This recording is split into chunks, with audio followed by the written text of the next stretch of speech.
A guy had been lying in one of the hospitals in Tokyo for a long time. He has been chained to this bed for 3 years now. His body is completely motionless, and only his mind is still functioning. The guy could neither cry, nor laugh, nor make sounds, only think about what was happening around him. His name was Ben, and his only entertainment was watching the TV that hung on the wall, where only boring sports matches were constantly shown. There were often people in his room, such as his mother, who often shed tears as she watched her son slowly die. That night, the doctor said disappointing words to her that his illness was progressing very quickly and her son could stop breathing at any moment. The guy was very afraid of his death, but he came to terms with his situation and had already prepared for it.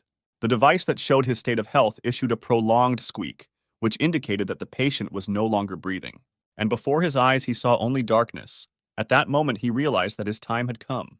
But suddenly, he heard someone's enchanting voice, which told him to wake up immediately. She was a girl of extraordinary beauty. Her hair was thick and bright as the sun, and her body was perfectly shaped. Ben slowly rubbed his eyes, not understanding what was going on here. And then he was horrified because he could not move because of his illness, but now he could easily move his arm. But his shock was abruptly interrupted by the same girl, calling him master, which surprised the guy. She was glad that Ben finally woke up, but the guy was surprised by the picture he saw and asked her who she was. And then the main character fell into a stupor for the second time, because he had just spoken the words out loud. But he was again interrupted by the beauty, saying that her name was Jenny, and today she was his personal security. Ben didn't understand what was going on here. He was embarrassed that such a girl was sitting on him, who was also dressed revealingly. The main character embarrassedly said that he was already 18, and Jenna was so beautiful that he could get an erection. And then he was shocked. Ben's scream rang out throughout the thicket of the forest, and only the deaf could not have heard it. The main character was incredibly surprised that he got erect, and he felt these painful sensations below. It was all like an enchanting dream. He was supposed to die, but for some reason he ended up here. And besides, his illness, which had tormented him all these years, fleetingly disappeared. Jenna was surprised by the guy's reaction and asked if her owner was okay. Having calmed down, Ben replied that he was fine, and he wondered why the girl called him master. She briefly explained to him who she was and what this place was, as well as who Ben was around these parts. The main character did not understand anything from what was said, because the girl said that he was the heir to the Protos, chosen by the heavenly Lord Kell. Jenna explained that the Protos is the only surviving place inhabited by humanity. That is, the king of the Protos is the king of people. The guy grinned and said, waving his hands, that Kell could not have reborn him from another world. This is not scientific and looks like nonsense. Smiling, the girl sharply bit her finger to make her bleed. Jenna decisively said that since the owner did not believe her, she would provide him with evidence. The smell of her blood should attract predators in the area, and then Ben, having met them, should understand everything. Suddenly, throughout the thicket there was a loud roar of thousands of souls. They resembled the growl of a pack of wolves, people, and bears at the same time. Footsteps were heard behind Ben, which barely followed the ground, but at the same time quickly overtook them. The main character turned around and saw a terrible picture. It was a horde of zombies who came here at the smell of blood. Seeing how horrified Ben was, Jenna said that these are the same predators, and now they are filling almost the entire earth. Determination was visible on her face. She added that these pale-faced people had turned our world into absolute horror.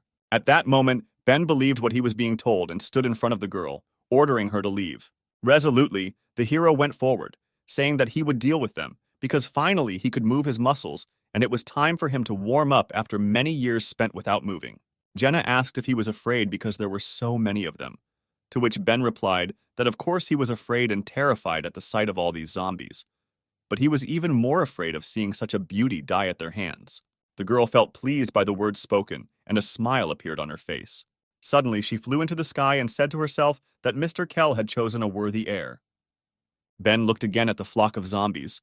In their eyes, he no longer saw anything that reminded him of people, only an animal desire to dine on fresh flesh.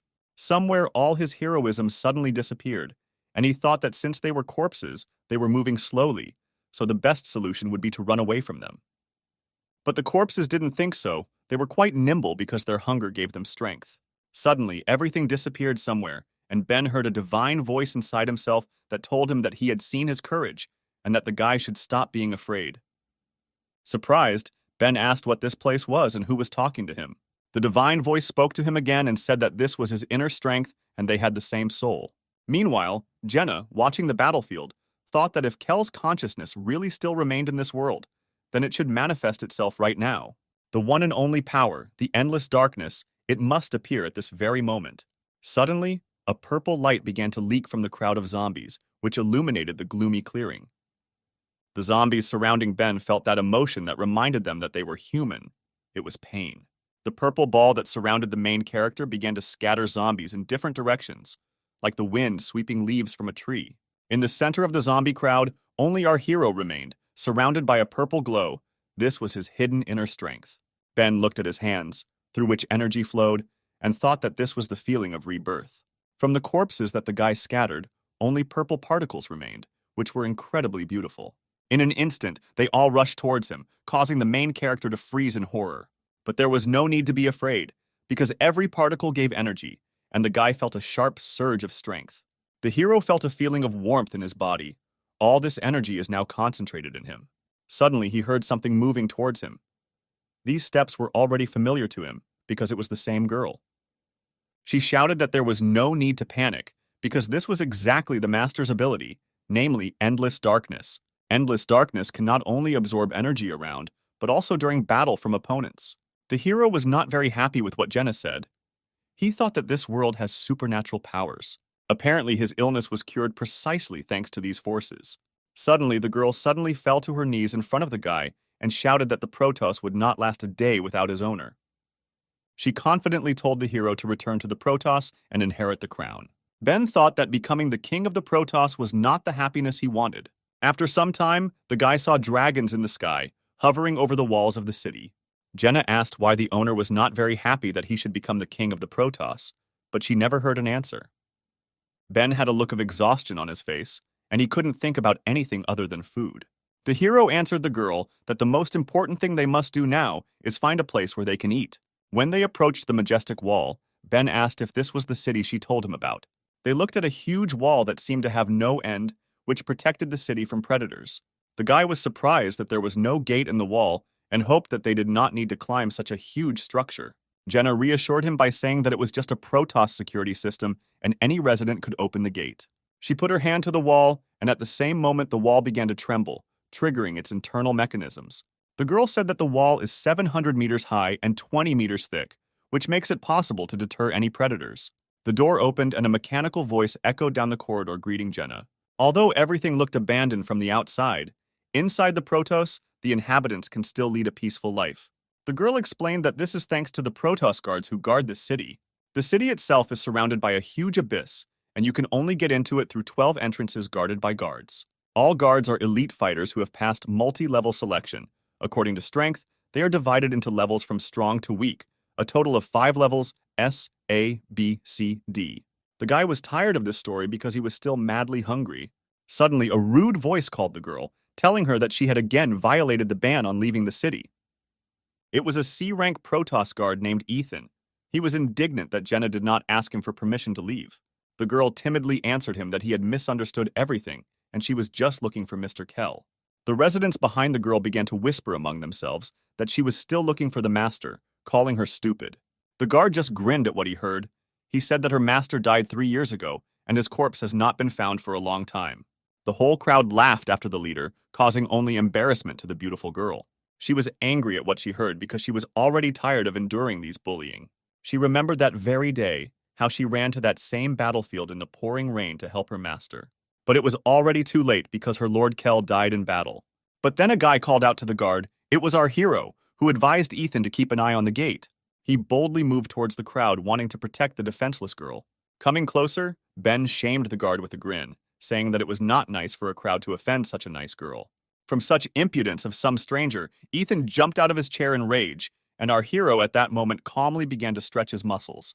The crowd began to whisper again, not understanding why some stranger dared to come out against the main guard at this gate. The guard sharply raised his fist, saying that the Protoss was not happy with strangers.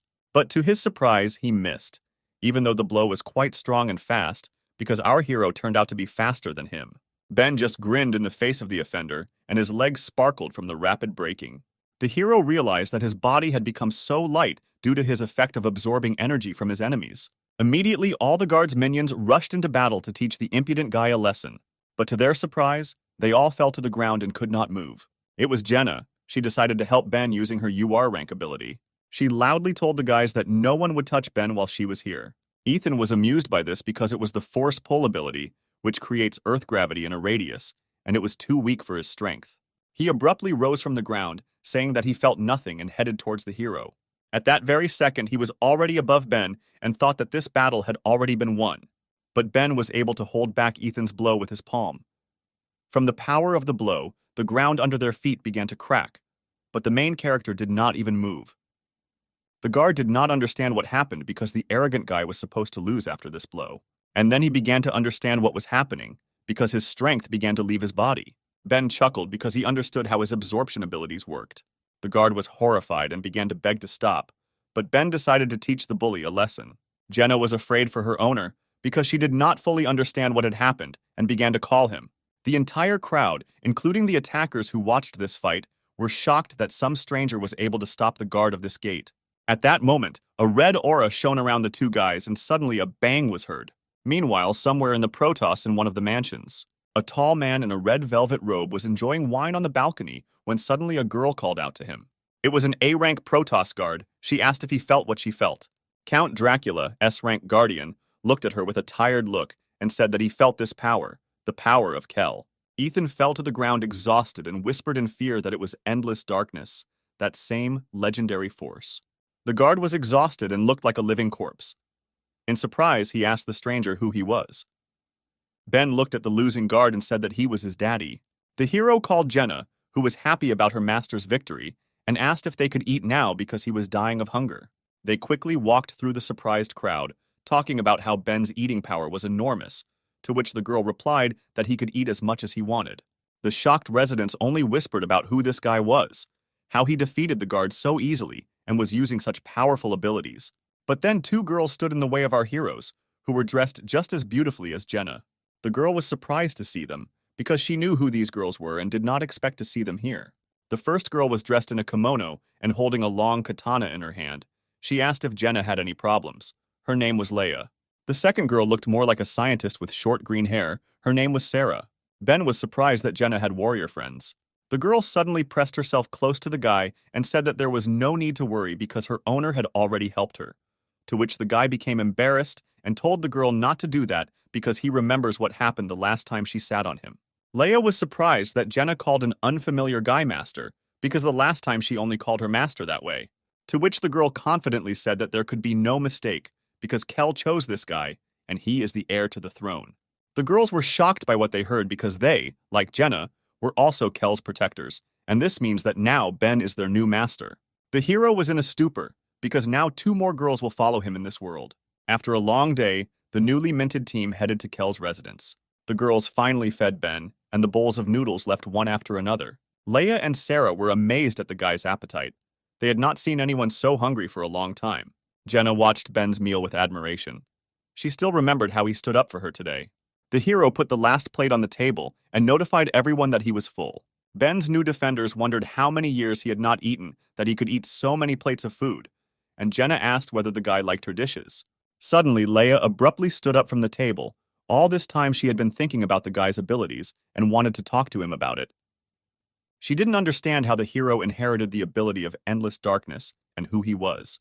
The girl told Ben that if he really is Kell's hope, then there will be no mercy for him, and his life and training will be harsh. Sarah supported her friend and said that being the master of these girls is not as easy as it seems at first glance. After all, the guy will have to fulfill the last wish of Mr. Kell, namely to become the king of the Protos and destroy all the corpses. Ben was outraged by another reminder that he should become king because he did not want this. After dinner, the hero went to his room, thinking about what the girls had in mind today and what kind of destiny awaits him. In his room, he began training, because he had not felt what it was like to train for a long time due to his illness. After 100 push-ups, Ben began to think that everyone in this city was telling him that he should be the king of the Protos. After all, why should it concern him? Suddenly, he heard a familiar male voice behind him, who calmly told him that this concerned him directly. The guy turned to the stranger because he was sure that he was alone in this room. The picture he saw amazed him. He did not expect to see this man here. The stranger had long white hair and a robe in golden tones, similar to how nobles dress. It was the Protos King Kell, the same person everyone mentions when they see Ben. The king told the guy that he was not so stupid if he could recognize him. The hero was shocked by what he saw because Kell died long ago and should not be here. The stately man, grinning, answered the guy that this was true and his physical body had been dead for a long time. But at the same time, his soul is alive and right now it is in Ben's body. The hero realized that in this case, what was sitting in front of him now was not a physical body, but only the ghost of that very king. Kell said that this is so because now he is completely powerless and can only be in the form of a ghost, and only the hero can see the king, because he is directly connected with him. Ben was indignant at what was said, because the man brazenly pulled him out of another world, and also placed his soul into the guy's body without asking. The hero approached the king and was filled with anger. He assumed that the ghost wanted to use his body for its own purposes. Kell's calmness was amazing, because he didn't even move. He calmed the guy down by answering that he wasn't interested. Immediately, the king abruptly disappeared and appeared behind Ben, saying that he did not call him to the Protos for this. The guy saw that the man was calmly sitting on his bed, and just as calmly he said that he had called him only to make one deal. The king explained that he gave the guy the strongest ability in this world, namely endless darkness. He also allowed the hero to have the endless riches that Kell had, allowed him to have the highest status in this world, and all so that Ben could become the king of the Protos. And after he becomes one, he will need to find those who staged a palace coup 3 years ago and killed Kell. After listening to the king's touching story for a long time, the hero replied that he did not care and would not do this. The man did not expect such an answer, but he reminded the guy that he was in such a position that he could not refuse. Ben decided to have a snack and took a banana from the table, suggesting that since the king called him into this world, it means he definitely has a method to subjugate the guy's will to himself. While he was peeling a banana, he asked Kell to tell him what trump card he had to subdue the hero. The king jumped out of bed and grinned and replied that the guy was smarter than he thought. After all, the man put a seal in the hero's body that can be gotten rid of only after fulfilling his condition. Ben was not happy with what was said, and he asked what kind of seal was installed in his body. Kell explained that this seal is quite cunning, and whenever the hero becomes attracted to a woman, he will feel unbearable pain. It is better to die than to live like this. And if the hero refuses, then his life will be like an unsuitable man. These words struck the guy to the core. His body seemed to be pierced with 1,000 needles. He really didn't expect the Protos king to blackmail a pawn like this. Ben asked why Kell chose him because he is an ordinary guy, and the king could have chosen a more suitable candidate for revenge. He also suggested that apparently the man could only choose him and not anyone else. Kell was amazed at how the hero guessed everything, because due to an incurable disease, the hero's muscles had completely atrophied, and he was like a blank sheet of paper, the guy best suited for endless darkness. Ben continued his conversation. He said that he was very grateful that the man gave him a second life. But he is a living person and not someone's toy for revenge. After listening to the guy, Kell, with a grin on his face, said that at first he greatly underestimated the hero. Meanwhile, someone's silhouette was sitting on the roof of the house directly above Ben's room. It was Leia, who was surprised that the main character was talking to himself in the room. After talking with the ghost, Ben went to bed. He assumed that it was not a fact that the seal really existed, because then he would wake up every morning in pain. Suddenly, the door to his room opened and an unfamiliar girl appeared on the threshold, dressed in fishnet tights. She was wearing a rather revealing outfit consisting of a bright jacket, unbuttoned wide open, and a daring collar around her neck. Also, part of her outfit was a large minigun which she pointed at Ben's face. Feeling something was wrong, the guy opened his eyes slightly to see what was happening. The picture that he saw shocked him. In front of him stood an angry girl who was ready to kill our hero at that very moment. Ben understood what a sad situation he was in, so he decided to try to talk before it was too late. He asked what the girl wanted to do with him right now. An unknown beauty with pink hair asked him if he had the power of endless darkness. The hero did not understand what to do. He asked the girl to calm down and remove this huge gun, but she was against it, ordering him to shut up. It was Kell's sister Lucy, who was nicknamed the Little Demon. She said that she was not as naive as Jenny, and that the main character used some kind of sneaky trick to take over her brother's power. The guy was struck by the girl's words, and he assumed that since she was the king's sister, she should be his personal guard, like the other girls he had met before. Suddenly, shots rang out, and the hero tried to dodge them, although it was useless in such a situation. The pillow Ben was lying on now looked like a sieve. From the adrenaline in his body, the guy began to shout at the girl because she could have just killed him. But the girl did not slow down. She demanded to tell her how he got her brother's power. Otherwise, Ben would end up just like this pillow. The guy briefly told the whole story of how he arrived in this world and how he received that legendary power. What Lucy heard made her cry because she thought her brother was dead, and now she finds out that his soul is still alive in the body of this guy. Ben hissed like a snake and told the girl to be quiet, because if anyone found out that Kell's soul was in his body, the king's enemies would kill the guy. Out of overwhelming emotions, Lucy threw herself into the arms of the hero, calling him her new brother. But her sudden outburst of love was stopped by the guy's hand, which confused the girl. But the girl did not stop and tried to hug Ben, to which the guy told her that he was not her brother and there was no need to cuddle up to him.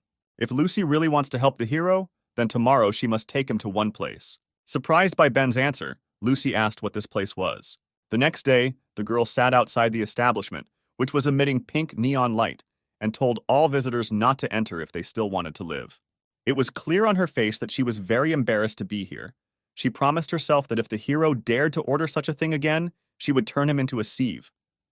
Inside the establishment, there were very beautiful girls who asked the guy if it was his first time coming here. One of the girls, slowly eating the fruit, suggested that Ben relax and give free rein to his desires. The hero was surrounded by a crowd of beautiful girls who wanted the guy to pay attention to them, but judging by the expression on his face, he was very restrained. He restrained himself because he assumed that if he did not give in to the attraction of girls, then Kell's seal would disappear. He prayed to survive this test, but the girls around him did not slow down. The guy just kept repeating in his head that he had to be persistent and not give in to his emotions. Meanwhile, the girl's passion only intensified. It seems that even the most persistent guy could not resist, and Ben gave in, shouting that he couldn't stand it. A heartbreaking scream was heard from the establishment, filled with pain and despair. The door swung open and Lucy saw Ben quickly leaving. She grinned and sarcastically told the hero that he was a dirty pervert for losing heart in front of the girls. There was only despair on the guy's face. He cursed Kell for putting such a painful mark on him. On the way home, Lucy asked whether Ben would participate in the new selection of Protos guards, to which the guy replied that he did not know what was needed for preparation, and he did not want to look after the gates. The girl explained that in order to become a guard, you need to fulfill one condition, and at that moment, Ben turned to her. She thought that he was interested in this, but in fact the guy said that he wanted to go to the toilet because he drank a lot of water. The hero went into the nearest alley because he would not have had time to get home, and then a strange ball, similar to a baseball, fell in front of him, which at the same time had a mouth with teeth. Ben picked it up and thought it was some kind of strange toy that looked very unusual. Suddenly, the same ball fell next to him, but of a gigantic size, which scattered all the trash cans in the area. The hero was stunned by such a sight. He did not understand what was happening here. It was a demon devourer, a demonic-level predator, who at that moment was about to attack the guy. At the same time, Lucy, who was waiting for Ben, began to speculate about what happened to her brother and that he decided to make this weakling his heir. Suddenly, from the alley where the guy went, loud screams and noise were heard that were hard not to hear. Lucy decided to see what this boy was doing there that was making so much noise. But what she saw there shocked her. Ben jumped out from around the corner, being chased by a huge demon and trying to eat him. The guy barely dodged him, but so far was still unharmed. The girl was amazed that a predator of a demonic level made its way inside the city so easily. The hero landed on the ground, and from behind the predator, small demon balls flew towards him. He understood that he would not have time to evade them, and apparently this would be the end. But suddenly, all the balls that were flying in his direction were pierced by bullets, leaving only traces of their own blood on the guy. Ben turned around and looked in the direction where his little friends had flown in to see who had saved him. Lucy grinned, throwing her minigun over her shoulder, and asked if this pervert had wet his pants. Realizing what was happening, the guy shouted that she herself was a pervert, like her whole family. But the girl did not pay his attention because she noticed a figure standing on the roof of the house and ordered her to come down because she had noticed it a long time ago. She understood who it was because only one person could control demonic-level predators and also bring them to the city. No one is more capable of this than her brother Kell's wife, Eliza. Ben was surprised by what was said. He asked Lucy if this girl was the king's wife. The little demon explained that this girl had a Protos marriage contract on her body, and at the age of 20, she was supposed to become the king's wife. At first, Lucy thought that she would become her little sister, but now it seems that this girl is just a cheap cookie. Suddenly, the figure on the roof began to move and rush down towards our heroes. She landed on the demon's back with lightning speed and advised Lucy not to joke like that, because she could not marry such a loser as Kell. At this moment, Ben became very embarrassed because of the beauty he saw that had just appeared in front of him. And his heart, it seems, should jump out of his chest right now from such fast beats. The stranger straightened her charming black hair and said that she just needs to kill this guy, and then the marriage contract will be lost. At that moment, a girl flashed through his head, who was very similar to the king's wife, she told Ben to stay away from her because he was not her type. She turned around and left that day when the guy tried to confess his love to her. Ben couldn't move because he saw such a beautiful girl who was part of his memories. He timidly asked the girl who stood in front of them on a huge monster if she was his goddess. Lucy looked at the hero in surprise and thought that apparently this guy had moved his head after all. Ben still looked at the girl with loving eyes. He extended his hand to her and asked her why she came into this world. Was it really for him? At the same moment, the hero receives a strong blow to the face from Eliza, who was perplexed by the fact that he calls her a goddess. The guy made several turns before slamming into the wall, because the girl's blow was quite powerful. Lucy was furious that some girl hit her brother. She began to shout at her not to be arrogant, that she was a bride and could think that she was allowed whatever she wanted. To which Eliza replied that she could not marry someone who seeks entertainment in brothels. This did not calm Lucy. She shouted that the guy's life was her brother's last will, and if Eliza wanted to kill him, she would have to deal with her. Suddenly, a huge mouth of a monster appeared in front of the little demon, which everyone had forgotten about. The girl would not have time to react to how quickly he approached her. She only managed to notice him right in front of her, and it seems she understood how it would end. The demon instantly swallowed her, biting her minigun in half. Eliza told her that she would kill the guy before Lucy was digested in the demon's stomach.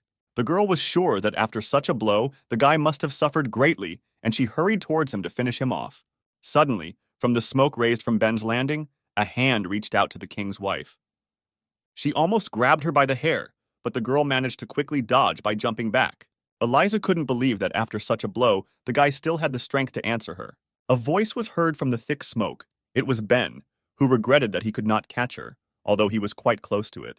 The girl quickly realized that he used endless darkness to repel the attack, but she was surprised that in just 2 days the guy was able to fully master this technique. The hero was surrounded by an aura of different colors, and it seems there was not a scratch on him. He told the offender that she could not be his goddess, because she had not visited him for all 3 years, and therefore could not come for him into this world. Because of the blow, Ben came to his senses and realized that Eliza and the girl from the past were simply very similar, and that's all. The girl answered him that since he already has a loved one, then even more so she will not marry him, so today he must die. The guy just grinned when he heard these words, because he hasn't loved her for a long time, especially if he becomes the king of the Protos. Then many girls will want to be with him, including Eliza. She shouldn't hold on to him and she shouldn't be jealous of him just because he went to the hotel. Finally, Ben asked the girl if she liked him. From these words, Eliza fell into a rage. She could not believe that the guy was saying such nonsense. She only came here because she has a marriage contract on her body that she wants to break. Suddenly, the asphalt began to crumble under Ben. He realized that Eliza had used one of her abilities. Hundreds of demons flew out from underground, who instantly lifted him into the air and beat him from all sides. Flying up, they turned around and fell down in order to inflict maximum damage on the guy. From the force of the blow, there was a loud explosion, and the ground around shook. Eliza was sure that this time she managed to catch him. She said after the hero that it was all over, for her demons would not leave even a bone of him. The girl didn't want to kill him at all. The guy was just unlucky to get to this place and be her target. Suddenly, the smoke cleared, and our hero calmly exhaled. A multicolored aura was still visible around him, protecting him. He was sitting at the bottom of the crater that was formed after the impact. Ben agreed that he was unlucky with the place he ended up in. Eliza was horrified. She couldn't believe that this time the legendary power protected the guy. She was also horrified by the fact that her demons now looked like withered corpses. While the girl was trying to understand what had happened, the hero was already heading towards her with the words that in fact he was not going to become the king of the Protos. Everyone insists that he go down a certain path, but no one asks him what he really wants. He had already died once, and it was this life that Ben decided to live for himself. The hero's words surprised Eliza, but at that moment some noise was heard next to her. Inside the demon that swallowed Lucy, a girl's voice was heard. He asked Eliza if she knew why the little demon uses a machine gun. All because the girl's power is too great, and if it is not controlled, then no one knows what can happen to the innocent. The two fighters were shocked by what they saw. Eliza thought that the compression force of this demon was 2 tons, and she could not open its mouth. Appearing, Lucy shouted that this was R-rank power. Changing her cells, her power became limitless. The girl flew out of the monster's mouth as if from a cannon and headed towards Eliza. If she hit with her blow, it would be fatal. The ground under the feet of the king's wife split into small pieces from the force of Lucy's blow, but Eliza still managed to dodge it. She quickly climbed to the roof of the building, realizing that she had greatly underestimated these two. Ben was amazed at how hot-tempered Lucy could be, although after what she did with the pillow, it wasn't surprising. Eliza knew that she couldn't defeat them at close range, so she decided to use one of her abilities since the two were standing so close to each other. Her eyes became like two blue moons, and her face became as tense as possible. Our heroes thought that this girl was running too fast, and they needed to come up with something to catch up with her. A huge blue ball appeared behind Eliza's back, which illuminated the entire surrounding area. It was the Blue Moon ability. Ben and Lucy realized that they could no longer move, and it was as if their minds no longer belonged to them. The strength of a blue moon rank SSR, just by looking into Eliza's eyes, she can control weak predators. But if you use the light of the moon, then her power increases significantly, and she can control people for a short time. Suddenly, behind me, I heard the sound of a blade being taken out of its sheath, and someone was quickly approaching. Eliza only managed to see the shine of the blade in front of her. She understood that she would not have time to dodge. The heroes again felt themselves in their bodies. They could not understand what happened to them. It was Leia. With her sweeping blow, she hit the girl and interrupted the use of the ability. Eliza was only able to spit out the blood that formed after the blow. It seems that the battle ended at that moment. Leia calmly told the girl that if she wants to kill Ben, then she should first ask her permission. Due to the strong blow, Eliza lost consciousness and fell from the roof of the house. Ben was not taken aback and at the same moment hurried towards the falling girl. He caught her in flight, preventing her from dying from falling from the roof. The guy started screaming at Eliza to wake up. He didn't want her to die here. But the girl's mind has already become clouded, and it seems she has stopped hearing what the hero was trying to tell her. A little later, our heroes went home, namely to the house of Mr. Kell. Eliza suddenly woke up. She did not understand what was happening because she thought that she had died on the roof. The girl looked around, trying to figure out where she was. There was no wound on her ample chest. Eliza was sure that Leia had pierced her with a sword, but there was not a scratch on her body. The girl tried to remember what happened at that moment and why the battle was lost. Before her eyes, there was a picture of Leia drawing her katana with lightning speed, and it seems Eliza saw a demon behind the girl's back. The king's ex-wife got out of bed to inspect the place. She thought that if Ben's protector was nearby, she would not be able to reach him. Suddenly, approaching the terrace, she saw the same guy who was sitting peacefully and talking with someone. Ben talked to Leia, asking her how she managed to find them.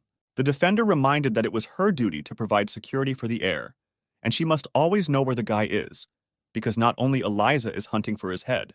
Kell's killers are looking for Ben right now, and his every move is under threat, and don't forget about the other two heirs.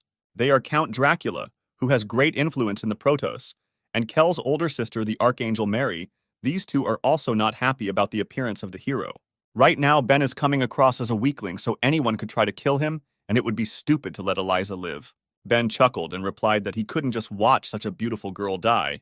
Eliza remembered how the guy heroically caught her in the air and helped the girl. She couldn't even think that he was capable of such a thing. The Blue Moon ability had no effect on Leia. She could have easily killed Eliza, but the guy saved her. This touched the girl. Ben still continued his dialogue, saying that he didn't need a wife for nothing, although he was not going to be the king of the Protoss. That's why he didn't let her die then. Suddenly, the door swung open sharply, and Eliza came out onto the terrace, who seemed not to be happy with the guy's words. Ben realized that she heard everything and decided to play dumb by saying that he didn't say anything. Eliza was angry, but at the same time embarrassed. She shouted to the guy that she would not become his wife just because he saved her. Ben, out of shame, did not know where to go, and the girl firmly declared that she would never marry the guy. The hero was shocked by the girl's straightforwardness, once again receiving such a cruel refusal. The two seemed to have forgotten that there was a third person on the terrace. Leia called out the girl's name loudly. The defender was already preparing for battle, drawing a long and sharp katana from her sheath. She warned Eliza that if she wanted to kill Ben, then Leia would not use the hilt of the sword this time. Now the girl understood why there was no wound on her chest. Last time she was hit not with a blade, but with a handle, and only lost consciousness from the force of the blow. Eliza was even more horrified by Leia's strength, and understood that if the defender was next to the guy, then the girl would not be able to defeat him. Suddenly, the girl flew into the air with lightning speed. Her speed was still as high as during the battle. She loudly shouted the name of some creature, which surprised everyone who was on the terrace at that moment. Suddenly, out of nowhere, a huge bird appeared in the sky, heading towards the house. She instantly appeared above the heroes, and her size was so huge that the shadow of her wings covered the roof of the estate. Ben was afraid that Eliza could summon such creatures. This bird was completely different from the demon that she summoned. In flight, the girl did a deft somersault and landed on the creature's head. She deftly maintained her balance, and now it seemed that she had an advantage over the heroes. It was a huge mythical black bird. A blue glow flowed from its eyes, and the air around it shook due to the span of its huge wings. Leia was not afraid of the picture she saw. She knew that, judging by the ancient scriptures, this was a high-level beast. This fight became more and more interesting for her. Having prepared her katana, she decided to cut this beast together with the girl. But at that moment, Eliza turned to the guy asking if he wanted to marry her. If his answer is yes, then she is ready to discuss the engagement with him, but only in private without strangers. The guy realized that the girl wanted Leia to leave and he was a little scared. But he decided to give the girl a chance and talk to her. But the defender firmly replied that she would not leave. Ben confidently told Leia to calm down, because if the girl wants to kill him, she is unlikely to succeed, since she just barely jumped on her animal. The defender looked gloomily at the guy and replied that if he wants to die, then so be it.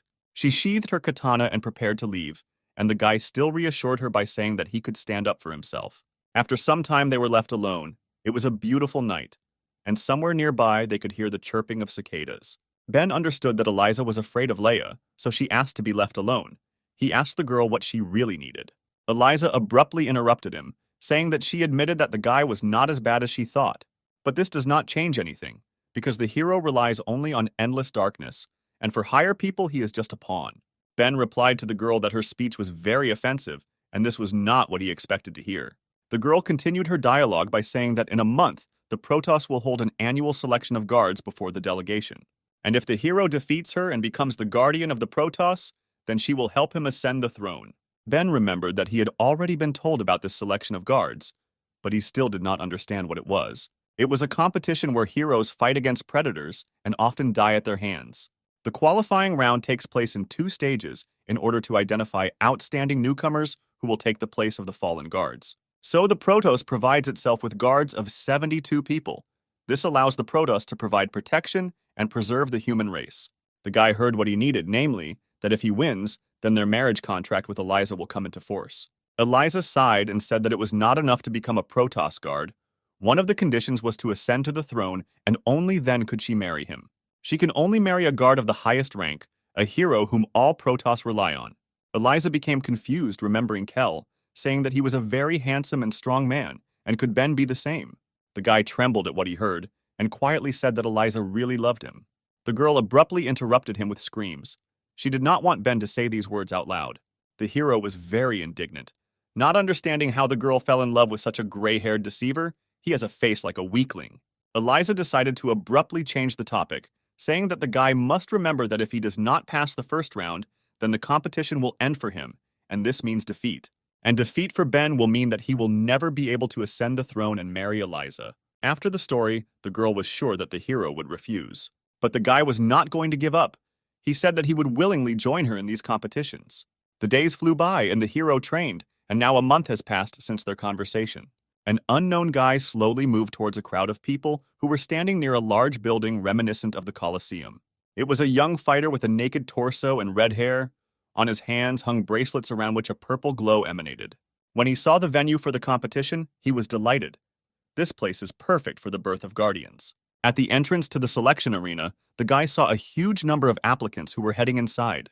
This turned the fighter on more, because all these people looked very strong, and he would finally be able to test his strength. The blood of hell in his body was boiling. The guy's name was Adam, and he was from a small village that was not far from the Protoss. Walking along the corridor, Adam entered the arena, which caused him even more delight. The Colosseum was truly huge. A mountain towered over it, over which dragons flew. Adam considered this place worthy of his fist. His admiration was interrupted by a guy who landed right at the fighter's feet.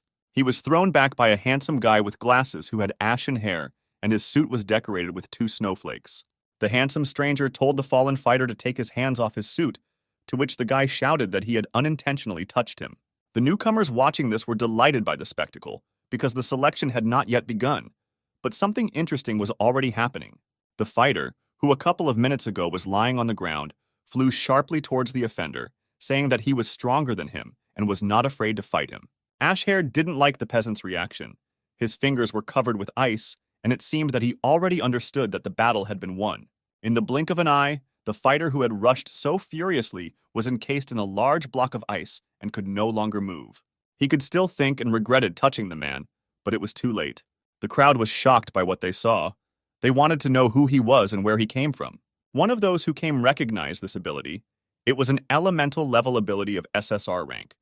And if he is not mistaken, then only one person can have such abilities and love for purity. Archangel S rank Daniel, who was the son of a noble family, nicknamed the Icy Soul Eater. All the girls in the crowd immediately noticed the handsome man and began to confess their love to him.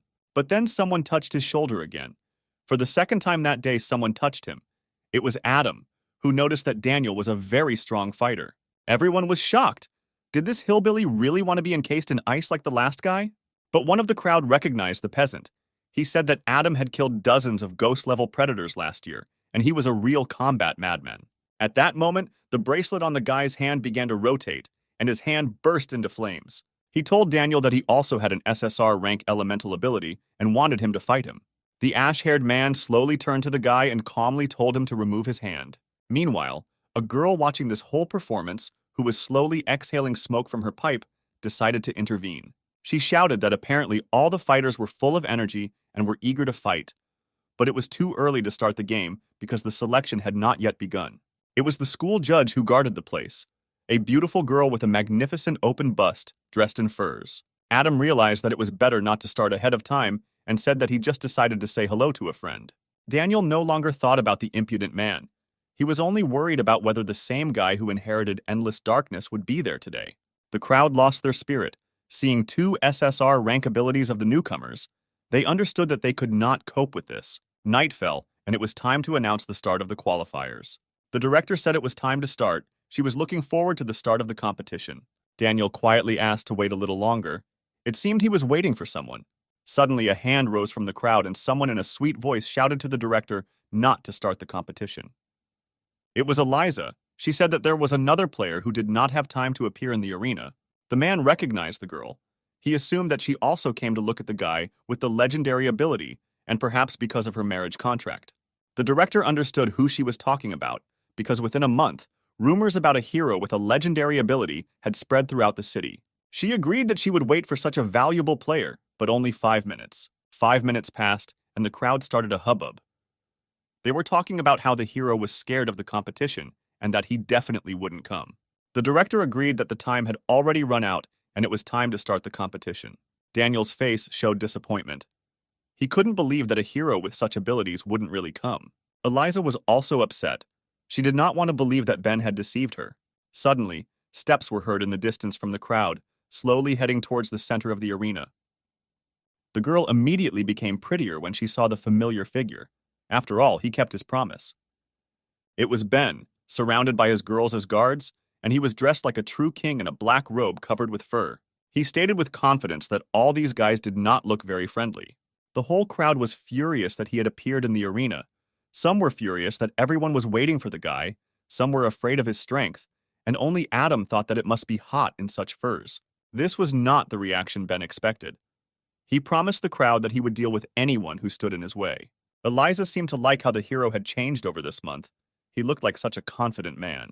The roar of the crowd was stopped by a loud kick. It was the director who told everyone to shut up.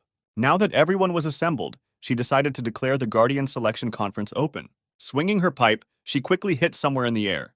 In this place, everything sparkled, and it seemed that space began to tear apart. A huge portal formed at the site of the impact, announcing that the competition had begun. The crowd was shocked, because before there were no space portals at the qualifiers, they did not understand what it was needed for. The director stated that the selection is divided into 2 rounds. In the first, newcomers should go through the portal, which will send them out of town. All they need to do is stay in the designated area, and the fighters must live in these places for 5 days. Only those who survived have the right to participate in the second round of selection. The crowd began to panic because it was impossible to live for 5 days outside the city, and it was unknown where this portal would send them, perhaps straight to the lair of the monsters. The director stated that it is the duty of the guards to protect the city, and if newcomers are afraid, they can refrain from participating and try next year. Hands immediately reached out from the crowd. Many did not want to take part in this and decided to try next time. Some time passed before there were anyone interested in the arena. Many left the place without trying.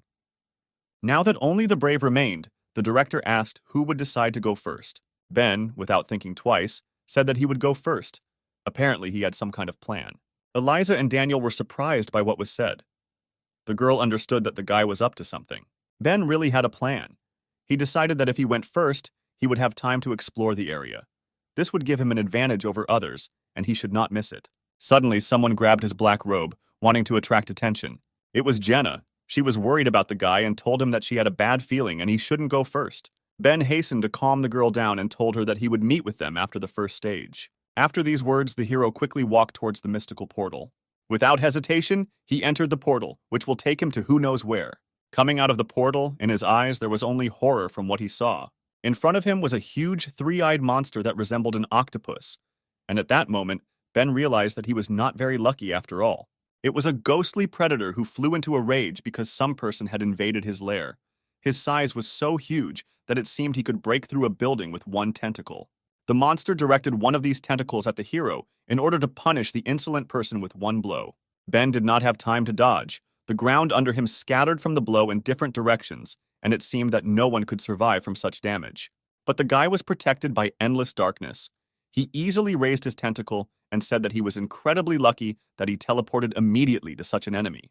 It's a pity he doesn't have time for this battle because he had an appointment. In rage, the predator sent 3 more of its tentacles towards the guy to finish what he started. But Ben deftly dodged the blow, even though the attack was quite fast. He landed on one of the tentacles to quickly get to the enemy's weak spot. While Ben was running along the tentacle, the monster thought that the hero had pretty good abilities for an ordinary person. But the guy had already approached the enemy's weak point. He understood that he needed to finish off the predator quickly, otherwise other fighters could discover his location. Meanwhile, in the arena everything was peaceful and calm, and no one knew what was happening on the other side of the portal. The little demon was worried that Ben might not be able to cope because the rules had been changed, and now no one could guarantee that nothing would happen to him. But Leia decided to cheer up the girl by saying that the guy is not as simple as he seems. From the first day he entered the Star Spirit Garden, he was extremely disciplined. He went to bed at 10 p.m. and got up at 7 a.m., keeping a perfect schedule. Every day the hero did 100 push-ups, squats, pumped up his abs, and there wasn't a single day when he missed a workout. And at the end of a long run of 10 kilometers, he never stopped despite the wind and rain. There is always energy in his body, and if he cannot move, he will die because of it. That is why he is like Leia. He has a fighting instinct, and she understands that such people will not die so easily. Ben's crushing blow made the predator's eyes pop out. It was impossible to defend against such a blow. Violet sparks began to pierce the monster's entire body, causing colossal damage. Suddenly, purple energy began to be released from the monster, which the guy had already seen before when he fought against corpses. He immediately realized that this was the energy that was left from the squid, and now he would absorb it. Suddenly, the corpse's hand came out of the tentacle, which seemed impossible because the predator was defeated. Following the hand, a zombie appeared and gradually crawled out. When it came halfway out of his mouth and eyes, green smoke began to come out, which gradually scattered. This fog began to spread throughout the area. The hero was sure that he had defeated the squid, but now he did not understand what was happening. And then he thought that probably the predator was making a signal and attracting other monsters to itself. Suddenly, everything around began to sparkle, and the air became cold as if winter had come. The predator's body was instantly covered with ice from beginning to end. Now in front of Ben, there was only an ice block that looked like a large mountain. What he saw made the guy frozen in place and did not understand what had just happened. An unfamiliar figure spoke behind him, and the hero turned to see who was there. The figure said that the predator asked for help from his kind. It was Daniel. He explained that originally it was a humanoid predator, but when people eat too much, they become like that. Ben was indignant that the stranger not only spied on him, but also stole his trophy. Adjusting his glasses, the nobleman replied that if he had not helped the guy, he would now be surrounded by predators, and the hero should be grateful to him. The guy didn't listen to Daniel and turned around and said that he didn't have time to fight him because he needed to find the person with whom he had an appointment. Suddenly, the air became cold again, and snowflakes appeared around the hero. The guy had already seen this attack a couple of minutes ago. Ben asked the stranger what he was going to do, becoming covered in his aura of endless darkness. Daniel told the guy that the rules are that everyone needs to live here for 5 days, which means that the rules allow participants to eliminate competitors. Ben turned to him, answering that it seemed that by the word competitor he meant him.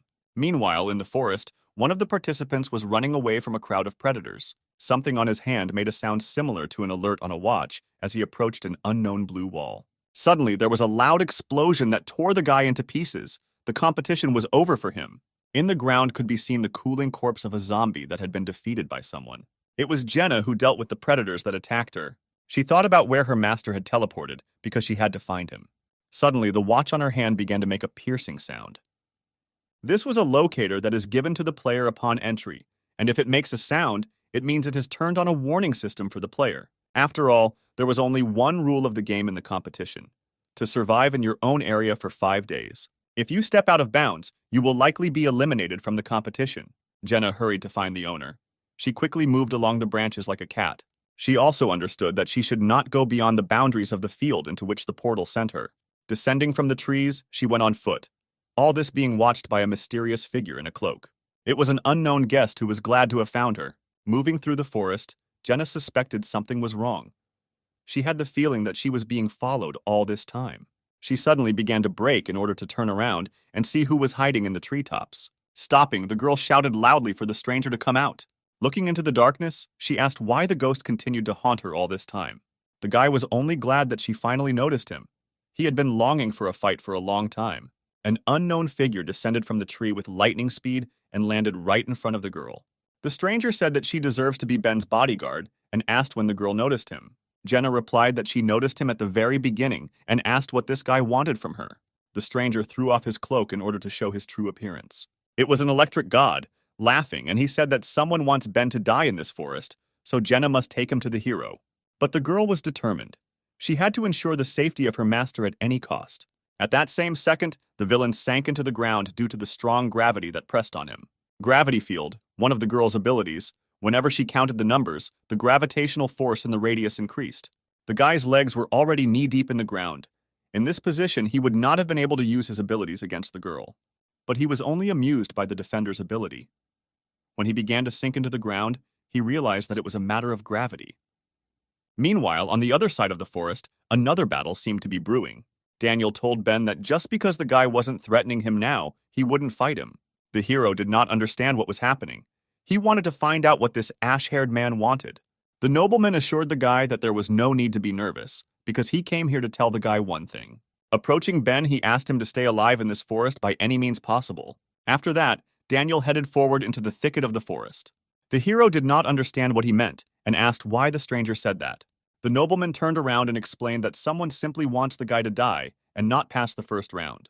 To which Ben replied that many want him dead, but so far no one has managed to kill him.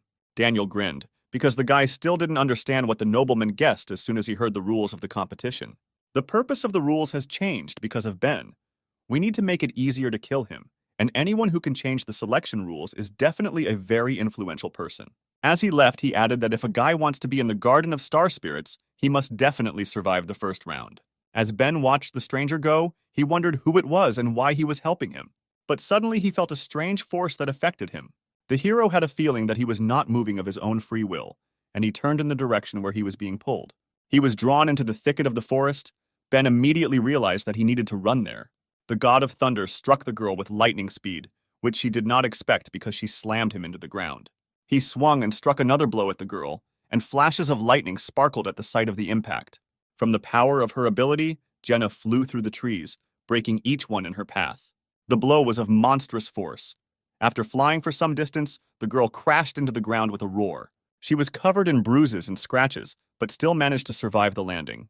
Jenna did not know that the guy had the power of lightning. He used it to accelerate and overcome the gravity that the girl created. Swaying, she rose to her feet with difficulty.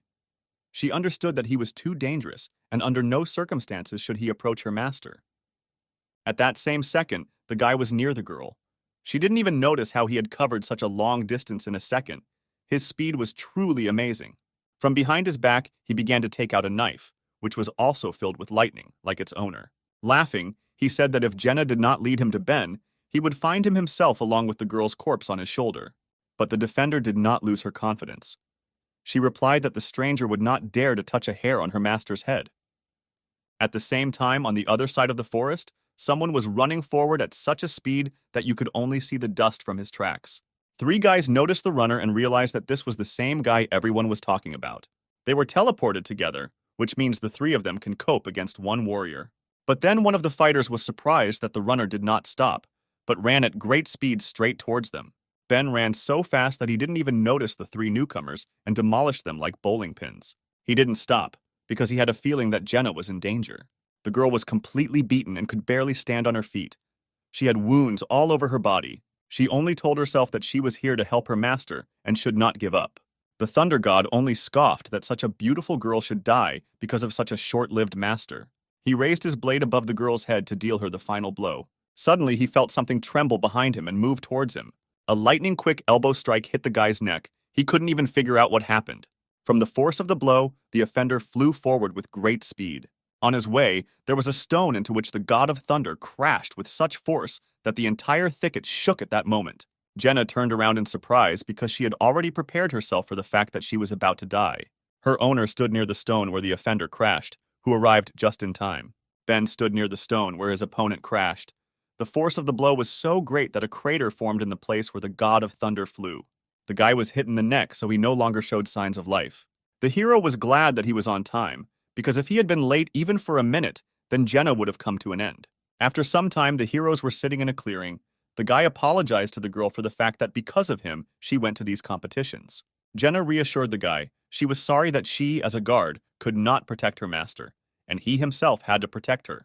She was also surprised how he could find her in such a large forest. Ben said that he felt that the girl was in danger and even sensed where she was.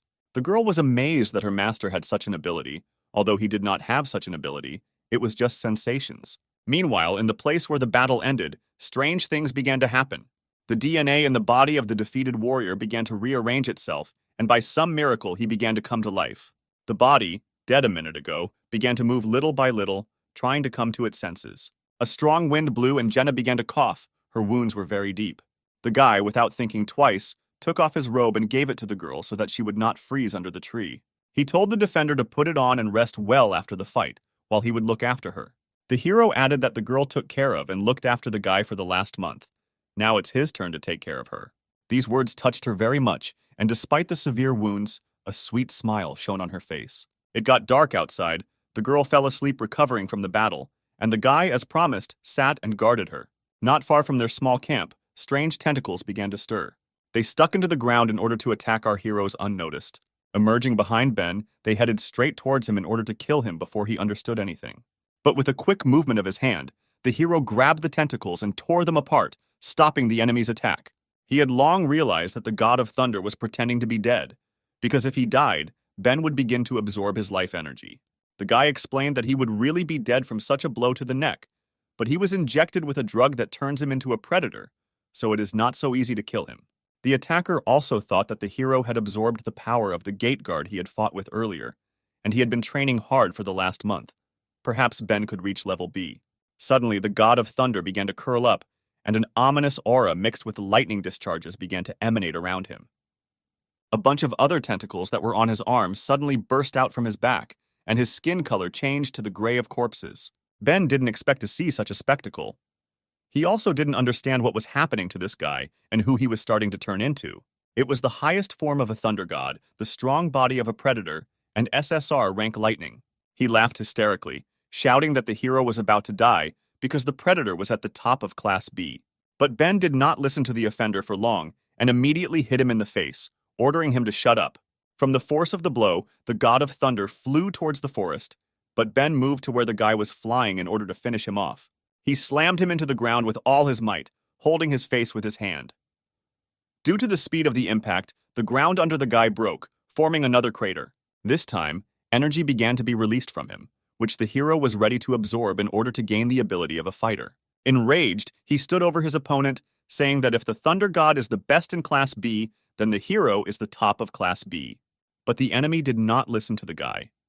He only thought that the most terrible ability in the endless darkness is that it drains the energy and abilities of the opponent.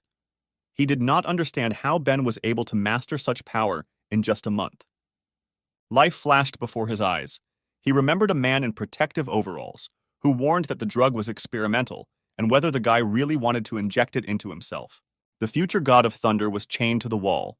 His heartbeat was monitored by doctors so that the experiment was successful.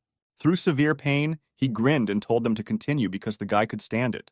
After the experiment, the gray-haired old man explained to the guy that he had received the strong body of a predator, but the fusion of cells was insufficient, and he never received any second ability. He was disappointed in this, because despite the fact that the soldier survived, the experiment was a failure.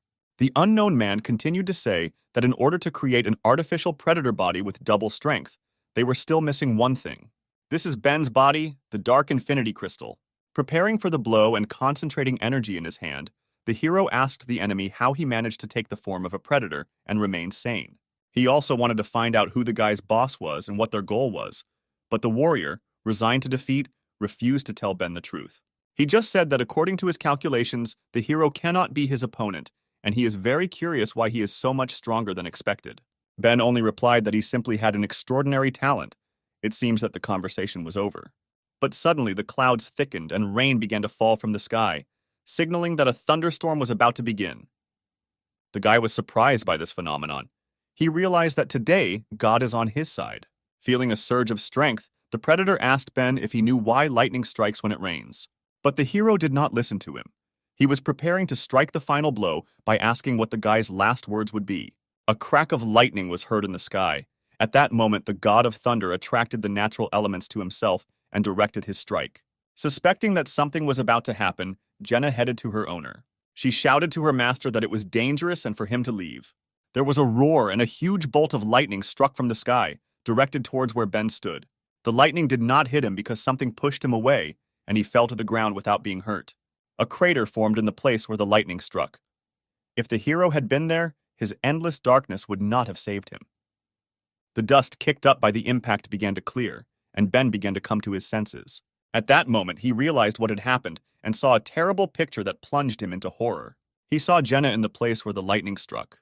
The girl defended her master by throwing him back and taking the blow on herself.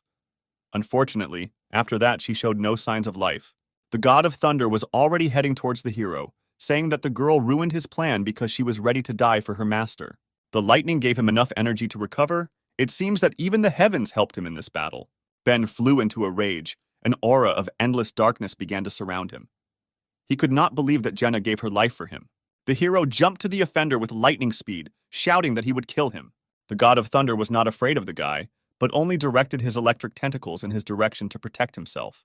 The tentacles pierced Ben's body. Blood began to appear from all parts of the body, but the guy did not feel pain because he was intoxicated with rage. He was getting closer and closer to the enemy, and the tentacles were piercing more and more parts of his body. The predator thought that the guy was crazy and was still trying to hit him despite the attack of the tentacles. Ben reached his target and his blow, in which he put all his strength, flew right into the face.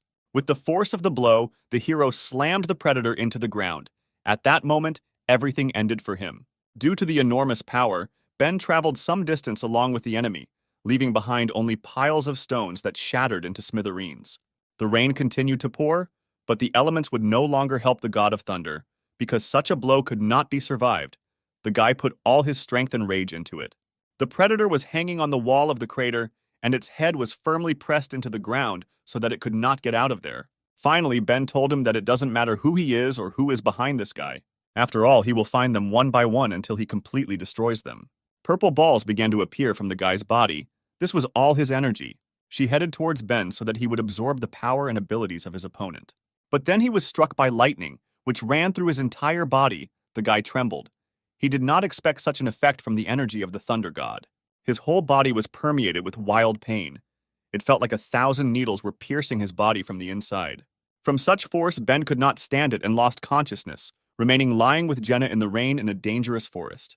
The girl handed a bottle of water to the guy, offering him to freshen up. This was one of the hero's memories. She asked him if he really wanted to take part in competitions, because they could be quite dangerous. Ben was surprised by this question, because everyone was always talking about how he needed to become king. As a guard, Jenna wanted him to be sympathetic, but as a friend, she didn't want him to get hurt. The guy was shocked by the girl's confession, because he thought that everyone considered him a tool for Kell's revenge. He did not know that Jenna cared about him with all her heart. The girl stood up from the bench and stated that since she was not a Protos guard, she could also apply to participate in the competition. And so Jenna will go with the owner, so she won't have to worry about him. Meanwhile, on the other side of the Protos, two people were discussing something among themselves. The girl in the red velvet kimono said that their operation had failed, and the signal had disappeared. She thought that with the power that the thunder god had, it was impossible to lose. if it was possible that they had the wrong information about Ben's power. The gray-haired old man slowly said that perhaps they were missing something. Most likely someone else went with the guy and is helping him in this competition. The girl was surprised because she thought that only 4 bodyguards were with him. The old man, angry at the failure, said that they shouldn't think about it now because there were 4 days left before the start of the selection, so the girl should go after the corpse of a predator who lost in battle. Suddenly, the girl's figure found 2 heroes who were lying at the bottom of the crater, exhausted. It was Eliza. She understood that while the hero was unconscious, this was an excellent chance to kill him and terminate the marriage contract. She slowly approached the wounded body of the guy. He still did not move and could not defend himself. Eliza prepared to attack to finish off the guy, but at that moment, she for some reason began to hesitate. It seemed to her that the guy was blaming her for what she was trying to do now. The girl struck and blood poured out in all directions. She pierced the abdominal cavity and grabbed the heart with her hand, which she then tore out. But not from Ben's chest, but from the chest of a zombie who snuck up on her from behind. At the smell of the blood of the heroes, a crowd of dead people came, eager to feast on fresh flesh. She turned to the guy and said that she was helping him only because he himself was not able to fight. Eliza began to fight the monsters. She killed the zombies one by one. They were not her rivals, so it was easy. After Eliza dealt with all the opponents, she said that it doesn't matter how many there are because they are too weak. But suddenly the ground shook under the girl's feet. It felt like an earthquake had started. A huge monster, the size of a 5-story building, emerged from the ground. On his head, he had a helmet that looked like a knight's, and he was emitting steam from his mouth. Eliza was shocked by the size of the creature. She wondered who it was. It was a demon-level predator called the Arbiter, and he was furious that the girl dared to attack his minions. He quickly raised his hand above his head, condemning the girl to death. The referee's hands fell on Eliza like a meteorite falling to the ground. Everything around shook from such a colossal force of the blow. But the girl was fast. As always, she managed to dodge the attack. Jumping towards the tree, Eliza sharply pushed off from it to fly towards the referee. She was faster than the giant, so she was sure that he would not have time to evade her attack. But the referee managed to put his hand in front of him, and the girl crashed into it. He threw her to the ground. It seems that the enemy was not so simple, and defeating him would be more difficult than a crowd of zombies. The arbitrator shouted so that the girl did not contradict him. She landed next to the crater where the heroes lay, but was not seriously injured. There were only a couple of bruises and scratches on her. Eliza thought about the fact that the level of a predator depends on how many people it ate. After eating 100, it will receive a ghost level, but this one was many times stronger than such predators. Was he really able to eat 1,000 people and reach the demonic level? The monster did not wait and rushed to attack. Attacking, he constantly repeated that he was condemning her to death. And then the girl realized that the attack was not directed in her direction. The Arbiter attacks the unconscious Jenna and Ben. A hail of blows, called divine punishment, rained down from the sky. The force was so great that the earth literally rose into the air, and the stones crumbled like cookies. The arbitrator shouted that no one could escape his justice and was preparing for a new attack. His rage knew no bounds. He struck for the last time at the place where our heroes were. That's all. The battlefield looked like a field after a meteor shower, and the referee was confident that he had won. But as soon as the dust settled, he saw the hooves of the creature standing over Eliza, who seemed unharmed by the blows, like the heroes who lay unconscious. The creature exhaled steam, and the Arbiter was surprised that he was able to stop its attack. This was a macho rhinoceros, a ghost-level predator, and he took pleasure in receiving fierce and strong blows. The more you beat him, the more he gets excited after all. He was useful to Eliza. The girl thought that she couldn't leave the heroes here because Ben once saved her, which means now it's her turn to help him. The rhinoceros provoked the predator to attack it more and more. The arbitrator was surprised by such an unusual creature. He immediately rushed to attack. But the rhinoceros just wanted this. He took pleasure every time the predator struck him. Eliza understood that although the macho man is persistent, everything has its limit, and over time they will lose. Therefore, it was necessary to act while there was time. She took out another creature card from her pocket. The referee continued to beat the defender. He longed for the death of the rhinoceros and hit him again. But at that moment, Eliza used the ability of visual exchange, inhabiting the body of her beast.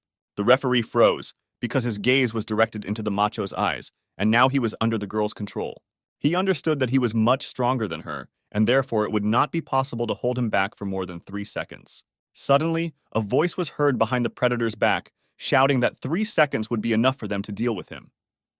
A whirlwind flew into the arbitrator and passed through the creatures. It was Eliza's phoenix, which she summoned while the monster struck at the rhinoceros. He was not ready for this. Now there was a huge hole in his chest, because of which he lost his balance and his strength. The arbitrator fell to the ground with a roar without showing any signs of life. The girl was glad that they had won. It seemed that after such a wound, the monster would not be able to continue the fight. But the phoenix warned that it was too early to rejoice, because the predator simply fell, but did not die yet. Now he is unconscious from his injuries, but it will return to him quite soon. After all, he had a unique ability to exploit. With its help, he can enslave creatures located on his territory and appropriate their life energy. Therefore, if you continue to fight him on his territory, you will not be able to defeat him, because he will constantly supply himself with energy. In this case, it is better to move away while there is time. Eliza did not like what the phoenix said. She was not used to fleeing from the battlefield. The fourth day of the first round of selection for the Protos Guard has arrived. Our heroes took refuge in the rock after a difficult battle. Ben woke up with a start, screaming Jenny's name, his eyes still filled with the fight she had fought to protect him. He didn't immediately understand where he was and how he got here, but fortunately for him, he saw a girl lying next to him. Jenny was still breathing, albeit with difficulty. She was covered in wounds, and a green healing aura glowed around her. Next to the girl, there was some kind of animal that was intensively waving its paws. It was a white hedgehog, a low-level predator. He was a very cute, furry animal who was casting some kind of spell right now. Ben was worried about the girl, and he was afraid that this beast was now doing something to her. Suddenly, the little predator jumped up and grabbed the girl's chest. It seemed like he was excited about something. The hero was outraged by such a picture. He asked the animal where he put his paws. But then Eliza appeared and told Ben not to scare the baby, because he had been healing their wounds all this time. The guy asked the girl why she protected them, to which she replied that she did not want to remain in debt to the hero. If she saw them being devoured by predators, she would have nightmares. Ben was concerned about Jenny's condition. He asked if she could be cured, to which Eliza replied that she very much doubted it. You don't usually live with these types of injuries, but her pulse is fine. The wounds are very serious, and even if she can come to her senses, she will not live long. Pain and resentment crept into Ben's heart, because the girl suffered because she protected him. He quickly jumped to his feet, and the air around him became electric. He asked Eliza if she could help him for Jenny's sake. He was filled with rage. He wanted to find those who did this to the girl. A month earlier, Kell told the guy that Ben had little time to train, but the king would tell him everything he knew about his ability. Training will take place in this room instead of sleep. The hero realized that this was necessary so that others would not notice his progress. Kell was surprised that the guy figured out why no one should see Ben's abilities. While eating an apple, the hero said that he became the subject of discussion when he entered the city and used endless darkness. If they see him using it again, a hunt will begin for him. The guy still thought that Kell would tell him to have fun to the fullest and have fun from the heart. Moreover, because of the marriage contract, Eliza also wants him dead. He assumed that the king knew this would happen. If he just goes to sign up for the qualifiers, then the guy's plan will be immediately figured out. Otherwise, the hero may not live to see the start of the qualifiers. He also added that Kell most likely expected that the guy would take part for the sake of a beautiful girl. After listening to everything Ben said, the king said that for an 18-year-old guy, he thinks very well. The end of the first round of selection for the Protos Guard has come. The hero was sitting in ambush on a tree. He assumed that whoever was behind the attackers would want to remove the corpse and evidence in order to continue to remain in the shadows. His plan was to catch the person who would come for the corpse and interrogate him. And he was right. Suddenly, a refined figure of a girl appeared at the crater. She was wearing a very beautiful red dress, and in her hand she was clutching a weapon that looked like a sickle. It was Vanessa, the master-at-arms, who swung her sickle and directed its chain towards the corpse. The chain wrapped around the dead thunder god and pulled him out of the crater. The corpse fell next to the girl. She laughed at the deceased, because he was turned into a predator, and he was still weak. Still, she admired Ben's strength and wanted to get to know him better. Suddenly, the air became electrified, and a bolt of lightning was moving towards the girl. Ben tried to concentrate and release energy from his finger for the first time. It turned out to be not so difficult. The guy completely mastered the power of the last defeated enemy. When the dust began to clear, he saw a strange shield from which the remnants of lightning were emanating. Behind him was a girl who said that she could change the type of her weapon at will. This is her SR rank ability. She appreciated Ben's resourcefulness in ambushing whoever came for the corpse. The guy was filled with rage. At that moment, an electric aura appeared around him, which tore his shirt to shreds. He demanded that the girl immediately tell him who was behind her. Ben's power was so high that the released lightning struck the sky and all nearby creatures could hear the thunder. Vanessa realized that she had underestimated the guy because he was able to master the ability of her former ally in just a few days and release such a powerful electrical charge. This time she decided to more thoroughly test the hero's abilities, rushing into the attack. Her weapon turned into a dragon crescent. The girl shouted that if Ben wants to find out who she works for, he must force her. Swinging her spear, she delivered her first blow, which seemed to be intended to hit the unarmed guy. But Ben stopped the attack by creating a sword made of electricity. He shouted that since the girl uses weapons, he will use them too. Vanessa was surprised that the guy was able to create a weapon from lightning. Suddenly, the battlefield was surrounded by smoke. The girl turned her spear into a smoke bomb. The smoke cleared, and the hero stood all alone holding two lightning swords in his hands. He looked around in search of the enemy, but could not find him anywhere. The guy wondered where the girl who had just attacked him had disappeared. In the distance, he glimpsed the sight of a sniper rifle aimed at him. It was the Sky Seeker, the rifle Vanessa had transformed her weapon into. The girl was an assassin with incredible accuracy, and right now she was aiming for Ben's head. Vanessa acts without fear and without hesitation, and her smile hides her intentions. And as soon as her opponents relax, she will immediately shoot them in the head. A loud shot rang out, and the bullet headed towards the hero with great speed. Ben stood motionless, and suddenly he kicked the ground, lifting a small pebble into the air. The bullet bounced off the stone, and the hero was again covered in an electric field, because he realized where his enemy was hiding. The girl was shocked that he changed the trajectory of the bullet with a pebble. It seemed impossible to her. The guy combined his two swords into one and said that he knows how to stand against a sniper, and now it's his turn to attack. He swung his electric harpoon and threw it towards Vanessa with great force. The heavenly spear immediately overtook the stunned girl. Its power was so high that it plowed the ground behind it. She was taken by surprise. She realized that Ben was much stronger than last time, and all that could protect her was the sacred shield. There was an explosion, the noise of which spread throughout the entire area along with the sound of lightning. Vanessa was sitting on the ground. She was able to take cover with her ability, but her shield was broken, and there were no more weapons left. She trembled and experienced a new feeling that she had never experienced before. It was a feeling of humiliation. The girl thought that the guy was stronger than her, and at the same time Ben was slowly approaching his opponent. Suddenly he began to unfasten his belt. Vanessa did not expect this from the guy. She asked him what he was going to do right now.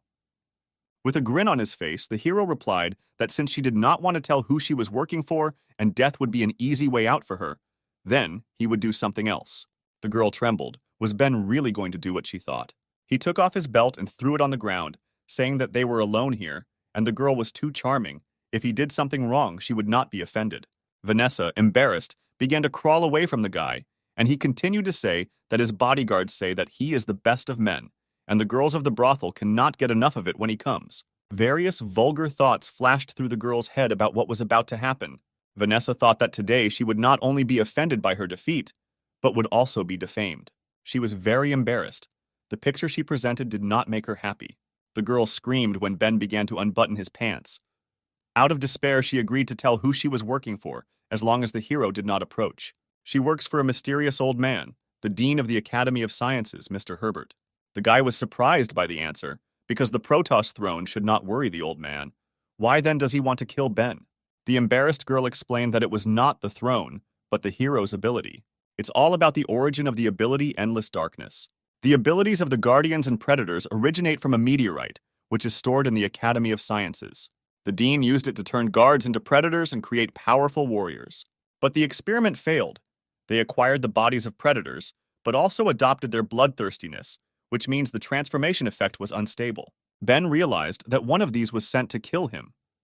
Now it is not surprising that he lost. The girl replied that the experiment was unsuccessful, not because of this, but because the power of the meteorite was imperfect, and the guards could not gain abilities. The hero assumed that since the Dean was hunting him, it meant that Ben's ability could make the force perfect. Vanessa confirmed his guess. The Dean found two cores in the meteorite, a core of light and darkness.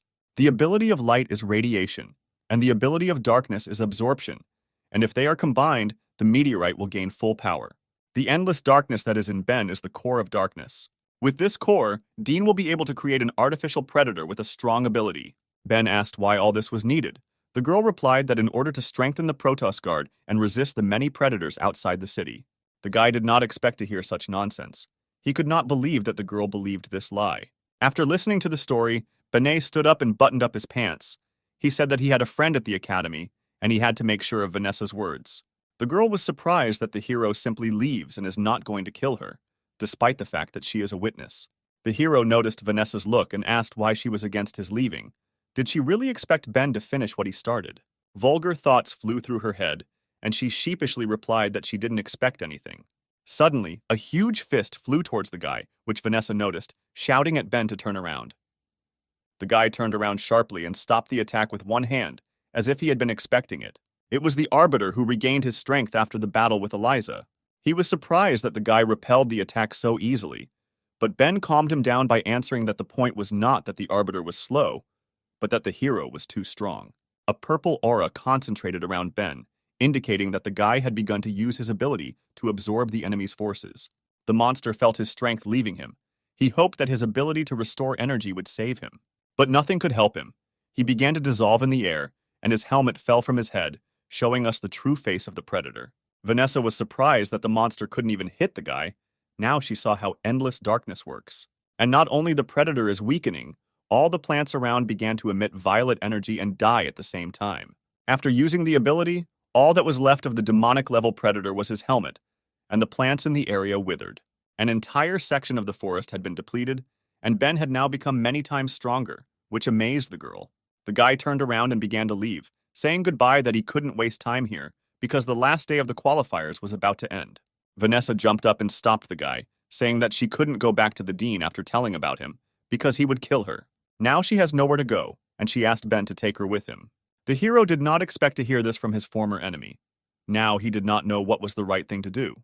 At the same time, somewhere in Protos, two figures were discussing the qualifiers. The girl said that in the first round, out of 33 people, only 8 remained alive. Count Dracula was disappointed by the result he heard. He expected that more participants would be able to pass the test. The director hurried to cheer up her master. She said that in addition to the bad news, there was also good news. In the area chosen for the competition, 3 demon-level predators were destroyed. The Count was interested in what was said. He asked who these 3 fighters were who achieved such success. The director replied that, judging by the data, the first person to defeat the predator was the Ice Soul Eater Daniel. The second was the owner of the Hellfire ability Adam. Well, the third was Ben, the owner of the ability Endless Darkness, and also the most interesting contender in this competition. There was barely a smile on the Count's face. He was very interested in these people. The clock on the tower made a sound, signaling that the first stage of the qualifiers was over and it was time to bring the fighters back. In the forest where Ben and Vanessa were, a portal appeared. The guy once again asked the girl if she wanted to go with him, to which she agreed. In the cave where Jenna lay unconscious, a portal also appeared. Eliza realized that time was up, and Ben never returned. A portal also appeared in the lost places in front of the Ice Lord, and he slowly walked towards it. In the swamp of the dead on the mountain of corpses sat Adam, who was disappointed that time was up because he had not played enough yet. Suddenly, a strange figure with a tail appeared in front of him, which was covered with designs reminiscent of tattoos all over its body. Adam was delighted with the new opponent. He thought that he was very lucky to fight again before the portal closed. A voice sounded in the guy's head, saying that behind Adam there was a portal leading to the city. The fiery fighter was outraged by what was said.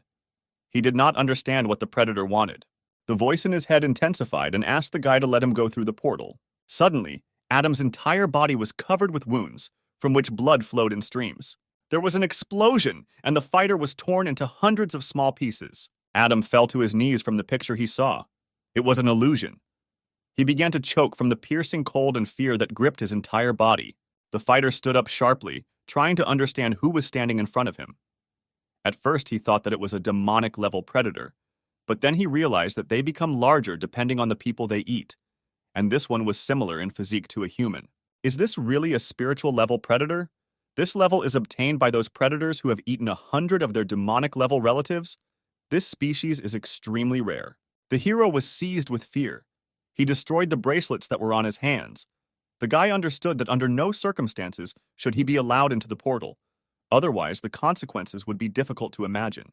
In the places where the bracelets had recently been, Adam had dragon tattoos that began to glow with red flame.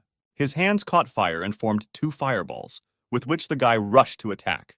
The legendary predator assessed the strength of the enemy. He thought that such power was quite great for such a boy.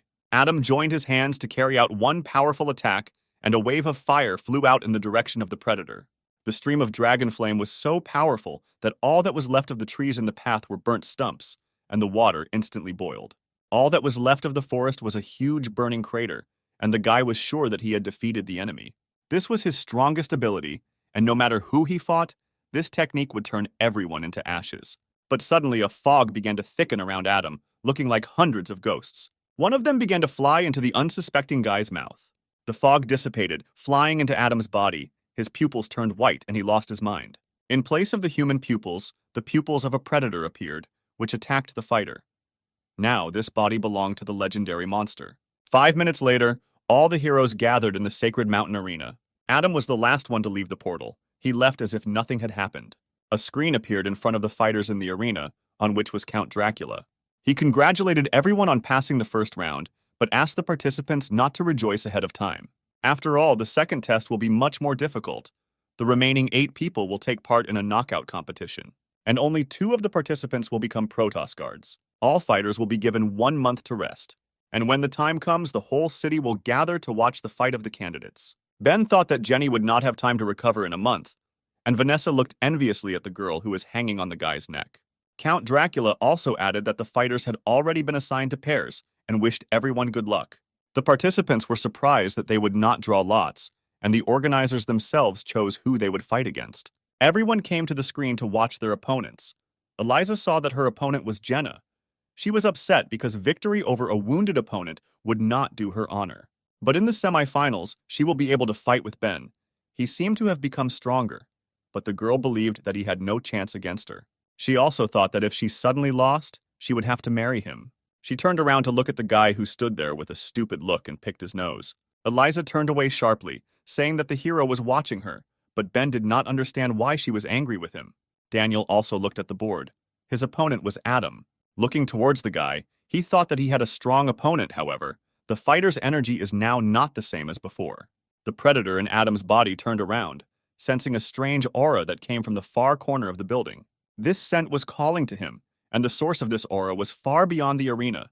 Adam went outside. The monster inside him thought that he had been wandering for exactly 10 years.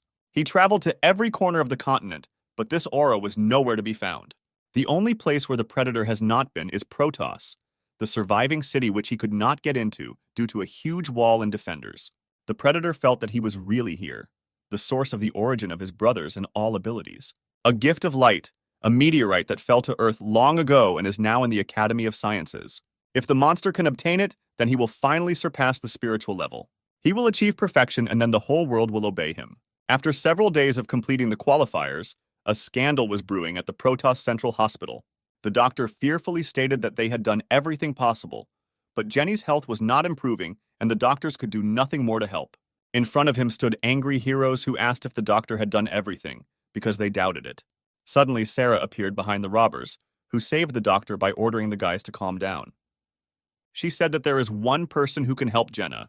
The little demon immediately asked who he was. She wanted to bring him to the girl, but Sarah replied that this was impossible. Leia immediately clarified how strong this man was. They were already ready to move out. Lucy was disappointed that some doctor could be stronger than her. Sarah explained that this person is not a doctor. He is an S-rank guard and also the strongest person in the Protos at the moment. The power of his mind is perfect, and if he agrees to cure Jenny, she will surely be healed. It's just a pity that he retired many years ago and disappeared without a trace. They tried to find him, but to no avail. Vanessa interrupted the crowd's conversation, saying that he was a master of mind flow control. His age was 56 years old, and his height was 188 centimeters. His ability is the most common N rank, but he perfected it and became a master. After Kell's death, he could control the Protos, but he was never interested in power. He voluntarily gave up the right to rule the city, so the right to rule passed to Count Dracula, the next most powerful guard. Now he lives on the top of a snowy mountain away from everyone. Sarah was surprised by this information. How could the girl know it? But the little demon looked at Vanessa incredulously, because recently they had been enemies. The girl replied that the dean has his own secret informants, so he knows everything about the guards, and now Vanessa is in Ben's squad, so there is no point in lying to her. She also added that the guard has a strange character and it is unclear whether he will agree to save Jenny. Suddenly, Ben spoke up. He said that he would find him and take the girl to the mountains. The guy promised that for her sake, he would seize any opportunity to keep her alive. After some time, the hero went to the top of the sacred mountain. He climbed the snowy slope for a long time. On his back was Jenna, whom he wrapped in his robe. After some time, the heroes finally found the guard's house. They were exhausted and frozen from the cold. Suddenly, Ben saw a familiar animal, peacefully building a snowman near the house. The animal also noticed the guy and was not particularly happy to meet him. At that very second, he forgot about his hobby and rushed into the house to escape from the one who once scared him in the cave. But suddenly a snowball fell in front of him, which scared the baby. It was Ben. He immediately blocked the little healer's path, saying that it seemed they had already met before. The hero asked why Eliza's pet was here, because this is the home of the master of mind flow control. The kid trembled with fear. He could not do anything with such a formidable opponent. But then the figure of a man appeared from behind the house, who said that the guy not only broke into his house without an invitation, but also hurt his pet. The figure came completely around the corner, and Ben was surprised to see the snow underneath it instantly evaporate. It was an S-rank Protos guard, master of mind flow control, Kevin. He was not happy with our hero and said that the guy did not belong here. Ben, at that moment, was amazed at the strength of the guard. He felt this aura, under which the snow was melting. It was as if the man was surrounded by a protective mantle, which if you touched, you would immediately dissolve. Suddenly, a girl appeared from around the corner and asked her father who he was talking to and who had come to visit them. It was Eliza, who was surprised that Ben came to her house. The hero was even more amazed that this was the girl's house, and this strongest guard was her father. Sometime later, Ben and Jenny were in the man's house. The guy persuaded the guard to help the girl because only he was capable of this. But Eliza watched this whole performance. She could not believe that Ben had come all this way for Jenny. The guy firmly stated that he would pay any price to save his girlfriend. Tired of listening to the hero's story, Kevin calmly replied that he refused to help him. Eliza chuckled. She didn't expect to hear a different answer from her father. Ben did not stop. He wanted to know the reason for the refusal. The guy suggested that perhaps it was because the guard's power would suffer if he helped the girl. Kevin replied that in fact, saving her was as easy as shelling pears. But these two were nothing to him. There was no point in helping them. Now he will help them. Then everyone will start turning to him for help, but he doesn't want that. Suddenly, Eliza stood up for the heroes, asking her father if he would help Jenna if his daughter asked for it. Kevin was surprised, but the girl explained that Jenny is her rival, and she does not want others to consider her victory undeserved. But the only thing that surprised my father was why Eliza was on their side. A couple of minutes later, Kevin and the heroes stood in the room. Jenna was on the bed. The man said that during the treatment, his ability would cause cell regeneration, which would cause the girl's temperature to rise, so she needed to be undressed. Ben immediately blushed. Images of Jenny without clothes flashed through his thoughts. A couple of minutes later, the girl was completely undressed. She was charming, but still unconscious. The master concentrated the energy in his finger and directed it towards the girl. He ordered her to comply and touched her head. At that moment, the girl began to come to her senses, and a green healing aura appeared around her. The guard had a strange feeling. At that moment, he felt that the girl was gifted. After a few minutes of treatment, Jenna began to come to her senses. Ben prayed that Kevin would be able to help the girl, and Eliza kept an eye on the guy so that he would not peep. Jenna began to sweat and began to move her eyes and jaw, looking like she was in pain, but she wasn't. The girl came to her senses and began to open her eyes. She felt that she was very hot, but at the same time very light. And then she saw herself completely naked, and she didn't know who did it. She screamed with all her might to the whole house. If not for the storm, her scream would have been heard in the city. Jenna asked what they did to her and why she wasn't wearing clothes, but Kevin decided to move away from the girl just in case. Having closed his eyes, the master said that Jenna was probably feeling better. Confused, Ben, who tried his best not to look, thanked the guard for his help. The heroes went to their rooms. Eliza showed Ben where he would spend the night, and the guy could finally rest. He turned to the girl and thanked her for helping to persuade her father to cure Jenna. Eliza did not understand why the guy was so tense for the sake of some bodyguard. She asked him about it. Even she cannot climb the mountain without the help of a phoenix, and Ben made this journey on foot, carrying the girl on his back. If a storm had started, he could easily have died. For her sake, the guy risked his future place on the throne. Eliza asked if it was worth it, to which the guy replied that it was worth it. He explained that Jenna is not just a bodyguard, she is his friend. The hero once had several friends, but they all abandoned him. And then he realized that those who care about him will always be on his side, even if the whole world turns against him. Jenna risked her life for Ben, and he did the same for her. Eliza turned around and hurried out of the room, saying that she would help them go down the mountain when the girl recovered. Ben thought that perhaps Eliza was jealous. Meanwhile, the recovered girl stood on the terrace and enjoyed the view of the snowdrifts. She did not expect that her master would do so much for her. The realization of this brought her joy. Looking at the snowy landscapes, she remembered how he courageously carried her on his shoulders. Her fantasies were interrupted by a male voice. It was Kevin, who asked if the girl would catch a cold in such cold weather. Jenna turned to him and asked why he was not sleeping yet. The master replied that he could not sleep, so he decided to drink tea with milk. Suddenly, he asked the girl if she knew who the gifted ones were. Anyone who is illuminated by a meteorite receives one ability, but there is a tiny chance that there will be two abilities. Such people are called gifted. Jenna is the second person in Kevin's memory who had such a gift, and the girl seemed to understand what the master was talking about. With such wounds, an ordinary person would probably have died, but Jenna was able to survive. The man suggested that one of the defender's abilities is immortality. The girl was embarrassed because she was taken by surprise. She replied that she could not die while the person connected to her was alive, but at that time, she was in agony. The master became more and more interested in Jenna's ability. He wanted to find out who this person was. The blonde replied that the ability itself chooses who it will become. It is directly connected with him. The girl senses when this person is in danger and can even sense his location. And since Kevin saved her, she will answer who it is. Only this secret must remain between them. But in return, Jenna will have a request. She asked the master to become Ben's mentor. Kevin was not very happy with what he heard. He replied that he was tired of teaching people and was too busy. Jenna looked away and quietly apologized. She didn't think before asking the master about such a thing.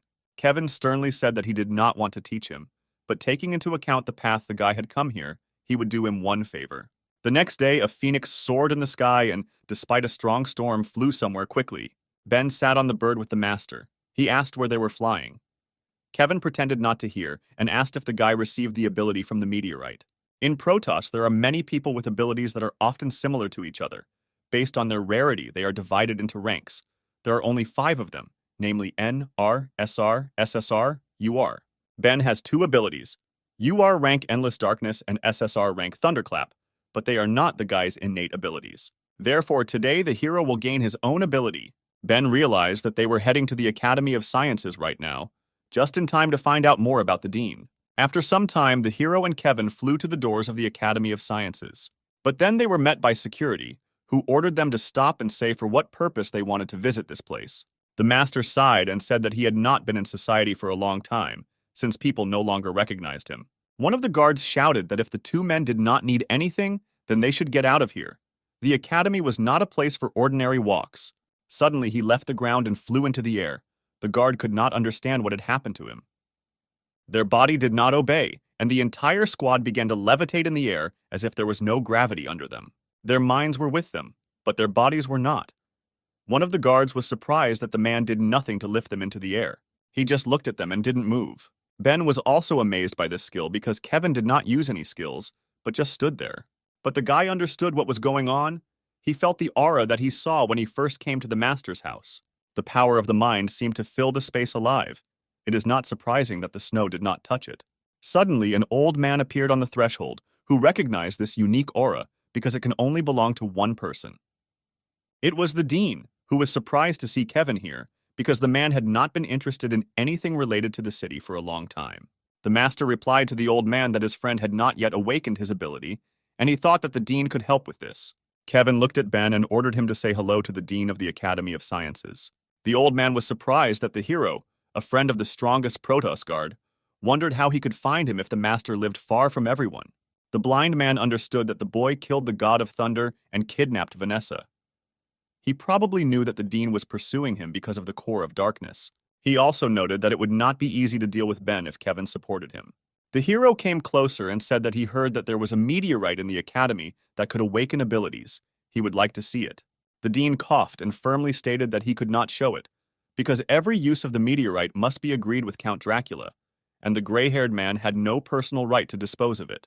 And since Ben is a friend of Mr. Kevin, the old man could put in a good word with the Count. Endless darkness began to thicken around the guy. He decided to solve the problem in a bad way, since nothing worked out in a good way. But suddenly the wind barely blew next to him, and he saw the master who was already standing near the Dean. The old man was amazed by the man's speed and was afraid of what would happen next. Kevin looked at the dean with a gloomy look and in a sepulchral voice ordered them to let them through, because the old man would not contradict him. The dean's mind suggested that it was better not to resist this man. The blind old man smiled sweetly and asked the guests to follow him. The trio walked along the long corridors of the academy. Ben had already begun to doubt that they were going in the right direction, but the dean reassured him by saying that, although he was blind, he knew the academy like the back of his hand. The hero thought about the fact that the security system here is impressive, because they had already passed 4 posts, and before each one the presence of the dean was required. If not for him, they would hardly have passed. In addition, the closer they are to the meteorite, the stronger the endless darkness reacts to it. The old man stopped. The meteorite was behind this door. He asked the heroes to listen to his instructions when they went inside. The metal door slowly opened, and the heroes entered the room where the legendary artifact was located. In appearance, it resembled an ordinary stone to which various cables were connected. This was the first time Kevin had seen a meteorite with his own eyes, so he asked the dean if this was really the same artifact in front of them. Ben calmly said that in appearance, it was an ordinary stone that did not represent anything.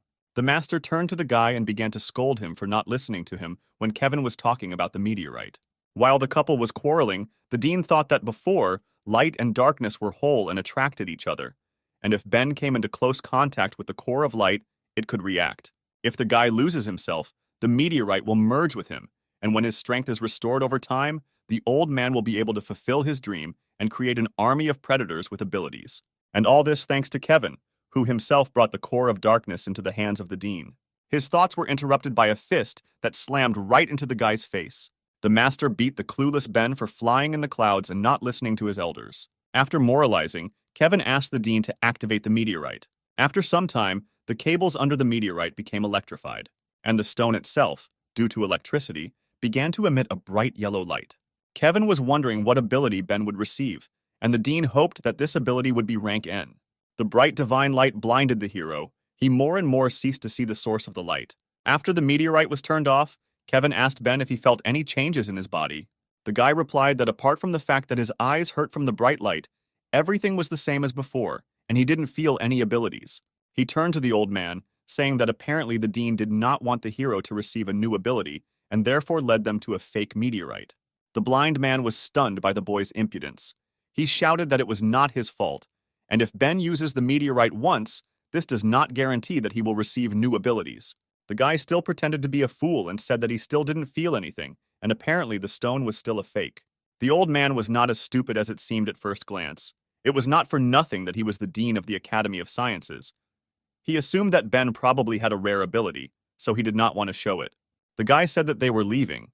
He suggested that the mentor go to a place nearby where they make excellent tea with milk. These words pleasantly surprised the master. He replied that he only drinks tea with sugar. Ben also added that they would order coconut pudding. The old man was furious at the hero's impudence. He wanted to kill him right now, despite the fact that the guy was accompanied by the best guard. When the heroes turned their backs to the old man, he pulled a hidden blade from his cane. The dean thought that Kevin would not have time to react if he struck right now. He pulled the sword from his cane and swung it to kill the unsuspecting guy. But suddenly he froze in place and could no longer move. Kevin asked the old man if he had forgotten what it was like to cross the path of a master. Realizing that he had lost, the dean trembled with fear. He knew that the guard was very strong, but he didn't think that much. Having apologized, the old man put his sword back in its sheath and decided not to detain the guests any longer. Ben was horrified by how much rage he saw in Kevin's eyes. He understood that if the dean had not retreated, he would now be dead. Kevin looks harmless, but he hides a huge amount of power. So this is what he is, the strongest Protos man. After the incident at the academy, our heroes were heading home on a huge phoenix. Kevin drank his favorite milk tea, which Ben promised him. The guy was surprised how the master drank a whole glass of tea in one gulp. After all, he really loves this drink. The guard turned to the hero and said that now they were alone, and Ben could show the ability that the meteorite had endowed him with. Kevin quickly saw through the guy. The hero did not want to show his new ability in front of the dean, so he fooled him. The ability had just awakened, and Ben didn't know if he would be able to show it, because he had never used it before and he didn't know what it did. Kevin waved his fingers and told the guy to stand still and not move. He decided to penetrate his mind and see for himself what kind of ability the boy had. The master concentrated to find the place where it was hidden. Inside the guy's mind, he saw hundreds of demonic eyes that were watching him. Kevin suggested that the place where Ben's ability was hidden was connected to an evil spirit. The ability to control evil spirits is extremely rare, but what rank it is depends only on the rank of the spirit. Suddenly, he noticed an ominous creature that was watching him. The master turned around and saw that the monster was huge. The man demanded that the spirit tell him his name and show himself to him. The monster was of colossal size. Its voice echoed throughout the entire space, and its name was Asur. Ben was already tired of standing in one place and not moving. He was looking forward to the master finishing his ritual. Opening his eyes, Kevin said that the boy was very lucky. Ben was delighted at these words and suggested that the meteorite had given him the ability to the gift of light. The master just grinned, because this ability is the treasure of the Protos. But the guy's ability is also extremely rare. It is not only strong, but also associated with evil spirits. So Kevin lingered in the guy's mind and taught the demon a lesson. This ability is SSR rank and is called Asura Spirit. Ben was disappointed by the simple name of his new skill, to which the master replied that it was a cool name. He also added that this spirit is extremely strong, as are his thoughts, and if you resort to its help, he can rebel against Ben. Therefore, unless absolutely necessary, the master advised the guy not to use it. A month has passed since Ben awakened his new ability, and today, all the Protos residents climb the sacred mountain to get to the arena. After all, this is the most important day of the year, but not only because of the final competitions. What is more important is that in addition to the contenders themselves and the spectacular fights, they will also be here. S-rank Protos guards will be present in the arena. 2 guards had already arrived at the performance. It was Count Dracula and the director of the competition. The audience was happy to see such people live, because before that they had only seen them on TV. The director asked why the Count arrived so early. After all, he is the most important person in the Protos, and it is common for him to be a little late. The Lord drank blood-colored wine, the same as his robe. He answered the girl that he did not like to wait. It reminded him of waiting for the moon to appear from the clouds. Suddenly, the Count heard something move above him. He immediately realized that someone was sitting on top, because it is difficult to remain motionless while sitting on a canopy. The fabric began to boil like boiling blood, and the Count's crown appeared from it. Going upstairs, he noticed Kevin and said that he expected to see him here, despite the fact that such events were not interesting to the old master. The Count suggested that this was probably due to the fact that his daughter was taking part in competitions. Kevin was still calm and answered the bishop that this was not entirely true. There's just a tea discount today, and they also have a giant pearl milk tea. The man suggested that the Count try it, but he refrained, answering that sugar accelerates aging. Kevin was indignant and advised to live for today, because the Count and the master were the same age.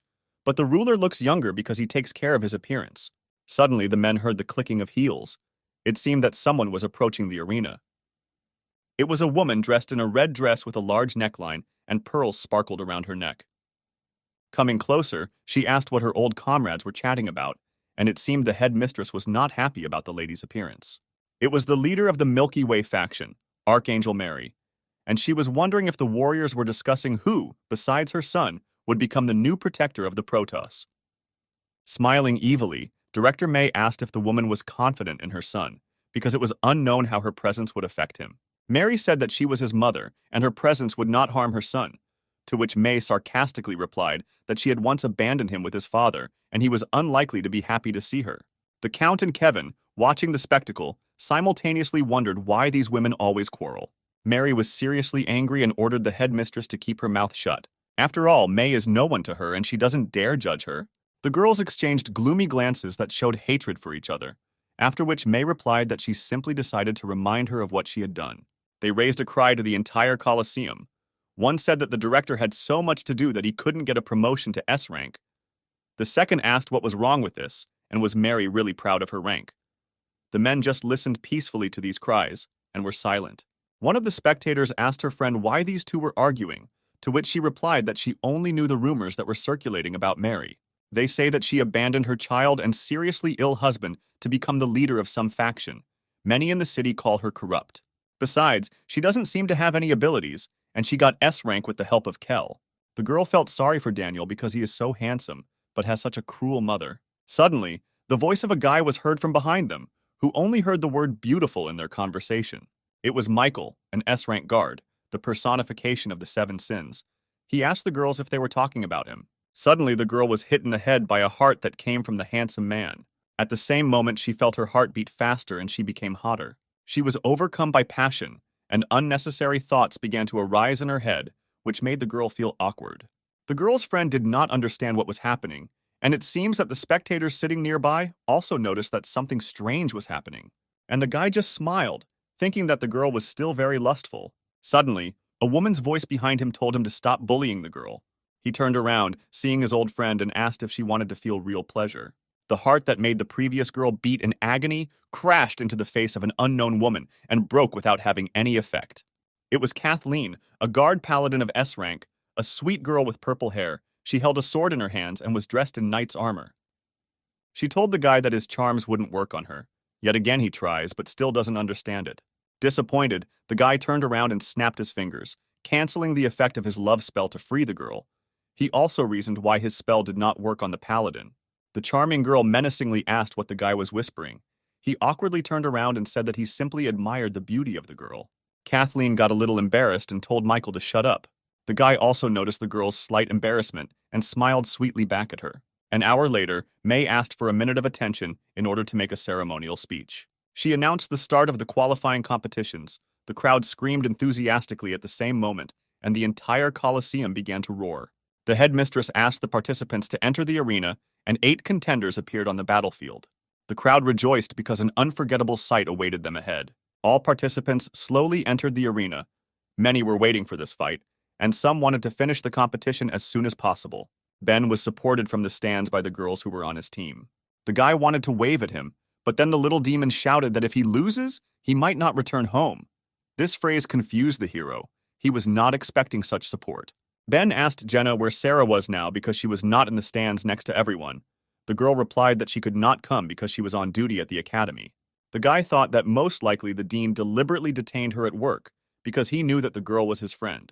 Not only did they come to cheer for Ben, Daniel's mother saw her son and thought about how much she missed him. They locked gazes, the cold gaze of the son and the enthusiastic gaze of the mother. The woman was glad that her son looked at her. They had not seen each other for a very long time, and perhaps he had already forgiven her. But Daniel turned away as if he didn't see anything, and his mother chanted from the stands that he would succeed because she loved him. May began to explain the rules to the participants. Firstly, the opponent must either lose consciousness or be immobilized for 10 seconds, and secondly, he must admit defeat. If there is a threat to the life of a participant, the headmistress will interrupt the fight. Ben began to yawn while listening to the rules. He asked if he could start the fight already. He had had enough of showing his abilities. Jenna was worried because the guy looked tired. Maybe he didn't get enough sleep. Kevin was also worried, but for a different reason. He assumed that the hero was tired because he did not listen to the master's advice. The headmistress announced the first battle between the owner of the Endless Darkness technique and the Protos warrior James. The contenders entered the arena and prepared for battle. A gong sounded, announcing the start of the fight. A little boy on the podium asked his mother if the uncle in the raincoat was strong, to which the woman replied that he was a frequent guest at the qualifiers, and among ordinary people he was the strongest. The warrior in armor, warming up, said that he had been taking part for exactly 5 years, and every time he encountered a very strong newcomer as an opponent. He thought that this time he would be defeated by the new prodigy Daniel, but oddly enough, the god sent Ben as his opponent. The hero fell asleep as he walked, and the warrior speaking to him declared that his ability would overcome endless darkness. At that moment, Ben's eyes glowed purple, and he replied that he would not use infinite darkness this time. James was indignant at the guy's impudence and replied that he was not afraid of being absorbed, and besides, Ben's hero ability was quite recent. Therefore, he was the first to decide to launch an attack, shouting to the hero that he could not cope with him because the warrior was already battle-hardened. And suddenly James disappeared. He moved so fast that he was invisible. Some spectators were amazed, while others had already seen this ability. It was called Flying Dragon. The guy ran around Ben at such a speed that it was impossible for a normal eye to follow him. There are 2 ways to absorb energy into endless darkness, either when the enemy is dead or unconscious, or he needs to be caught. But James was so fast that it seemed impossible to catch him, so he was sure that victory would be his. Ben didn't even watch his opponent. He just stood and yawned in the middle of the arena. James stopped behind the guy and realized that this was the best moment to attack.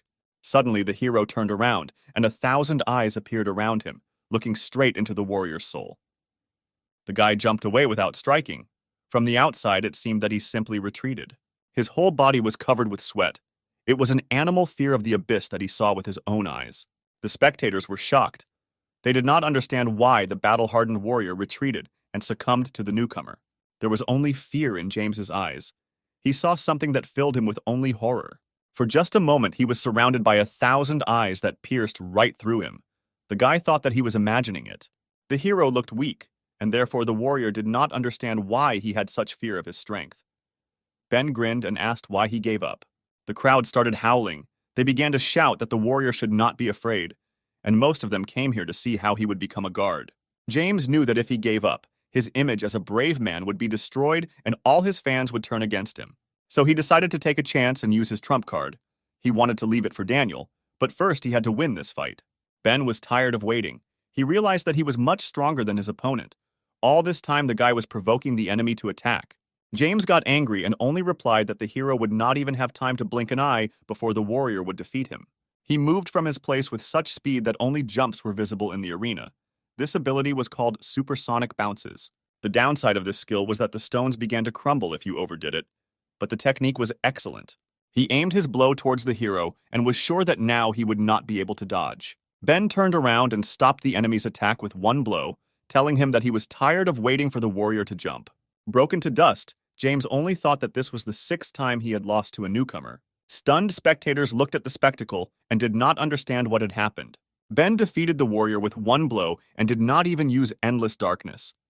This battle seemed to be won without a chance. Flashing his smile, the hero said that it was all because he reached B rank last month. The director declared Ben the winner, and he, yawning, headed towards the exit of the arena. Kevin watched the guy and realized that although the hero doesn't show it, he is very depressed. This is an indicator that Asura will soon rebel. Still, the guy could not resist the temptation to show off his new ability. A few minutes later, the arena was empty. The little demon was reading the schedule of future fights. The next fight was between Jenna and the owner's fiancée, Eliza. Two of the contenders watched the beautiful girls from the stands and chatted with each other. The warrior with the sword asked his opponent who he thought had the best chance of winning. To which the guy with the mohawk replied that it's hard to say, but both girls have equal chances. Eliza told her opponent not to cut her any slack just because her father helped Jenna. The girl agreed and replied that now she would fight at full strength. After all, she is the guard of the future king, but often she did not give it her all. She looked at the stands, where Ben was supporting the girl with a smile on his face and wishing her luck in the fight. Jenna reminded herself that the hero always bravely rushed into battle when they were in danger, helped her when she was in trouble, defended her when the girl could not fend for herself, and was the one who carried her to the top of the mountain when she needed there was help. Therefore, Jenna wants to prove to her master that she is worthy of being his bodyguard. Eliza smiled and asked the girl to show all her strength in order to find out which of them is stronger. The fight began, and the king's guard, without waiting for his opponent, raised his hand up. Suddenly, a huge piece of earth began to rise from the ground, which scared Eliza. The spectators also did not expect to see such a spectacle. They looked in surprise at the slowly rising stone from the ground. The king's bride was dumbfounded that Jenna could do such a thing. The girl lifted almost all the earth from the arena into the sky. Ben was worried about his guard, because lifting such a huge piece of earth was beyond her capabilities, and most likely she would not be able to cope with it. Kevin calmly sipped his tea and thought about Jenna's strength. He understood that this was her maximum, and apparently she decided to finish the fight with one blow so that Ben could see her victory. But he was confident that Eliza could withstand such a blow.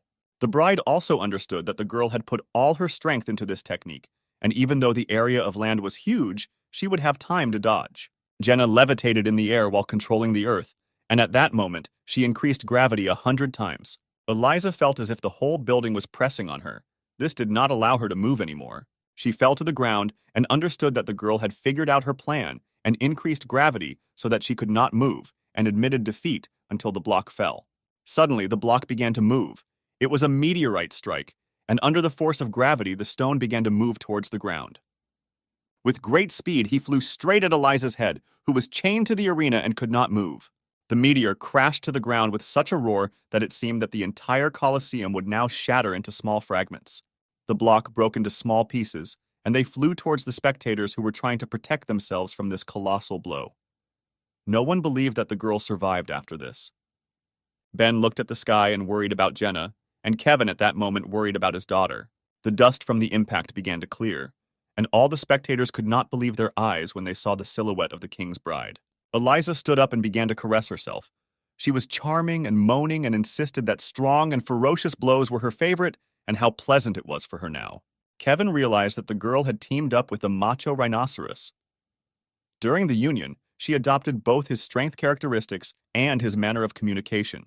Eliza continued to get turned on and begged Jenna to hit her again. All the guys in the stands liked this spectacle from the warrior. She not only survived, but also provoked her rival. Eliza regained her consciousness and noticed that she was unharmed. The girl did not expect to see such a stunning blow. She also did not expect that gravity would return to normal right before the impact. Otherwise, the rhinoceros would not have saved her. The girl thought that Jenna saw that the bride was not going to give up and allowed her to dodge.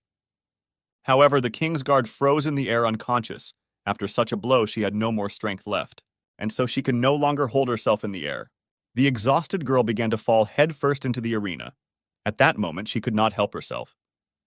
The spectators were stunned. Her friends understood that if they didn't help her now, she might crash. Suddenly, Ben jumped from the stands to try to catch Jenna. Confident in his abilities, he promised that he would not hurt the girl. He barely managed to catch her, telling her not to risk her life for the sake of some kind of competition. Together, they landed near the crater left by the meteorite, and the audience breathed a sigh of relief. The director stated that since Jenna could no longer fight, the result of the round was obvious. The girl's friends were upset because she had been training for so long and was very close to winning, but still lost. May began to announce the winner, but at that moment Eliza interrupted her. To the surprise of everyone, she raised her hand and said that she was giving up, and Jenna won this round. She added that if the defender had not weakened gravity, the bride would not have been able to cope and would have lost. Kevin smiled. He was proud of his daughter and what she did. Ben looked at Eliza and thought that she preferred loss to an easy victory. Apparently, she was very proud. But suddenly, at that moment, the hero felt that someone was pulling him by the collar. It was Jenna, who was completely exhausted, wondering if she had won. The hero smiled sweetly at the girl and replied that she won, and he was very proud of her. To celebrate, Jenna grabbed the guy and hugged him tightly. She thanked him for his support, and Ben was very embarrassed by what was happening. Eliza, watching the cute couple, trembled with envy overwhelming her. It seems that this hurt her feelings. She got angry and screamed for these two to come and control themselves. Jenna's friends grinned and realized that the girl was jealous of him, and Vanessa was jealous of such a warm hug because it was probably very nice. The director declared Jenna the winner and announced a break for an hour in order to carry out work to restore the arena after the fight. After some time, Ben sat with the girls and discussed their fight. They bought a cool soda to catch their breath. The guy told the warriors that they shouldn't quarrel over some kind of competition. Eliza was upset by her defeat. She apologized to the hero for dropping out so early and not being able to fight him. The girl realized long ago that she was no match for him and would not defeat him. Therefore, she was not against Ben taking the throne, and Eliza also began to talk about the engagement. But at that moment, an old man appeared behind the heroes. It was the Dean, who noticed that the guy was very successful with women. Ben was not happy to see his enemy. He told the old man that he would not believe him if he came to congratulate him on his victory. The blind man told him that the hero shouldn't talk nonsense. He still remembers how the guy humiliated him several times, and he just won't leave it like that. This time Kevin is not around, because the Dean checked that he went to buy tea, so no one else can interfere with their fight. The old man took his sword out of his cane and pointed it towards Ben. He was sure that this time no one would protect the guy. The warriors got angry because of Dean Lee's impudence. Eliza began to say that the old man allowed himself too much. According to the contract, she was Ben's fiancée and would not let him be offended. Jenna supported her. Our hero noticed that the Dean had chosen a bad place for the battle, because if he were killed in front of the audience, Lee would disgrace the Protos guards. He asked if the blind man was confident in his decision, because Count Dracula would bring him to justice. To which the old man replied that the Count is not the king of Protos. He is just a deputy, and it is not for him to judge him. Suddenly, Lee's energy changed. At that moment, the guy realized that the old man had decided to go on the attack. Pointing his sword at the enemy, the Dean shouted that the guy was too young to teach him. Lee tried to attack, but at that second, the heroes heard the sound of crossed swords. Something prevented him from doing so. The vile old man was surprised that someone put a block. At first, he thought it was Kathleen's paladin, but then he remembered that he was not inferior to her in fencing, and she also had no reason to stop him. Of all the Protoss swordsmen besides Kathleen, Dean couldn't think of anyone who could stop his attack. It was Leia. She made it just in time, drawing her katana halfway out of its sheath and blocking the old man's attack. Lee knew this girl because he studied information about her, but he did not think that she was so strong. Following Leia, The footsteps of other defenders were heard. The little demon was delighted with the guest, because they had been looking for him for a long time. The pink-haired girl told the old man that they would not let Ben be offended.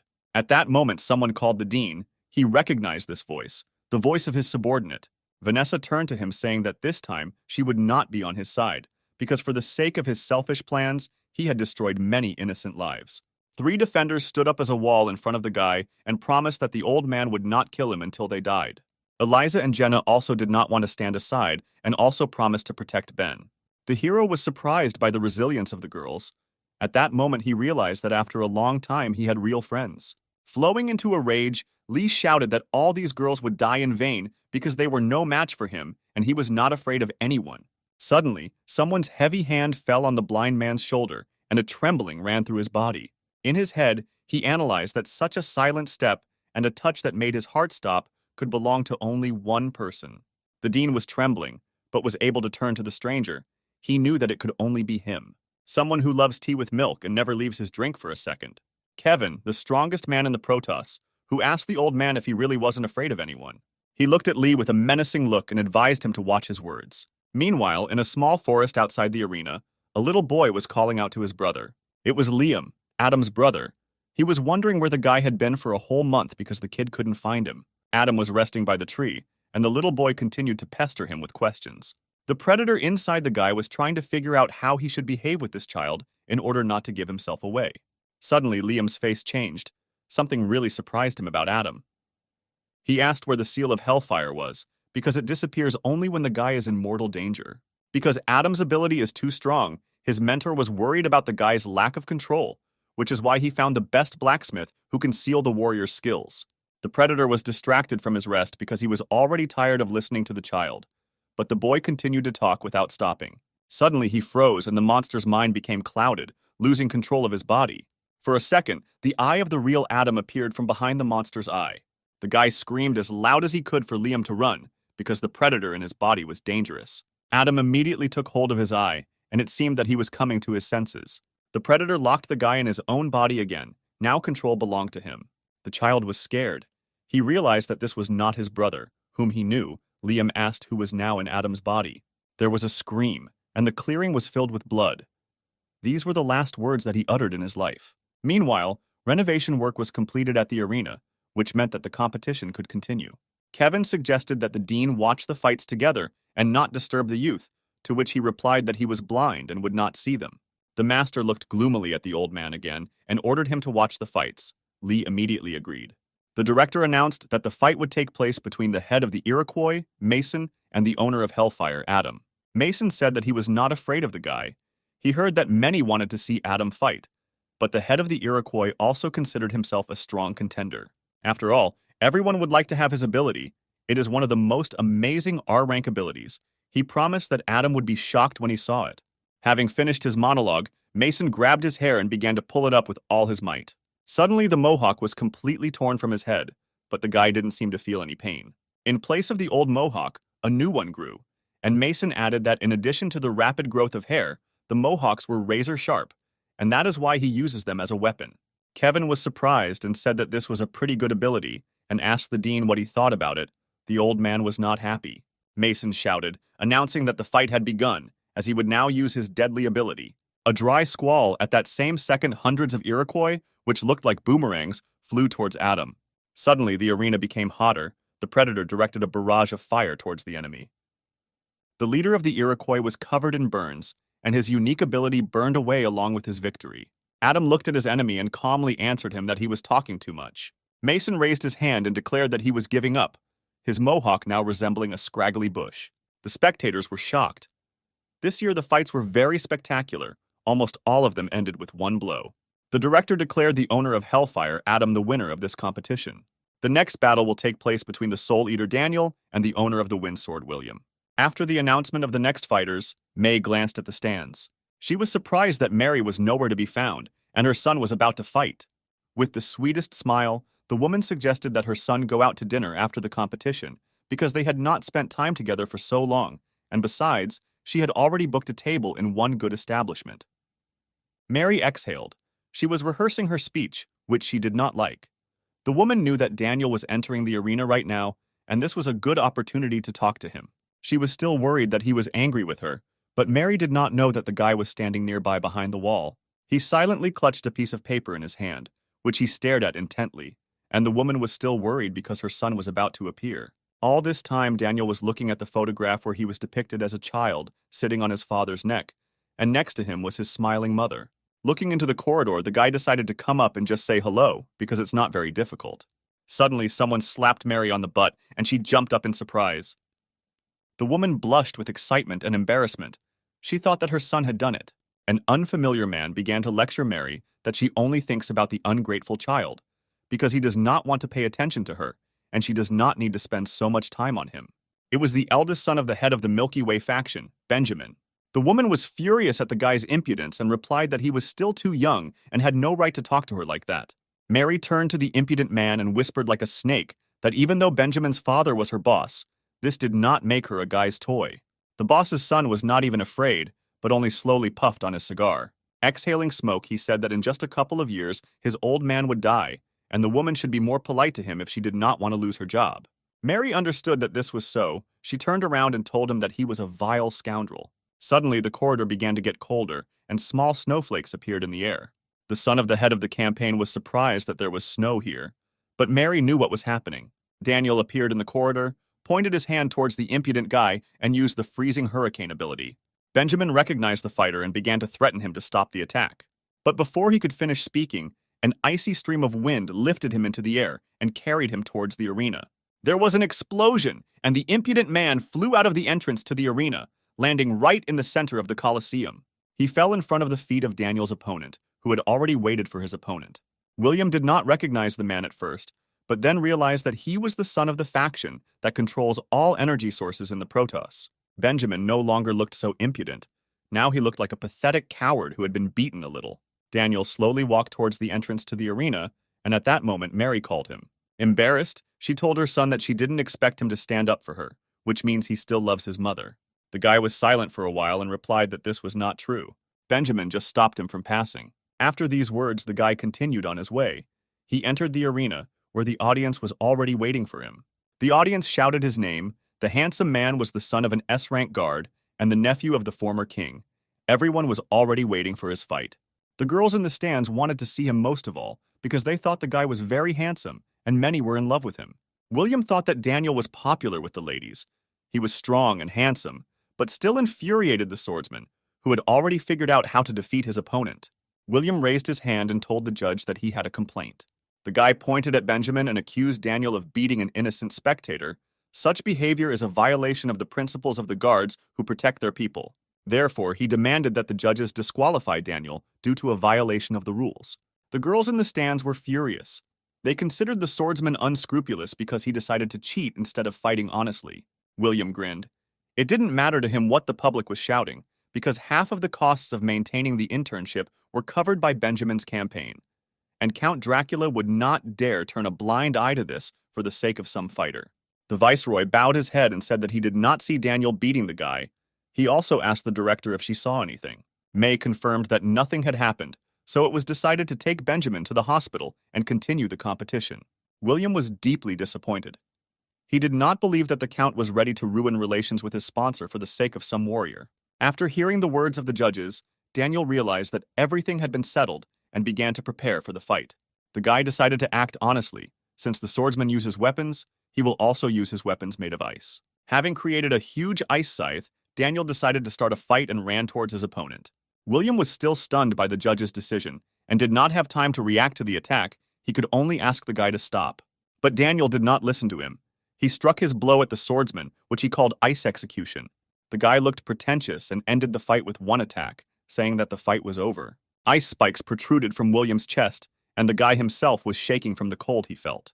The girls in the stands chanted the handsome man's name, and his mother became embarrassed when she noticed that her son had grown up. The director announced the semifinal. Ben and Jenna were supposed to fight in it. The guy looked at the girl and asked if she was ready for battle. The defender smiled sweetly and told the owner not to worry about her. Suddenly, she raised her hand. The girl told the judge that she was refusing the fight. Jenna explained to the guy that they were not rivals, and besides, she spent all her strength in the first fight and would not be able to fight. Ben decided that the girl was blatantly lying, and most likely she was planning to retreat a month ago when the opponents were announced. Jenna was embarrassed and replied that apparently nothing could be hidden from her master. She straightened her hair and added that only two can become guards, so the girl wanted to provide an easy exit to the finals for the hero so that he could definitely become a guard. The director announced Ben as a finalist, which meant he would be promoted to guard. James was touched by this act. The guy was jealous that the hero was very lucky because such a beautiful girl lost his victory. May announced the next battle. The Soul Eater Daniel and the owner of Hellfire Adam will fight in it. The one who wins will become the Protos guard. The firefighter stood in the arena and warmed up. Then he raised his hands in the air. This surprised Daniel. He expected the guy to immediately attack and not prepare for battle. Suddenly, a huge pillar of fire flew into the sky from Adam's hands, which was so powerful that the ground under the guy's feet began to crack. A pillar of flame rose high above the arena and began to take on the shape of a dragon. Our heroes were amazed by such a sight, and by the fact that the guy's ability had taken shape. Count Dracula didn't show it, but he was also interested in Adam's skills. He noticed that he released too much energy for a beginner. Only there was no surprise on Daniel's face. He was focused and confident that the fiery fighter started right away with his trump card. The Hellfire took on the form of a dragon, which was aimed at the Ice Devourer. A huge power was concentrated in Adam's body. The Predator began to wonder why the guy sealed it. The battle began, and a huge fire dragon opened its mouth and a red-hot ball of fire began to form in it. The spectators were intrigued. They did not expect to see such power and were afraid that the fire would spread to them. May was also amazed by the guy's strength. She asked her master if she should stop the fight, because the audience could get hurt, to which the Count refused. From the mouth of the fire dragon, a column of flame burst out, which was supposed to burn Daniel. The guy was not afraid of Adam's power, because he knew that he himself was quite strong. The Ice Eater raised his hand, and at that same second a high ice barrier rose in front of him. Two opposing elements collided. The dragon's flame crashed into the ice wall. From such a powerful, hellish flame, the barrier began to melt until it completely disappeared. The Predator in Adam's body grinned. He knew that such a wall would not stop his attack. There was a monstrous explosion. The Colosseum shook, and flames covered the entire field. Frightened spectators tried to protect themselves from the flames that flew towards them. After the attack, the smoke cleared. Daniel coughed, but was still alive, which surprised the Predator. All the clothes on the guy's body were burned. The nobleman said that such a blow could not cope with his barrier. But besides this, Adam did not take into account two more things. Firstly, because of the barrier, the firefighter could not see everything that was happening on the field. Adam was surprised. It seems that he began to guess that this was not the real Daniel in front of him. And secondly, thanks to the barrier, the nobleman was able to reach the enemy. Daniel launched a sweeping blow with his scythe, but the Predator dodged, saying that he had underestimated his opponent. His fist was hot and he was ready to attack. This time the handsome man would not leave. Adam shouted that this would all end and dealt a fiery blow to Daniel. The guy managed to dodge and land on the arena without much harm. Daniel spat out blood. A burn was visible on his face, yet the fiery fighter was able to slightly wound the enemy. Seeing this picture, Mary realized that things were bad because her son was very proud and the fact that he was hit was unthinkable for him. Now Daniel was furious. His vision clouded and he was preparing for a new attack. Steam was coming out of the guy's mouth. He only quietly whispered that Adam wouldn't just leave here now. The noble swung his weapon and struck a chilling blow from a distance. A huge blade-like block was moving across the entire earth in the direction of Adam. But for the Predator, it was nothing. He caught the blade with his own hands right when it was supposed to hit him. From the fire that was concentrated in the guy's hands, the blade cracked and burst. Daniel was in shock. He did not believe that someone could stop his scythe with their bare hands. The noble knew that only an S-rank guard could do this. But the Predator was worried about something completely different. He understood that right now he was using his own powers to stop the attack. He needed to be more careful because there were guards everywhere and they might notice something was wrong. Kevin watched the fight with interest.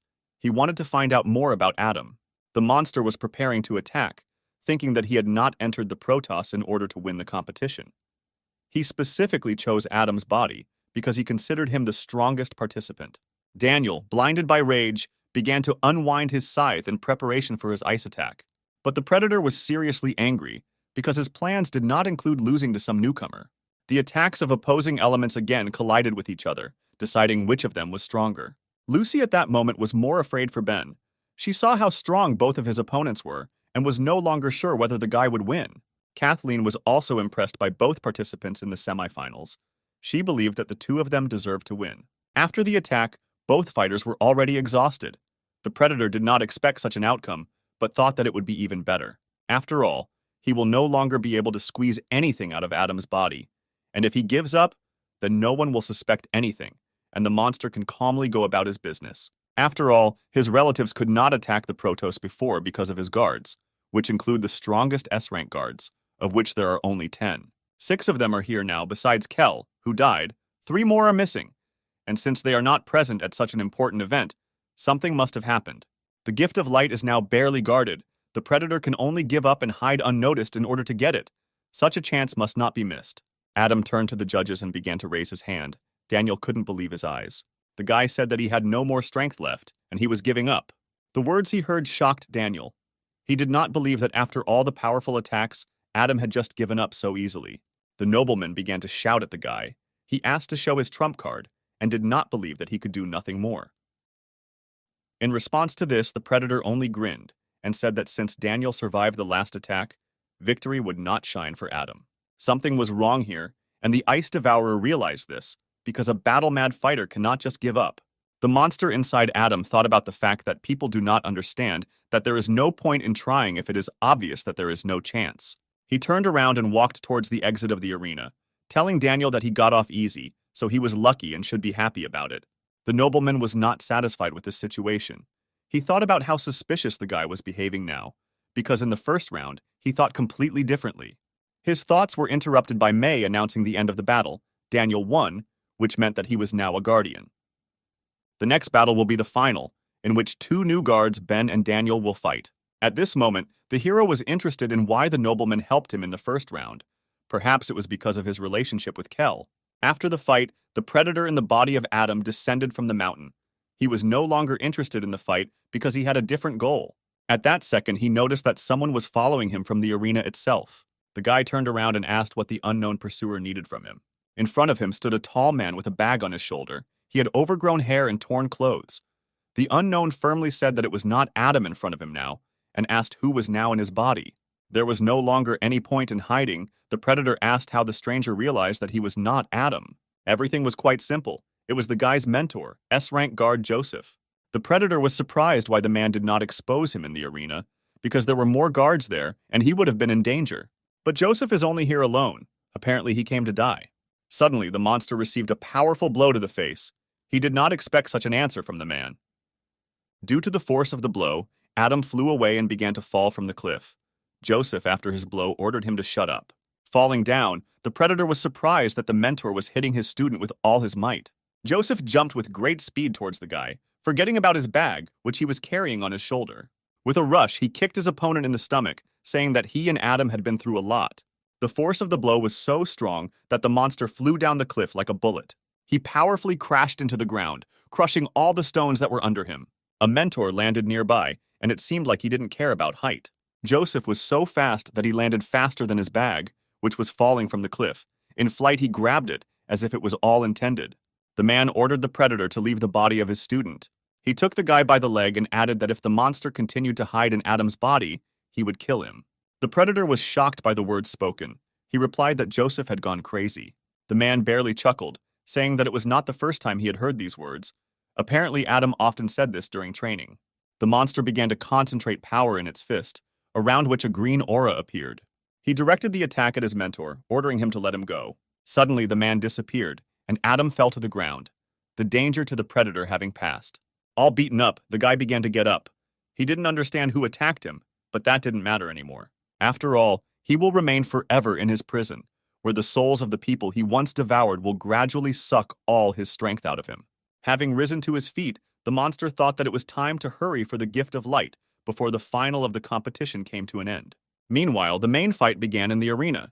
Daniel told Ben that he was already a guard, which means he was one step closer to the throne, but it was too early to rejoice, because Kell was a teacher and close person to the Ice Eater. Therefore, he wants to help him, but first the hero must show what he is capable of himself. Ben understood why Daniel helped him in the first round. The nobleman just wanted to make sure that the guy was suitable for Kell's place. Therefore, he decided to show all his power. A dark aura began to concentrate around Ben.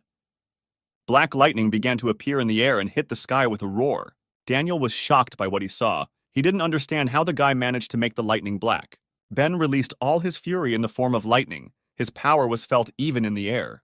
The spectators were surprised by what they saw. They felt some kind of terrifying atmosphere that was accumulating in the arena. James felt this energy again, exactly the same as in their fight, as if someone was watching him. Dean Lee realized that this energy was similar to Asura, which means that Ben received for the ability. The old man asked Kevin if they had already summoned him. The master himself was surprised. He replied that they did not summon a demon, but he had no idea how the hero managed to use this power. Only one thing was clear. Ben was able to combine the energy of Asura and the ability of the god of thunder. The guy's eyes turned a frightening purple color. He asked Daniel if he was disappointed now, to which the guy replied that the hero is indeed special, because in addition to endless darkness, he himself has the ability. Ben was angry. A month ago, the nobleman considered him an unworthy opponent, but now everything is different, because in this competition, he will not use the ability given to him. The battle began, and the hero attacked first, jumping off the ground with such force that it cracked. Having approached the enemy, Ben shouted that this time he would use his ability. Terrified, Daniel used one of his abilities, ice patterns, which created a wall of ice around him. But she could not protect him. The ice around the guy began to crack because it could not withstand such a strong blow. Ben struck a blow called spiritual lightning. The force was so great that Daniel's barrier could not withstand it and burst. The guy flew away from his opponent and thought that Ben was not so strong in the first round. And besides, it was still unclear what the effect of his technique was other than a feeling of severe anxiety. He drew attention to his cheek, from which blood was coming, yet the hero was able to touch him. Suddenly, at the sight of his wound, Daniel felt a strange sensation as if he was being pulled inside. 1,000 eyes appeared around him. He did not understand what was happening because he was consumed by fear. Vanessa asked why Ben stopped, because now was a great moment to attack, and Leia noticed that he was not the only one who stopped.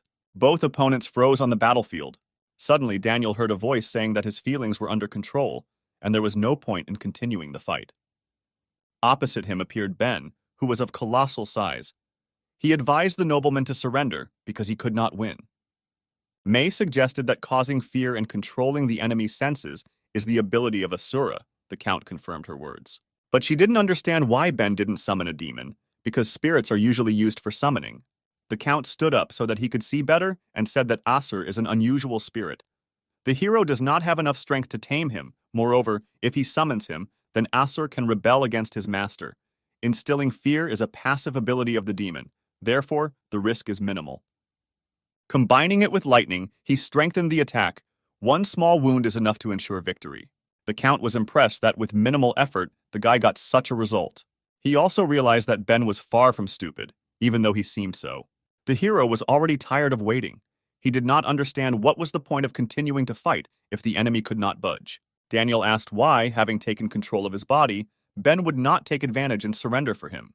He also added that if the hero loses right now, it will be only because of his softness. Ben was surprised. He didn't understand how he could lose in such a situation. It seemed like the enemy was up to something. Suddenly his legs were covered in ice and immobilized him. But not only his legs, but also the entire arena was covered in ice. This was an icing technique. Ben looked around and saw that he was surrounded by walls of ice. He exhaled and called Daniel stubborn, because the hero gave him a chance to just give up, and he is making everything difficult. The guy didn't expect it to come to a fight, but Daniel froze the entire arena just to immobilize him. The nobleman did not react in any way to his words, but simply stood in place motionless. The hero remembered that Daniel could not hear anything, because he took control of his senses. Suddenly, the Ice Eater said that Ben was the first, not counting Kell, who could resist him. He recognizes his talent. But the hero missed something. Ice, Daniel's sixth sense. The guy froze the arena to know Ben's location, not to immobilize him. Therefore, the hero needs to prepare, because the nobleman begins to attack again even without his senses. His hand shot into the sky and the ice began to accumulate into one object. This was Daniel's deadliest attack. The ice gathered together to form a sword. It was the ice sword Excalibur. Mary was worried because her son had already received the position of guard. Why then take the risk and use this ability? Jenna was also worried, but for her owner she was afraid that the guy would get hurt. The spectators were delighted to see the legendary sword. It was enormous in size, and its cold chilled to the bones, lowering the temperature throughout the Colosseum. Ben was happy with what he saw. He underestimated Daniel, and it seems everything was only getting more interesting. The ice around the hero's feet burst. Such an attack could not hold him back for long, because he was still covered in black lightning. Ben stated that since the nobleman fights at full strength, he will not give in and began to form a black ball in his hand. After some time, the ball increased in size and looked like a huge black clot of energy that was ready to explode. Without thinking twice, Ben launched the ball at his opponent to check which of them was stronger. Daniel also did not stand aside and aimed Excalibur at the hero. The spiritual realm and the legendary sword collided with each other. Both guys wanted to find out which of them was the strongest with this particular attack. But their strengths were equal, which meant that both could suffer. Even Count Dracula and Kevin were surprised by what they saw. The sphere and the sword began to crack. None of them wanted to give in, and it was not clear which of the guys was stronger. There was an explosion, and it was unclear who won. The spectators were amazed at the power of the skills. But suddenly, something appeared in the sky. Violet energy began to gather into small balls, signaling that Ben would now absorb the energy with the help of endless darkness. Meanwhile, outside the Protos arena, a girl with green hair was watching the fight on a screen. It was Sarah, locked in the academy. She greedily ate popcorn and reasoned that if the guy wins, his rating will be very high. Suddenly, the girl felt a strong push that almost threw her out of her chair. Because of the push, Sarah spilled popcorn all over herself and was very unhappy about it. But what happened? The girl thought it was like an earthquake. Suddenly, behind the glass, she saw the killed guards and a guy with red hair who looked like one of the participants in the competition. Adam walked forward, not noticing the enemies. He felt that his goal was very close. Suddenly, he stopped. The guy realized that the fragment was behind this door. Moving closer to the door, he swung his fist to knock it down. His strength was so high that the metal door with one blow shrank like a sheet of paper. The barrier was destroyed, and the Predator was in the room with the meteorite. Adam was happy that he had finally achieved his most cherished dream. His goal is the gift of light. With its help, the Predator will finally be able to surpass the spiritual level and become the crown of evolution. Suddenly, the footsteps of some stranger were heard behind the guy's back. It was one of the B-rank Protos guards who attacked Adam, saying that he was denied access to this room. The Predator saw the blade of the sword that appeared in front of his face. He was surprised by the man's impudence. Adam instantly grabbed the man by the face and slammed him into the wall. He was infuriated that this weakling was distracting him at such an exciting moment. The power of the blow was such that the mark of the guy's hand remained forever on the face of the dead defender. Sarah watched all this through the cameras. She was horrified that the fighter killed the B-rank defender with one blow. She understood that the unknown person came for the meteorite. Even the commander-in-chief could not stop him, which means the girl should not try. Sarah only got a job here to get Ben to the dean, and she didn't want to risk her life for the old man's business. She was scared, so she decided to hide and pretend she didn't see anything. Meanwhile, in the arena, the warriors began to recover from the explosion of the sphere and sword. Daniel felt his senses return, but he didn't know why, because the fight time had run out, or because Ben had let go of control. But then he saw a familiar aura in the sky, which he had seen before. He got angry and accused Ben of using endless darkness, even though he promised to fight without it. The hero was ashamed. He explained that this ability is passive, and he himself can barely restrain it. So, as compensation, he returned Daniel's feelings to keep things fair. Mary decided to leave the arena. She was angry at Ben's invincible power. The woman understood that after the destruction of the sword, her son no longer had a chance to win. She knew that endless darkness does not obey the will of the owner and absorbs energy on its own.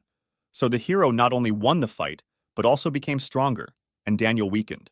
At this point, she considered the fight over and left because she did not want to see her son lose. Suddenly, the heroes heard a strange sound that was like a roar. It could be heard throughout the city. Count Dracula and Director May were shocked. They seemed to understand what had happened. The dean asked Kevin in a trembling voice where the sound came from. Kevin replied that it sounded like the sound was coming from the old man's academy. A huge pillar of light was coming out of the roof of the academy, and it seemed like right now everything was going according to the Predator's plan. He understood that S-rank guards were about to arrive, but unfortunately it would be too late. After all, what he was looking for was in his hands. The gift of light, the greatest treasure of the Protos, which the monster had been looking for 10 years. Without thinking twice, he began to absorb what looked like a small fragment, but which contained enormous energy. Suddenly, someone's hands formed a strange sign aimed directly at the fragment. It was Sarah who used the grapple on the gift of light and sealed it. At that same second, the small fragment dissolved in the air as if it had not been there. Adam did not understand where his gift had gone. At the very last moment, it disappeared. He became very angry and looked at the silhouette that stood at the entrance to the room. The guy was outraged that at such a moment the girl simply teleported the gift of light. And besides, he did not understand how she could survive, because he killed everyone in his path. She replied that she did not want to interfere in something that was not her own business, but as a resident of Protos, she could not stand by indifferently to the murder and theft of the greatest treasure. So Sarah decided to fight and not let the predator get him. The girl's words angered him more and more. He once again asked where she teleported the fragment, but Sarah brazenly told Adam that it was none of his business. Suddenly, tentacles flew out of the guy's hands. This was no longer the ability of Adam, but of the predator himself, which was called hellish chains. The girl was surprised by the attack because the guy did not use such a technique at the competition. The tentacles grabbed the girl by all parts of her body. She realized that there was something wrong with Adam's energy. It was not like human energy. In a second, she was completely at the mercy of the monster, which completely enveloped her body with its vile tentacles. The predator said that he would give the girl exactly 5 seconds, and if she did not tell where the core was, she would die of suffocation. Sarah replied that his threats would not change anything because she understood what she was getting into, and besides, if the monster kills her, she will never know where the fragment is. The girl placed a seal on the gift of light before teleporting it, a barrier blocking its connection with the outside world. And if the predator kills her, he may forget about searching for the treasure. Adam himself noticed that he no longer felt the presence of the core, so he decided to torture the girl since he couldn't kill her. The grip of the tentacles intensified, twisting the girl's arms, legs, and neck. She screamed in pain, but had no intention of giving up. Adam once again asked the girl where she was hiding the fragment while continuing to torture her. The girl just laughed in the monster's face, answering that he was where he would never be able to find him. Leia was already running towards the academy because she knew that her friend was there now. She accelerated her pace because she was worried about the girl, but at the same time she understood that everything would be all right since Sarah was on duty. Dean Lee also joined the chase, but he was not worried about the girl, but about his priceless treasure. Suddenly, Leia heard a strange squeak behind her. She turned her head to see what was there. Behind her flew hundreds of bats, the faithful companions of Count Dracula. Leia saw that the Viceroy himself and 2 S-rank guards had also arrived to help. Apparently, something serious happened. After these words, all the heroes rushed to the academy. A few minutes later, Leia landed at the entrance to the Academy of Sciences. The torn corpses of the guards lay around her. She looked around the place in preparation for battle, but Sarah's corpse was not there. Suddenly, she heard the dean's cry. It seemed that he had found the battle site. He trembled and constantly repeated the same words about the gift of light, that he was his. Leia thought that the old man had gone crazy. But when she looked away from the old man, the girl saw someone else in the room besides the meteorite. It was Adam, who lay unconscious covered in his own blood. The old man continued to rave, and Leia quickly went down to the guy to interrogate him. She thought that the fighter would have problems, because he quietly left after the fight to get here. But then the girl noticed a strange wound on the guy's body. It looked as if he had made it himself. But why? Leia did not understand. She picked Adam up and sat him down and asked him to do her one favor. If the guy is still alive, then let him let Leia know about it. After these words, she slapped Adam's face with all her might. The fighter coughed, which meant that he was still breathing. The defender asked him where Sarah was now. An angry old man appeared behind the girl, took out his sword, and only asked where his core was. He didn't know what he was doing out of his madness, but Leia managed to block his blow with her katana. The girl said that everything has its time, and let the old man wait until she finishes interrogating the guy, and then they will talk. Lee was angry that this was the second time Leia had blocked his blow, and he didn't understand how he could equate the discussion of the secretary's life with his gift of light. More figures appeared at the entrance of the room. It was the Count, who said that there was no need to fight because the surveillance cameras were broken. Adam is the only eyewitness, and if he dies, they will not be able to find out anything about what happened here. Looking at the heavily early fighter, Dracula said that he knew who could cure the guy. After some time, the heroes arrived at the top of a snow-capped mountain. Adam began to open his eyes with difficulty. Through a cloudy veil, he saw Kevin. His face seemed familiar to the guy, but due to the injury, he had difficulty thinking and understanding what was happening. Suddenly, the fighter jumped up and asked why he was here.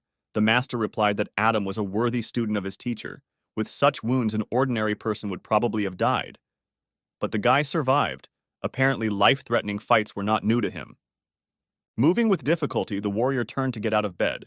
He knew that he had no time to lie down because the predator had sealed his teacher. But suddenly, a wild pain ran through his body, reminiscent of lightning that passed from head to toe. Adam fell out of bed and blamed himself that it was his fault that he could not defeat this creature. Kevin noticed that the guy was an exact copy of his teacher. Suddenly, someone extended his hand to Adam and asked him not to worry about his mentor, because Joseph was strong and would not die just like that. The guy was surprised because in front of him he saw one of the strongest Protos people. It was Count Dracula, who asked to tell everything that the guy knew, and he would take care of everything himself. Meanwhile, somewhere in the forest outside the city, a meeting took place. Sarah stood in the clearing and told someone that it was time to leave, because if they hesitate, the guards will grab them. A sweet, sexy voice answered her and said that apparently the plan had failed since the guy was annoyed. The girl turned around and was surprised that he changed his body. It was a predator of a spiritual level, the sorceress Jessica. She was interested in why the guy possessed the girl, because he could choose her body. Spiritual level predator, Dark King Steve replied that this body is the only one who knows the location of the gift of light, so she could not be left there. Steve turned around and ordered the sorceress to leave, because they had very little time left. Suddenly, some rustling was heard in the bushes. Someone called the monsters and asked him to wait. The hairy hand of a creature appeared from behind the tree, hurrying to meet him. It was a way ghost-level predator. The monster was worried that his allies decided to abandon him, and then he would get lost and not find them. Meanwhile, in Kevin's hut, the heroes discussed the incident at the Academy of Sciences. Adam told Count Dracula all about a ghost-level predator that can inhabit other bodies. The governor had not met one for a long time, but unfortunately, he could not leave the city because power was now in his hands. Therefore, he entrusted the task of rescuing Sarah to the paladin Kathleen and the S-rank guard Michael. The count ordered the girl to be returned safe and sound, and the predator to be killed. The paladin jumped up and swore with her life that she would complete this task. Michael finished reading his book, and with a grin on his face said that he understood the assignment. Suddenly, the door to the room swung open and Ben appeared in the doorway.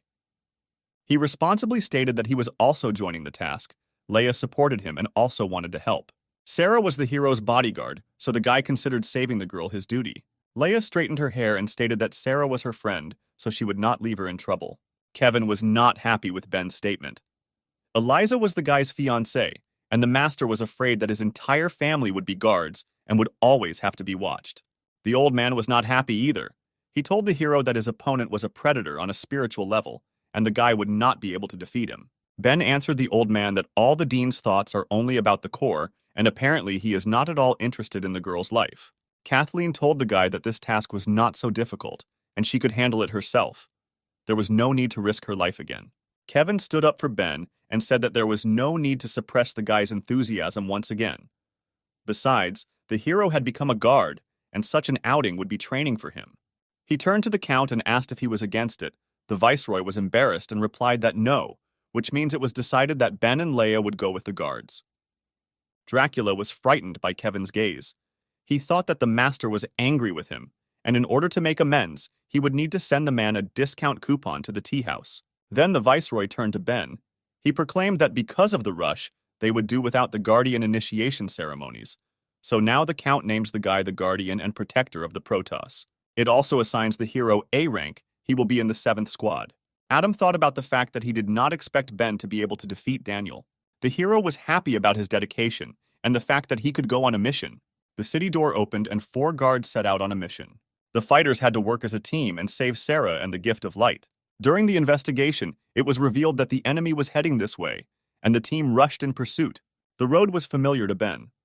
After the first round, he studied the map of the area. In addition to the territory marked Not Explored, there was another one marked Entry Prohibited. Anyone who entered this territory alive did not return. This place was called the Cemetery of the Guards. Kathleen was surprised that the hero was able to remember this unremarkable road, because the map shows thousands of paths. Michael told the hero that he was a very interesting person, since he went to study the map in his free time. Ben replied that this was a habit from a past life, but now they need to catch up with the enemy because he is trying to hide from them. Meanwhile, the trio of predators walked through the forest. Wei became bored because he was promised that there would be fights, and that is why he went with them. Jessica notified her allies that, judging by the signal traps, there were 4 enemies, and they would soon catch up with them. But after a couple of seconds, she realized that there were 5 opponents. Wei was pleased with this news. He asked permission to detain them, because the monkey was already tired of the fight. Steve turned around and replied that Jessica would take care of the enemies. That's all, because the predator will have another more important task for Wei.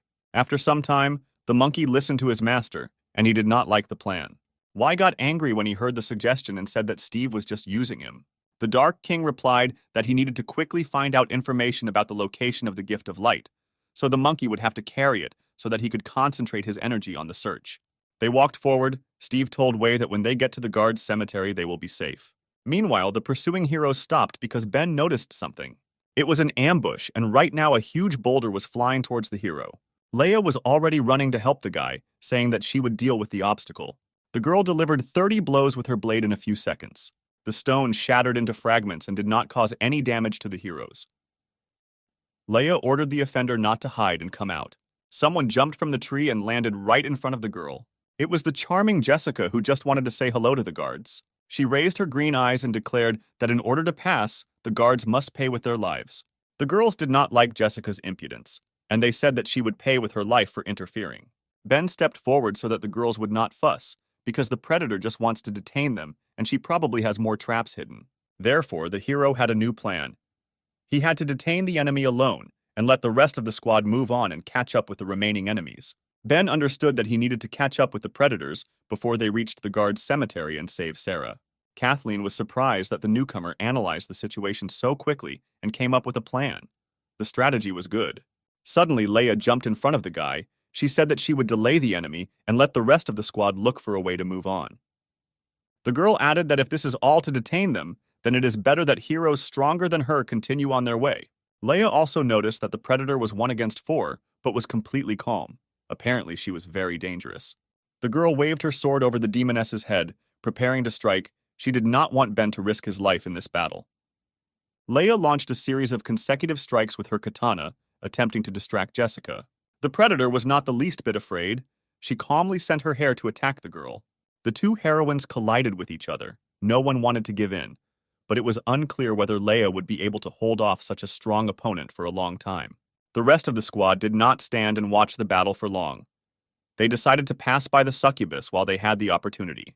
But Jessica was not going to give up. She decided to detain the entire squad and not let anyone leave. Her hair instantly rushed down into the ground. She could fight several opponents at once. Ben immediately realized that the predator was using an attack from a distance, and they needed to be careful. The ground in front of the heroes began to rise, and the succubus's hair flew like blades, blocking the path. Kathleen's sword began to glow yellow, rushing forward and shouting that she would deal with the obstacle. A huge divine ray of light hit the hair from the sword, tearing the hair into shreds.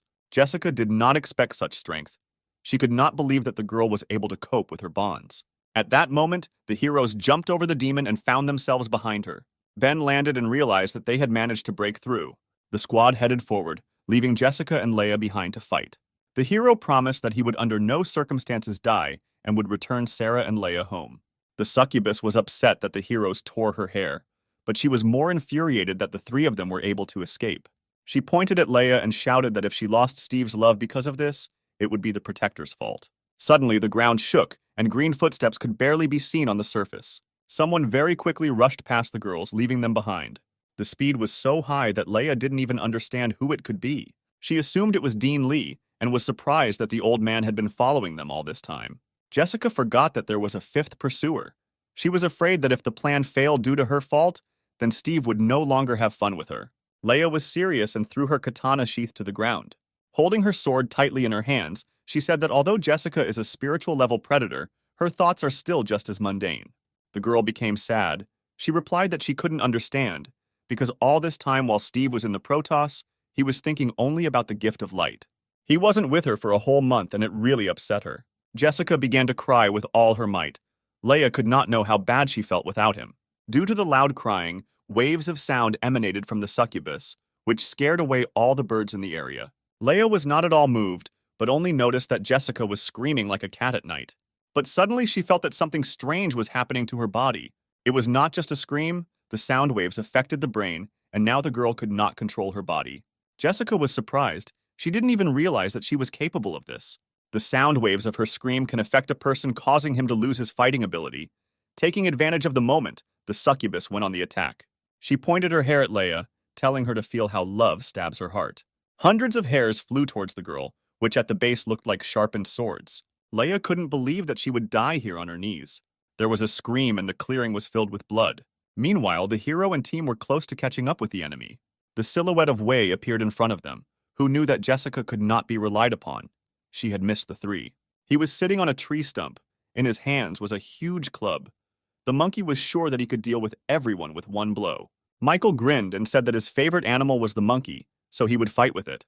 Suddenly, another primate appeared behind him, preparing to attack. The guy realized that there were several monkeys. The predator's club crashed into the ground. It was unclear whether the guard had time to evade. Wei rejoiced at his victory. He could clone himself many times, and his copies had the same strength as the original. Suddenly, his joyful look changed to surprise, because he did not expect what he saw. Michael held his staff with one hand. He ordered the remaining members of the squad to leave, because he could hurt them. His eyes turned red inside the guy. One of the 7 deadly sins woke up. Michael's face changed. From a smiling guy, he turned into an angry man. It was a sin of anger. Michael's body released such powerful energy that the trees around him rose into the air. The monkeys were shocked by what they saw. Their anger was awakened, and they were ready to fight. The guy said that he would deal with the predators himself and then catch up with the team. Ben was shocked, because Michael seemed to have become a different person. Kathleen explained that 7 personalities live in the guy's body, so this is not surprising. Wei was even a little scared.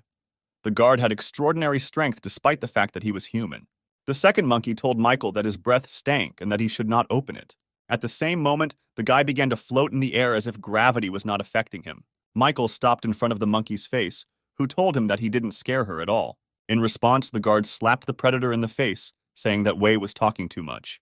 The monkey was indignant, because even Steve had never hit him in the face, but some man dared to do it.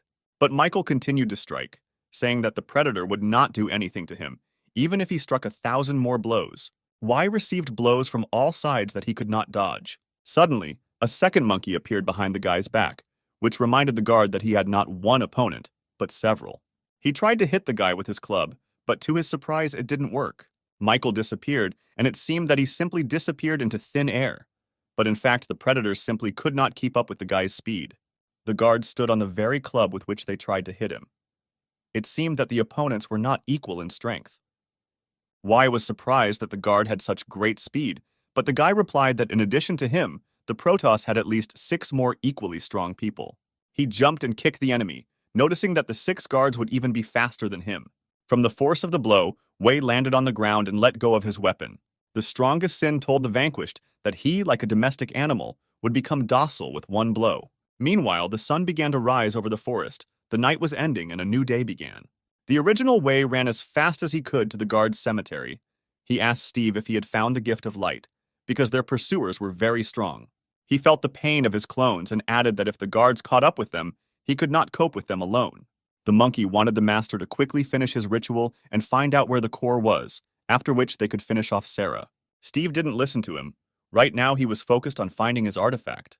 In Sarah's mind, the girl was beaten and exhausted. She sat on the ground completely exhausted. Sarah prayed for someone to save her. She didn't want to die in this place just like that. Suddenly, one of the zombies appeared from behind the wall and was already walking towards her soul. But just as quickly as he appeared, he was pierced through with a sword. It was Leia who arrived in time and saved Sarah from certain death. The swordswoman looked at the exhausted girl and said that if she wanted to live, she should go with her. Steve noticed that the girl with the sword seemed familiar to him because he had seen her in the audience at the competition, and she often appears in the depths of Sarah's memories. He seemed to begin to understand something, and by concentrating even more, he found the answer. In the depths of his memories, he saw the very artifact he had been hunting for all this time. The gift of light was in the chest of a lovely girl, Sarah's savior and loved one. Meanwhile, the sun had already risen high, and its rays began to break through the crowns of the trees. Leia was hanging bloody from Jessica's hair. She was unable to dodge the previous blow, and all this time the demon was beating her. The guard tightly clutched her sword in her hand, along which her blood flowed, and did not want to give up just like that. The succubus blade pierced her chest. The girl no longer had the strength to hold on. She asked the enemy if she wanted to end her life. Jessica was amazed at how stubborn the girl was, because even despite such critical wounds, she still continued to hold her sword in her hand. She answered the girl that the point is not that you can't resist her scream. It's just that it's difficult to deal with her because she's very strong. But she was tired of playing with her victim, so it was time to strike the final blow. Jessica aimed her hair for the final blow, saying she wanted to hear Leia scream in pain. At this moment, the guard accepted her fate and mentally apologized to Sarah. She closed her eyes, preparing to accept her death. This time she was unable to save her friend. Suddenly, a bright yellow light illuminated the entire clearing. There was a powerful explosion that scattered all of Jessica's hair like small torn threads. The epicenter of the impact began to narrow, forming a small yellow ball. In the center of this ball stood Leia. She was completely protected by this unknown force. Jessica was surprised by the power of the skill.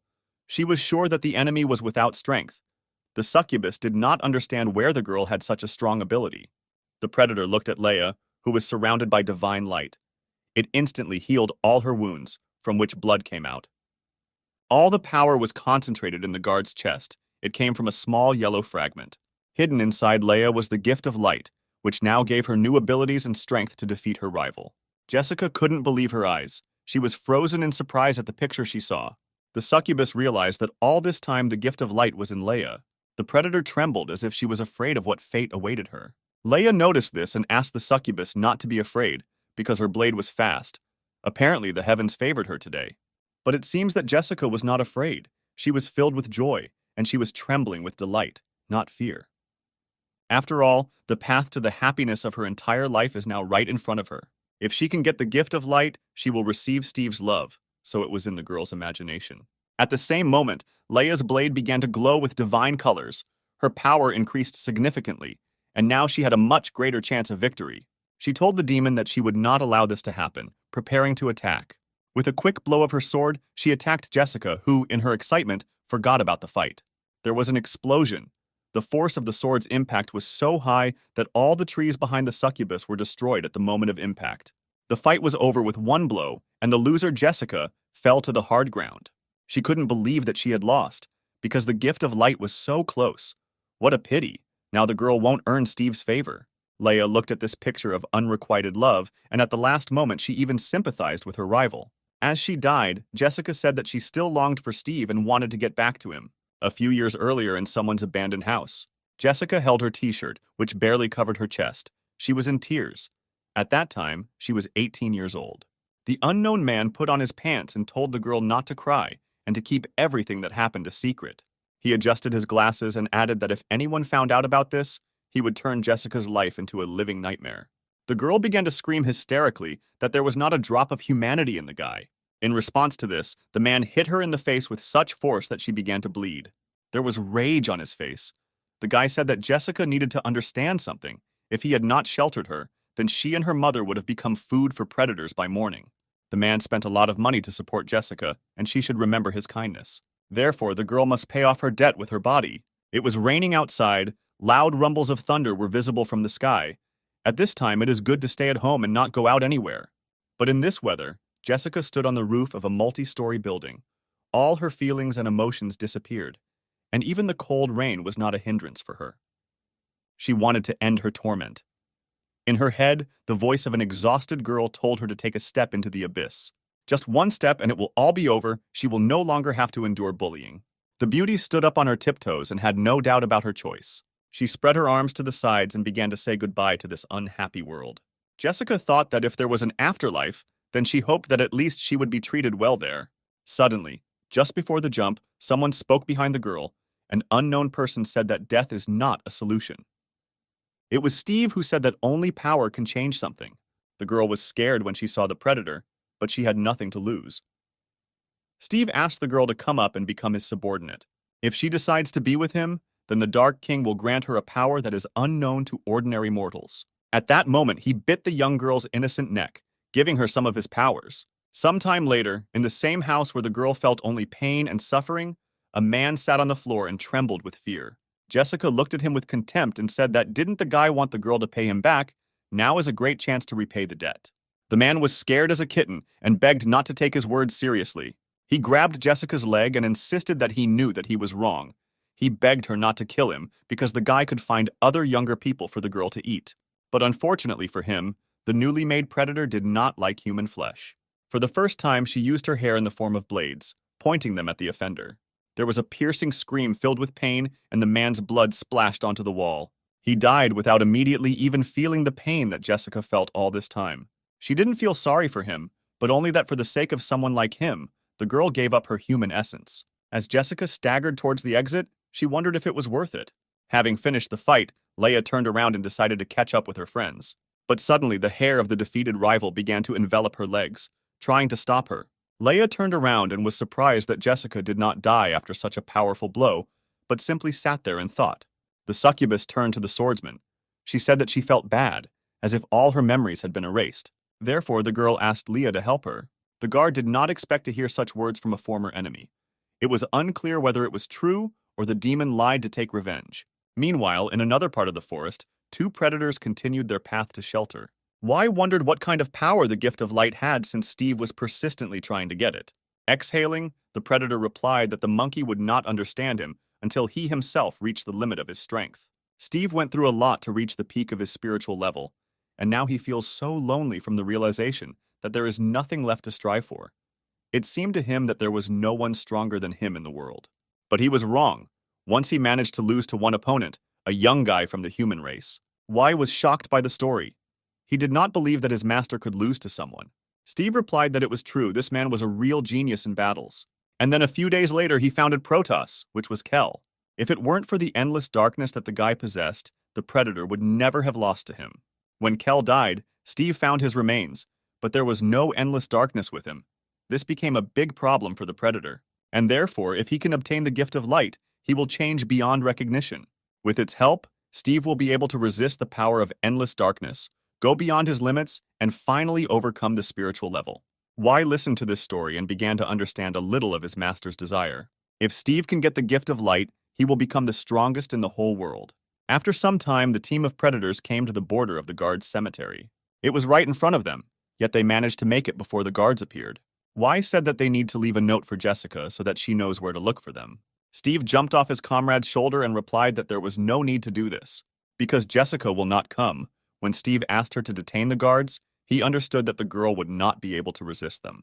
Y was shocked by what he heard. He didn't expect that his master was planning to leave her from the very beginning, because Jessica said that the three of them were family.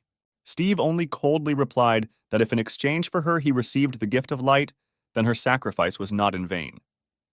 In addition, family is a word from the human world, and predators do not need families. Having finished the dialogue, he turned and ordered to follow him. After they entered this part of the forest, the pursuers would not be able to find them. Suddenly, a huge arc shot came from the sky towards the predators. The team noticed the attack. At that moment, they realized that they would not be able to leave without a fight. Y managed to dodge the attack by crouching, and only slightly the arc was able to touch his head. A line of light fell right in front of them, cutting down all the trees in the way. The monkey thought that he was lucky to evade, because a little more and he would have been left without a head. The sudden attack left behind a huge ditch that went deep into the ground. Steve was impressed by such strength. Not everyone could cut such a chasm in the ground with just one blow of a sword. Now he understood why Jessica could not detain her pursuers. In the sky, they saw Kathleen, who told the predators that whoever crossed the border would die without the right to pardon. Steve replied that it was quite arrogant to threaten him, since he was much stronger than an S-rank guard. He simply turned around and jumped over the gap, ordering his companion to follow him. Kathleen, seeing the impudence of the enemy, only said that he asked for it. She flew at lightning speed towards the predator to hit him. Y was scared. The girl was so fast that it was impossible to follow her with her eyes. Kathleen attacked Steve with her sword, but he successfully blocked the attack by creating an impenetrable shield around himself. He turned to the girl and said that she did not lie, despite the fact that the predator was in their friend's body. But as he had already said, she could not defeat him. Steve had already fought with one of the guards, and after that he created a shield based on the strength of his blow, so the girl is unlikely to be able to break through it. Kathleen replied that she has no equal in Protos when it comes to dealing the maximum possible damage. The shield began to crack, and the sword began to penetrate deeper and deeper into the barrier. Steve realized that the shield would not be able to withstand her attack, because the cracks were becoming more and more, and the sword was going deeper. The predator did not count on such power at all. He realized that it was time to dodge. He turned around and tried to jump away from the sword after his shield burst. Steve didn't have time to escape the attack, and Kathleen was able to touch Sarah's cheek, leaving a cut on it. All the power of her strength went into the ground. The predator successfully dodged and lost only points in flight. He understood that he was lucky. The girl was good with the sword, but there was one caveat. Kathleen did not take advantage of the moment and change the trajectory. Apparently, they also need information about the location of the gift of light. The paladin stood opposite and took her sword out of the ground. She said that she couldn't hit it the first time because she hadn't practiced with the sword for a long time. Steve understood that this was a lie. She pulled the sword out of the ground and a small crack appeared in the place where it stuck. Everything around began to shake, as if an earthquake had started. This surprised the Dark King. The paladin's attack was so powerful that the small crack from the blow split into a huge abyss. Kathleen noticed that Steve could not fight at full strength while he was in this body, so he needed to return to his own because her next blow would hit the target. The girl provoked her rival to leave his body. She said that she wanted to see the real power of a spiritual level predator. She began to taunt her opponent, saying that apparently his only ability was to possess others. Steve grinned at the girl's words and did not succumb to provocation. He replied that while he was in this body, Kathleen would not kill him because this man was important to people. The predator added that the paladin was using childish tricks to try to deceive him. Y stood up for his master and shouted that there would be no mercy for the girl because she had ruined the monkey's hair with her blow. Steve was ashamed of his ally because he was stupid and did not understand that he was much weaker than the paladin. Y waved his fist, preparing to launch his attack. He shouted that there were two of them, and she was alone. There was no way she could win. Kathleen turned to the predator and replied that she did not come here alone. Suddenly, a strong kick landed on the monkey's head, causing him to forget all the words he wanted to say. It was Ben who jumped away from the weak opponent and was focused on attacking the main enemy. The guy shouted at Kathleen not to forget that they must act according to the plan. The girl replied that she remembered and prepared for the next attack. Steve heard his words and realized that the guards were up to something. Above him was Ben, who began to summon hundreds of purple balls filled with energy. The guy shouted that all this energy was collected by endless darkness. Using instant destruction, he directed all the explosive energy at Steve. The ghostly spheres hit their target, and it seemed that no one could survive such multiple explosions. But the spiritual level predator was not so simple. He closed himself with the same shield, saying that Ben lacked experience, spent so much energy and only raised dust. And then Steve remembered that the guy shouted something about a plan, and perhaps he was only distracting attention. The predator completely forgot about the hero's partner while he was watching the spheres. Kathleen was already running to meet her goal. Steve understood that the girl was a greater danger to him. She struck with her sword, but the Dark King managed to dodge it by standing on his hands and jumping away. Dodging the blow, Steve grinned at the fact that he figured out the guard's plan. A weak attack distracts, and a strong guard deals damage to the distracted enemy. Kathleen replied that in fact the predator was wrong, and that was not the plan. Upon landing, Steve saw a dark figure behind him, from which he could not get away. It was Ben, who smiled and said that their plan was a success. The hero grabbed the predator in a human body and began to use a chokehold. Steve didn't understand what was happening because right now he felt his strength leaving him. Purple spheres began to appear around Sarah, meaning that Ben was absorbing energy from an enemy weakened by strangulation. The predator remembered this aura that he once fought with and realized that Ben was the owner of endless darkness. The hero replied that the predator guessed right, and when the guy absorbs all of Steve's power, he will leave Sarah's body. The air around the opponents began to swirl into a whirlwind, and the aura became more and more frightening. There was so much energy coming from Sarah that she began to turn into a large purple sphere. Y watched what was happening and also realized that the endless darkness that Steve is so afraid of is in this guy. Kathleen was worried about the hero. She didn't know whether Ben could handle such power. The sphere began to narrow, and a silhouette became visible in the cloud of dust. Ben emerged from the smoke unharmed, holding an exhausted Sarah in his arms. The paladin rejoiced at the victory. The girl was saved, and there was not a scratch on her. The hero cleverly thought of everything, and his plan was a success. Ben sat Sarah by a tree stump and created a shield around her, which he stole from Steve, so nothing would threaten her. He knew that the girl could not hear, but he told her to rest well while the battle was going on. The guy added that he would wait until Sarah came to her senses, and then they would all figure it out together. Suddenly, laughter was heard from the cloud of smoke. The enemy was still not defeated, but now at least you can fight him with full strength. Steve laughed because he was very lucky, because he not only found out the location of the gift of light, but now he would be able to take away the endless darkness. The predator appeared in his true form. He said that the heavens were favoring him today, so he was having fun. The Dark King raised his hands into the sky as if calling on God and shouted that he was the chosen one. Ben replied that he was rejoicing early because at least half of the predator's power had been absorbed. Therefore, it is not a fact that the second half will be enough for Steve to take away the endless darkness. The predator replied that he does not lose the same ability twice, and it does not matter how much power the hero managed to absorb. He turned to his ally and asked Wei to tell him what his master's real appearance was. The monkey smiled and replied that Steve is the lord of the underworld, and therefore he can control the souls of the Kingdom of Shadows. In fact, they did not come here to escape persecution. The Guardian's cemetery is Steve's underworld prison. Many souls are enslaved here, and they are the source of his replenished strength. That is why in this place the Predator becomes invincible. Kathleen noted that they had underestimated their enemy, but Ben was not frightened by these words. He said that since this happened, they had only one thing left to do: deal with the Predator and complete their mission. Meanwhile, somewhere in the depths of the guard's cemetery, Joseph walked leisurely through the forest holding his bag on his shoulder. Passing by a tree, he touched it a little. The tree instantly came off like a small branch due to the mentor's terrifying aura. But Joseph didn't seem to notice this. He walked forward, and in front of him lay a huge stone. But the power of his aura was so high that it cut through the stone while it slowly walked forward. The man had made a huge hole in the stone and was approaching the exit. When he came out, the obstacle shattered into pieces. But Joseph did not react to this either. Apparently, this was a common thing for him. He was only worried about the place where he ended up. The man walked forward all night, but never came out anywhere. Suddenly, he saw hundreds of souls flying in some direction. Joseph was surprised by this because he had already dealt with them before. He thought and said that apparently the educational process was not in vain for them, and now they decided to help him get out. Thousands of spirits responded to Steve's call and headed to him to feed him with energy. Ben was shocked by how many spirits he saw. Apparently, the Predator had killed a huge number of people.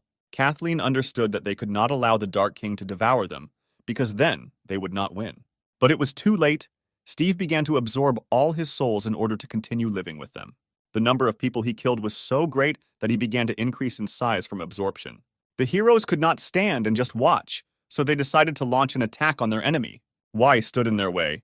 He wanted to delay the team so that his master could make a rebirth. The paladin was not frightened by the monkey's menacing attitude. She only replied that he asked for it. Y didn't expect her speed to be so fast. Kathleen delivered a blow that killed the demon-level Predator in an instant. The monkey was too slow compared to the girl, so this fight was over for him. The heroes headed towards Steve, and the once former ally of the Predator fell to the ground, swaying. But our heroes saw that it was already too late. After all, the monkey managed to detain them, albeit not for long. The Dark King absorbed every soul, and from the amount of energy he became very fat. All these souls filled him, and Steve now looked like a huge ball hanging in the air. The ball grew larger and began to crack. The Predator felt the boundless power that filled it. Suddenly, it burst from the number of souls it had absorbed, and a blue cloud of smoke filled the clearing. Ben was shocked by the picture he saw. He did not expect that the Predator would simply blow itself up. Kathleen told the guy not to relax because the explosion was not fatal. Steve appeared before them, a spiritual-level Predator in the guise of a soul absorber. He did not hesitate and immediately directed his attack towards our heroes. Ben managed to react and use the shield that he had recently stolen. He ordered Kathleen to hide behind it. An explosion occurred. The force of the released energy was crushing and formed a blue sphere in the place where the team stood. The explosion left a huge crater in the center of which was a shield sphere, one of Ben's abilities. The guy realized that if it weren't for the shield, then there would be no trace of them. With one wave of his hand, Steve released a huge amount of energy. Was this really his full power? The shield began to crack, and the hero noticed that his ability was at its limit, just a little more, and he would not have been able to stand it. The guy told the paladin that he would have to dodge the next attack. But Kathleen thought that Ben had recently become a guard, but had already rushed to protect her. You can't say that he is reliable, but at decisive moments you could rely on him. Steve was floating in the air and was disappointed that his attack did not hit the heroes. The Dark King felt that this was not the limit of his capabilities, but only 70% of them. But he did not understand why this happened. Suddenly, the Predator remembered Joseph, whom he had sealed in his prison. He assumed that most likely it was his doing. There was a noise behind Steve. It was the sound of trees breaking like thin branches because someone was approaching.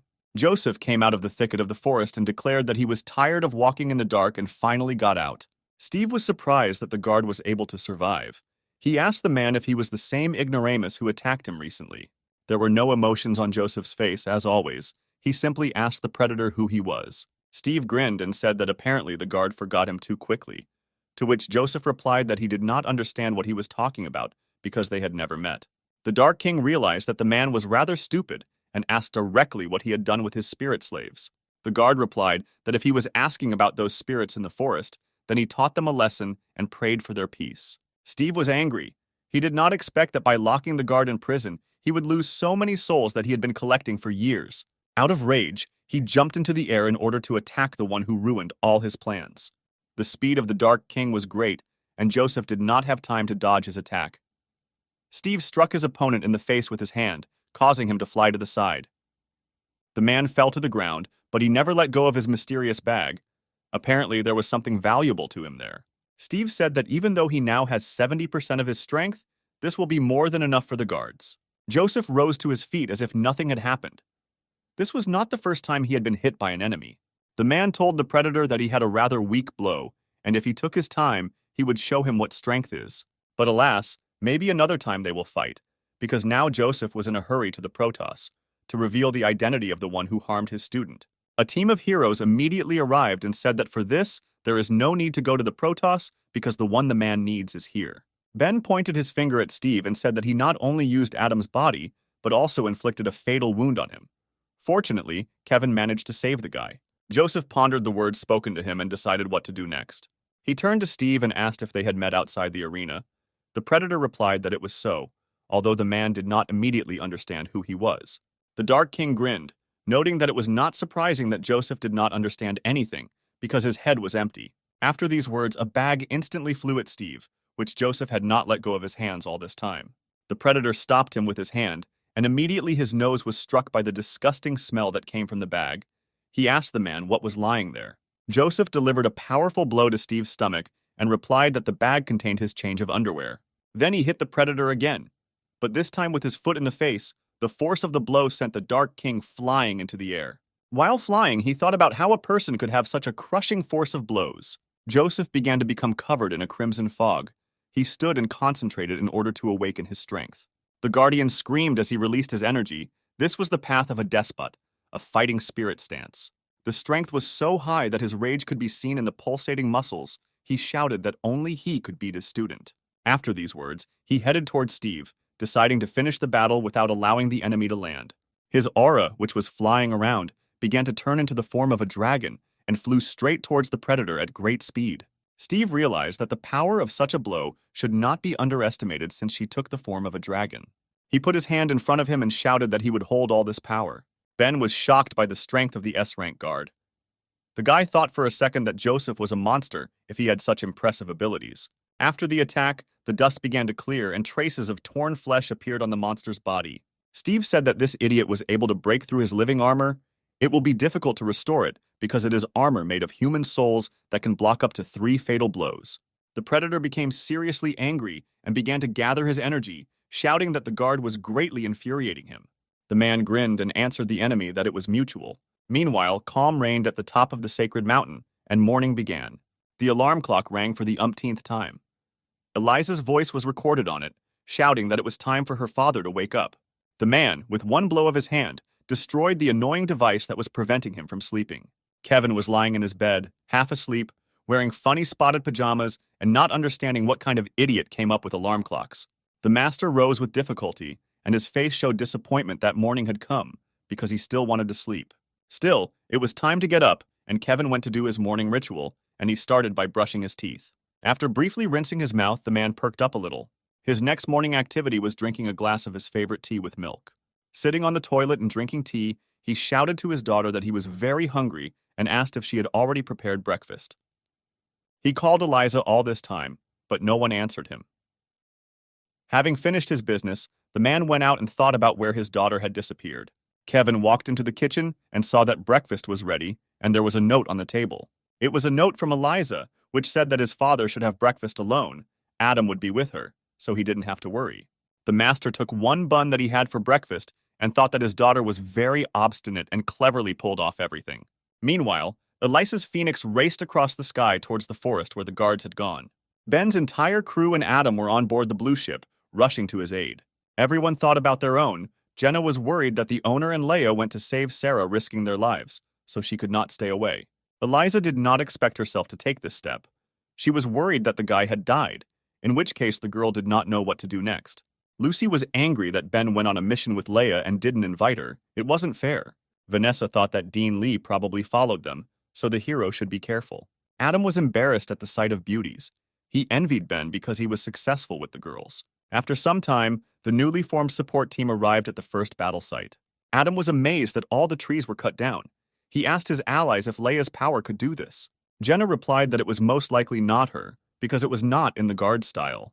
At that moment, they saw Leia, who was happy to see the bird of the king's daughter-in-law. Jenna landed in front of her friend and asked to tell her where the owner was and why they were not together. Leia replied that it was all because she was detained here. Jessica appeared behind the girls, who had been following Ben's guard all this time. Leia asked why the girl was pursuing her because she spared her life, showing leniency. Jessica replied that she was no longer interested in fighting, and it was because of her that she became like this. So now Leia is responsible for the succubus. Jenna was wary, because in appearance the girl looked like a predator, but a completely different aura emanated from her. Leia replied that Jessica was actually a predator, but after she defeated her, she did not die and is now following on her heels. Apparently, it's all about the stone that is in the swordswoman's chest. Because of it, the succubus lost her memory. Eliza descended from the phoenix, interrupting the girls' conversation. She explained that this was a purification effect. The bride heard her father talk about it. Such is the ability of the gift of light. Leia was surprised that the artifact was in her, and Eliza replied that apparently out of despair, Sarah decided to hide it in her friend. Purification removes negative effects, but can also erase memory, so now Jessica has gotten rid of the bloodthirstiness characteristic of predators. It turns out that now the girl is not a purebred predator since she was previously a human. Since now she has gotten rid of the main disadvantage, it would be wrong to call her a predator. Eliza turned to the unfortunate girl and suddenly invited her to go with them. Meanwhile, a snowstorm began at the top of the sacred mountain. Kevin was able to overcome his morning sleep deprivation and slowly walked out of his house. He thought that he would like to retire a long time ago, but there was no peace in his life yet. Meanwhile, the battle continued at the border of the guard's cemetery. Joseph continued to attack his enemy. Due to the high speed of the strike, only crimson sparks were visible in the sky. Sparks appeared at the moment when the man delivered his blow, and the monster blocked it. Kathleen also did not stand aside and tried to hit the predator with her divine attack, but everything was unsuccessful. Ben stood in the clearing and watched. The guy thought that something didn't add up, because at the beginning the predator could barely resist Joseph. But now Steve can calmly fend off the attacks of two guards at the same time. This could become a problem. The hero turned towards the monkey, which Kathleen killed with one blow. Ben realized that he had to come up with something and find a solution, otherwise they would lose the fight. Steve crossed his arms and pressed him to himself, gathering his soul energy for attack. He used a cursed explosion and knocked back two fighters at once that he had previously been unable to dodge. Joseph landed on his feet, barely able to maintain his balance. The man noticed that the monster was getting stronger. The girl deftly landed on her hand and replied that she thought so too. This was the first time she had encountered something like this. Steve provoked his enemies by saying that the guards must be wondering why his strength was increasing. The whole point is that there is a difference between genders. He is a predator, and it is inherent in nature that people are no match for him. Suddenly, someone shouted that the monster was lying, and in fact it was not so. Ben realized what was happening. Steve had absorbed a huge number of souls, but it took time before their energy was absorbed. If the part has been learned so far, the more the battle goes on, the more the monster will change. Steve answered the guy that he was not stupid, and he was interested in how he could guess about the predator's ability. Ben replied that he guessed because he himself had a demonic ability. Suddenly, two copies of the guy appeared behind Steve, preparing to strike. The monster released its energy with one wave of its hand and destroyed the two Bens. He asked the guy if Wei's cloning technique was that same demonic ability. After these words, the monster directed its beam of souls at the hero standing in the clearing. The beam pierced through Ben's stomach, burning all his organs from the inside. The two S-rank guards were shocked by what they saw. They did not expect the hero to die such a death.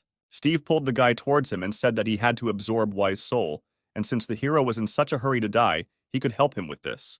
But the seemingly half-dead Ben raised his head and told the monster that where did he get the idea that this was the original? A copy of the hero disappeared into the air, stunning his enemy. Steve turned around, but it was too late. He realized that the guy had fooled him. Ben was already behind the monster, and at that moment he used his grab ability. Everything around him dissolved, and Steve found himself in an impenetrable abyss filled with thousands of eyes. He was furious because he did not understand why he could not move and why eyes were looking at him everywhere, from which fear arose. The guards also saw this abyss of fear. Joseph thought it was a mirage, but Kathleen replied that it was not so. She explained that these are the eyes of Asura. They say he is able to immobilize the enemy with fear. The girl did not even imagine that Ben had such power. The guy told the monster that he had never used this power, but Steve forced him to resort to it, because if he was not killed, others would suffer. He gathered all the demonic energy and ordered his power to appear. Suddenly, his clothes began to be torn to shreds, and a purple aura appeared from behind his back, taking shape. These were Asura's 6 arms, which were much larger in size than Ben himself. Steve couldn't believe his instincts. Suddenly, the thirst for killing the hero became stronger than that of predators. This was impossible for a person.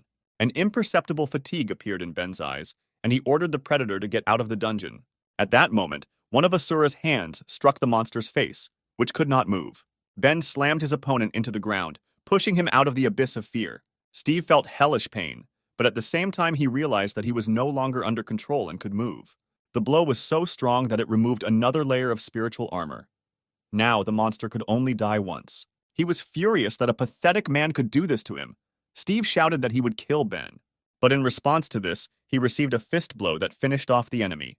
Ben shouted that this is not the end, and Steve better take care of himself. A flurry of blows fell on the monster, which continued to beat him to the point of exhaustion. The predator tried to block the attack, but Asura's strength was much greater than his. Under a flurry of blows, souls began to fly out of Steve's body, fleeing. Kathleen was surprised that the souls of the dead fighters were leaving the monster. They feared Asura much more than the Dark King. After the attack, the monster rose to its feet. It had a huge number of wounds and abrasions. But they all immediately disappeared, because the hero also destroyed the last of the layers of the spiritual shield. Ben shouted that he needed to attack immediately because now the monster could be defeated. Joseph, without thinking twice, gathered his strength into the last attack. Even without words, it was clear to him that he needed to help the hero. The man used a tiger volley. A huge saber-toothed tiger made of energy rushed towards Steve. Kathleen also did not stand aside. She said that right now the Dark King Steve will pay for what he did. The girl instantly rushed towards the enemy and cut through his body, leaving behind only the blood of the monster. 2 guards attacked simultaneously, leaving no chance for the monster to win. Kathleen exhaled and announced that the verdict had been reached and the fight was over. Joseph took revenge for his student and said that Steve crossed the wrong person's path. The dust from the blows cleared, and the blood of the monster could be seen dripping onto the ground. His leg and arm were severed, his body was cut in half, but he struggled to stay on his feet. All because he did not want to give up, because the gifts of light and darkness were right in front of him. But the predator understood that he had lost in this battle. He fell into the crater, saying that he would not retreat so easily. After that, he no longer showed signs of life. Ben was covered in sweat due to using too much energy. The guy couldn't believe that they won. Kathleen looked at the hero, whose power was gradually beginning to dissipate. She noticed that Ben's fortitude is so great that it seems difficult for him to maintain it. Suddenly, the hands behind the guy's back began to disappear, and he closed his eyes from fatigue. After Asura's hands completely dissolved, Ben lost consciousness and began to fall down because nothing else held him in the air. Kathleen, without thinking twice, jumped towards the hero in order to grab the guy before he landed. She managed to grab Ben, and this made the girl blush a little. Now the guy was very close to her face, and she could take a closer look at him. Embarrassed, the girl turned away and noticed that if you looked closely, Ben was very handsome. Joseph interrupted the awkward pause and asked Kathleen why she was blushing, if she really hurt herself when she caught the guy. The girl, as if nothing had happened, abandoned Ben and replied that Joseph was talking nonsense because she had the most ordinary complexion. The man was stupid, but not that stupid. He noticed that Kathleen couldn't lie at all. Ben woke up from hitting the ground. He realized that he had apparently lost consciousness since controlling Asura's power requires a lot of energy. It seemed that the battle was over, but the hero had a strange feeling. The guy did not understand what could be the matter. And then he finally realized a terrible thing that no one noticed. The endless darkness was not activated, which means Steve is still alive, Ben shouted to the guards to finish him off quickly. The monster opened its eyes, which were directed to the place where Ben was sitting. The guardians were too late, and Steve delivered his final blow, the beam of which emanated from his mouth at the enemy, because of whom he lost. Ben did not have time to react and only noticed how the beam of power was directed directly at him. The energy went straight into Ben's mouth and went deep into his body. Horrified, Kathleen realized that things were bad, and she needed to be more careful with such a difficult opponent. Steve exhaled for the last time to take over Ben's body and gain endless darkness. He laughed. His delight knew no bounds, because in the guy's body there was endless darkness and Asura, as well as other abilities that the hero absorbed. Ben's eyes changed to Steve's yellow pupils, and the worst happened. The predator took possession of the hero's body. Kathleen raised her sword and began to gather divine power. She advised Steve to get out of the guy's body, otherwise he would taste the power of her blow again. Steve just grinned. It was the best body he had ever had, and now he was not afraid of Kathleen's sword. The girl was disappointed because she also understood that she could not cope with the power of endless darkness and Asura. But suddenly Joseph came out to fight. He told Kathleen to control herself. The man had more experience in such matters, and he would sort everything out. The paladin looked at Adam's mentor in disbelief and asked what he planned to do.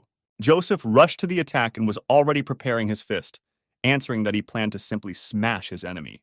But his fist was easily stopped by one of Asura's hands, despite all the power of the guard. Joseph shouted that since Steve blocked his left fist, then he would get his right one. But this attack was easily blocked. The monster replied that now the guard's fists were of no use, because Joseph cannot defeat Asura relying only on physical strength. But suddenly the man attacked Ben's head using his despot way. Smoke came out of the guy's forehead at the place where the blow was struck.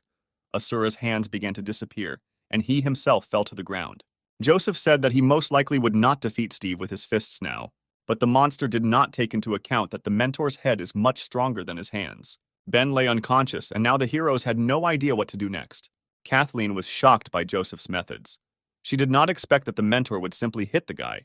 The girl asked the man that since he knew a lot about these matters, he should know how to get the predator out of Ben's body. Joseph replied that he had not yet thought about how to do this. The mentor suggested that they could hit the hero again, and maybe then Steve would come out of his body. Kathleen was against this. Suddenly, a man appeared in the clearing and slowly approached the guards.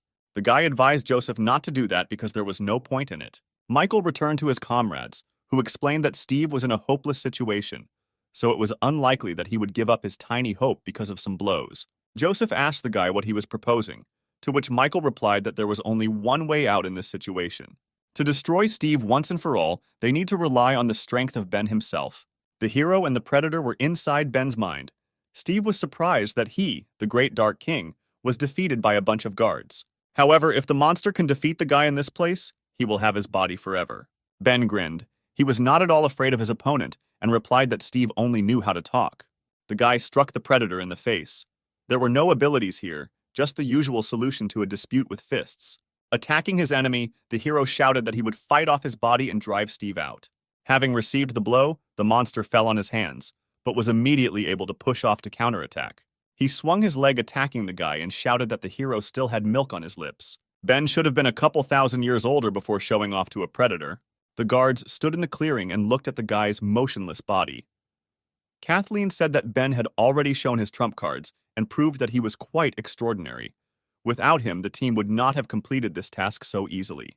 But the girl was worried because now the hero had to deal with a spiritual-level predator, and the guards could not help him. Michael smiled in his usual manner and replied that they had to find out who was spiritually stronger, and the team could only wait for him to wake up. Joseph asked the question that was flying in the air. What if Steve wins? What should they do then? Michael replied that then it would be clear that Ben's soul was completely enslaved, and they will have to fulfill their duty as guards, namely to kill the monster. There was a struggle inside Ben. Steve said that the guy was still inexperienced because there was a spiritual world here. Therefore, no abilities are important here, but only the strength of your own spirit is important. The monster pointed at the guy and asked what he could do on his own without Asura's abilities and endless darkness. Ben thought about the monster's words. He thanked him for reminding him of this. The guy remembered how his body was paralyzed, and all he could do was think and reflect, and most importantly, fight for his life. Steve was surprised at how the hero's energy began to change dramatically and increase in size. The guy's big spiritual eyes appeared from the impenetrable abyss. Ben told the monster that since spiritual strength is important here, he sympathizes with Steve because the monster ran into the wrong person. The predator was amazed. He had never seen someone's spiritual power be so great. The monster assumed that this was a trick, but this could not be true because in the spiritual world, it is impossible to use abilities. For the first time, he succumbed to fear. Steve didn't understand why the guy was so strong. Ben replied that the monster just didn't know what the hero had to go through. Previously, he could not even dream of moving his arms, and this body was difficult for him to achieve. Therefore, Ben will never allow a stranger to take him away. Steve shouted that he was not afraid of the guy because the monster had done this millions of times and would do it again. The Dark King had never lost in the spiritual world, and therefore he believed that he would win this time too. The huge hand of spiritual Ben fell on Steve.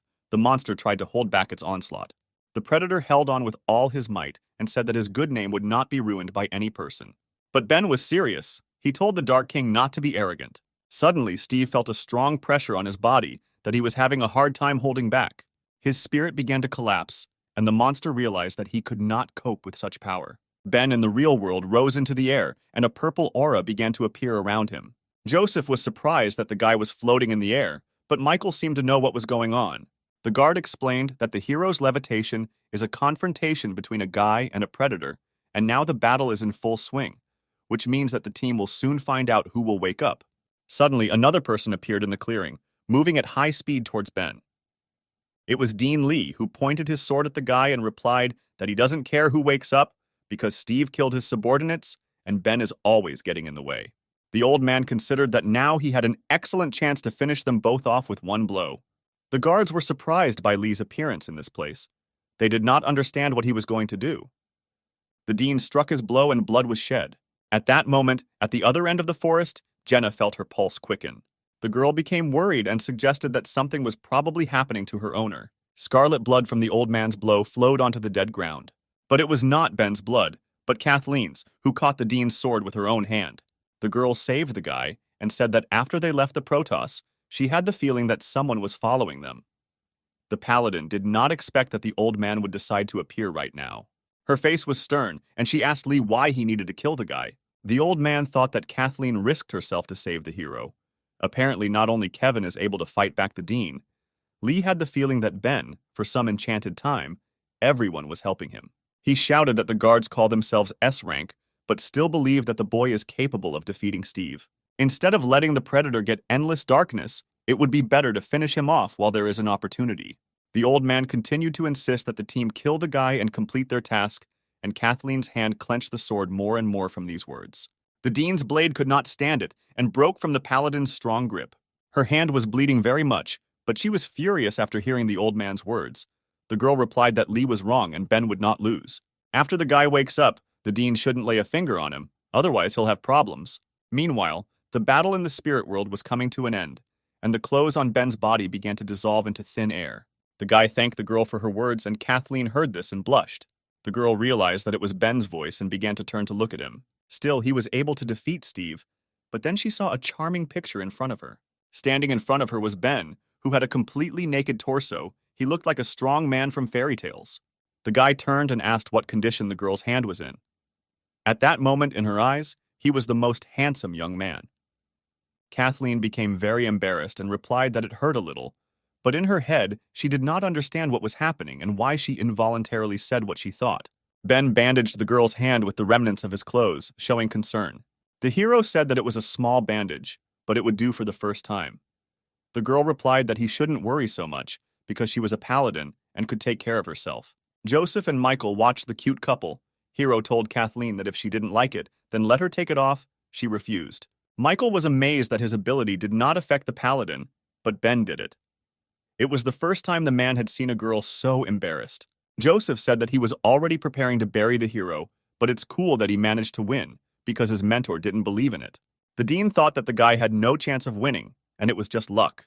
Ben turned to the old man and asked why he wouldn't leave him alone, because Lee kept saying that he needed to kill Steve, but in fact it turned out that he wasn't worried about him. The hero invited the guard to settle old scores once and for all since he came. Suddenly, the dean stepped back. He didn't understand why he wanted to deviate from his will and was afraid of the guy's aura. The old man assumed that it was all because Ben managed to absorb Steve's energy. The hero continued to provoke the dean, asking why he was hesitating, because he so wanted to kill the guy. Lee found a weighty excuse. He said that an S-rank guard cannot fight people just like that, because this is already a duel, and at least 10 witnesses are needed so that Count Dracula does not bring him to justice. At that moment, Jenna landed on the battlefield and said that the old man killed people for the sake of his experiments, and now he wants to kill Ben. Does the dean really think that he can avoid responsibility? The hero's entire team was assembled. They decided to act as witnesses, because together with the 3 guards there were 10 of them. Ben was surprised that all his friends came to his aid. The old man was disappointed that the hero's assistants appeared at that moment. This thwarted his plan to avoid the battle. Adam noticed his mentor among the guards. He thought that he was dead, to which Joseph replied that no one could kill him. He threw his bag to the student and replied that he could carry his laundry since he came here. The smell from the bag was still just as disgusting. Michael was interested in watching all this because Ben challenged the S-rank guard and was curious what the Dean would answer. The old man realized that he had nowhere to go, and therefore he accepted the guy's challenge. Their enmity would be resolved after this fight. Lee called Vanessa. He was blind, but he knew that she was here. The girl was surprised that her former boss decided to turn to her for help. The old man asked her to give him her sword because Kathleen had broken his own. Lee didn't want to stir up the past, but simply get a weapon for a fair fight. Ben asked the paladin to also borrow a sword, but the girl was surprised by this because the guy had never fought with him, and the Dean was no worse a swordsman than Kathleen. The hero replied that he wanted to defeat the enemy on his own field because he had already performed the old man's techniques many times, and besides, the energy of Steve's souls was still being absorbed. He turned to the girl and told her not to worry because the guy was confident in his victory. After some time, the two sworn enemies prepared for their decisive battle. The old man said that he knew that someday this day would come, but he didn't think it would be so soon. It wouldn't be easy to win because the Dean considered the guy no equal to himself. In addition, Ben does not know about Lee's real ability because he has not shown it yet. The Dean gripped his sword tightly and prepared to fight the hero. A green aura began to form around him. He said that he earned his position thanks to his skills, and it was stupid to challenge him. Having gathered enough energy, Lee summoned his strongest form. The old man's body was covered with a green sphere, which completed his transformation. Ben noticed that the Dean's aura was worthy of S rank because anyone would feel uneasy if such a person used his full power. In the sphere, long black hair became visible, which was blowing in the wind, and the lake blue eyes of a man who had awakened. It was an SR rank ability, a memory. Lee made his body take on the appearance of his youth. Now his body was 27 years old. The Dean looked like a very handsome young man. He told Ben that only Kevin had seen him in this appearance. Joseph noted that Lee had good hair in her youth, and Adam added that this was a great example of how you can go bald in old age. Kathleen thought that she had been a guard for a long time, but this was the first time she had seen the Dean's ability. Most likely the old man was serious since he decided to use it. Ben couldn't even imagine that there was an ability that could restore youth. He wondered if his vision had returned too. But one way or another, most likely this was all the Dean could do, so the guy prepared to attack. Lee was angered by the guy's words, because at 27 years old was the peak of his youth, in which he was at the peak of his strength. The old man started first and suddenly disappeared instantly. This surprised the hero. But it wasn't just Ben who was amazed. Jenna was also surprised that the Dean had simply disappeared. Eliza had not seen anyone move so quickly. It was impossible to follow his movements with her eyes. Lee used maximum speed and now he was circling around the guy. No one could see his movements. Ben waited, and at that moment the Dean appeared behind him and said that this was the end for the hero. But the guy seemed to be waiting for this. He deftly repelled the attack despite all the speed that the old man showed. Lee was surprised that the guy was able to parry the blow. He couldn't believe that Ben was as fast as him. The hero turned to the enemy and replied that he had absorbed the energy of 1,000 souls of Steve. Now his capabilities have increased several times, and he sees Lee's every move. Kathleen blushed again. She seemed to like Ben. She thought that the guy had calculated his strength from the very beginning, and there was no reason to worry. You could still rely on the hero. In the split seconds that lasted for the fighters, Ben began to collect purple spheres for attack. The old man apparently hoped that the guy would use only the sword, but no one forbade using all his abilities. Spheres of energy hit Lee, but he managed to dodge because his speed was maximum.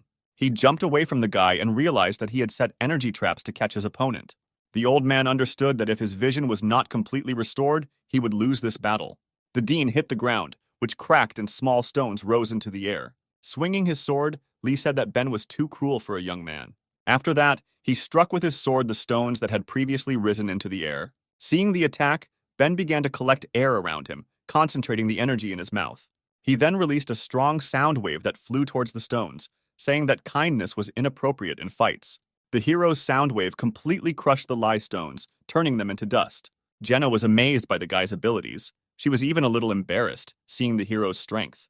Leia also watched the battle and realized that Ben had become stronger while completing this task. The hero held the sword tightly in his hand and told the old man to face the truth. The truth was that Lee, even young, was no match for Ben. These words outraged the man. He replied that he was a guard of a rank S Protos, and a trifle of rank A would not defeat him. The old man waved his blade and shouted that in order to deal with Ben, he would only need one hand. The guy also ran to meet his opponent. It was time to check who was stronger. The two fighters collided, and from the outside it seemed that the hero had struck his opponent with one blow. Eliza was surprised at Ben's speed, because he moved in an instant, and Lucy still could not understand who won. The hero's pupils turned white. He was kneeling with a blade clutched in his hand. Suddenly, a cut left by Lee's blade appeared on his chest, and blood poured out of the guy's chest. The man also froze in this position, and there was not a scratch on him. But suddenly he had a cut, but a larger one, which touched his entire hand holding the sword. His arm began to fall away from his body, and his pupils were as white as Ben's. It was Asura's evil eye. Using this technique, Ben made it impossible for his opponent to move. He instantly stopped Lee's sword. The old man fell to his knees because he could no longer fight without his hand. The dean could not believe that he had lost. Ben's comrades began to rejoice at the victory, because now it was clear that the battle was over. Joseph asked Adam why these people were so young, but already so strong, unlike his student. The guy replied that Ben's teacher was simply much stronger than Joseph.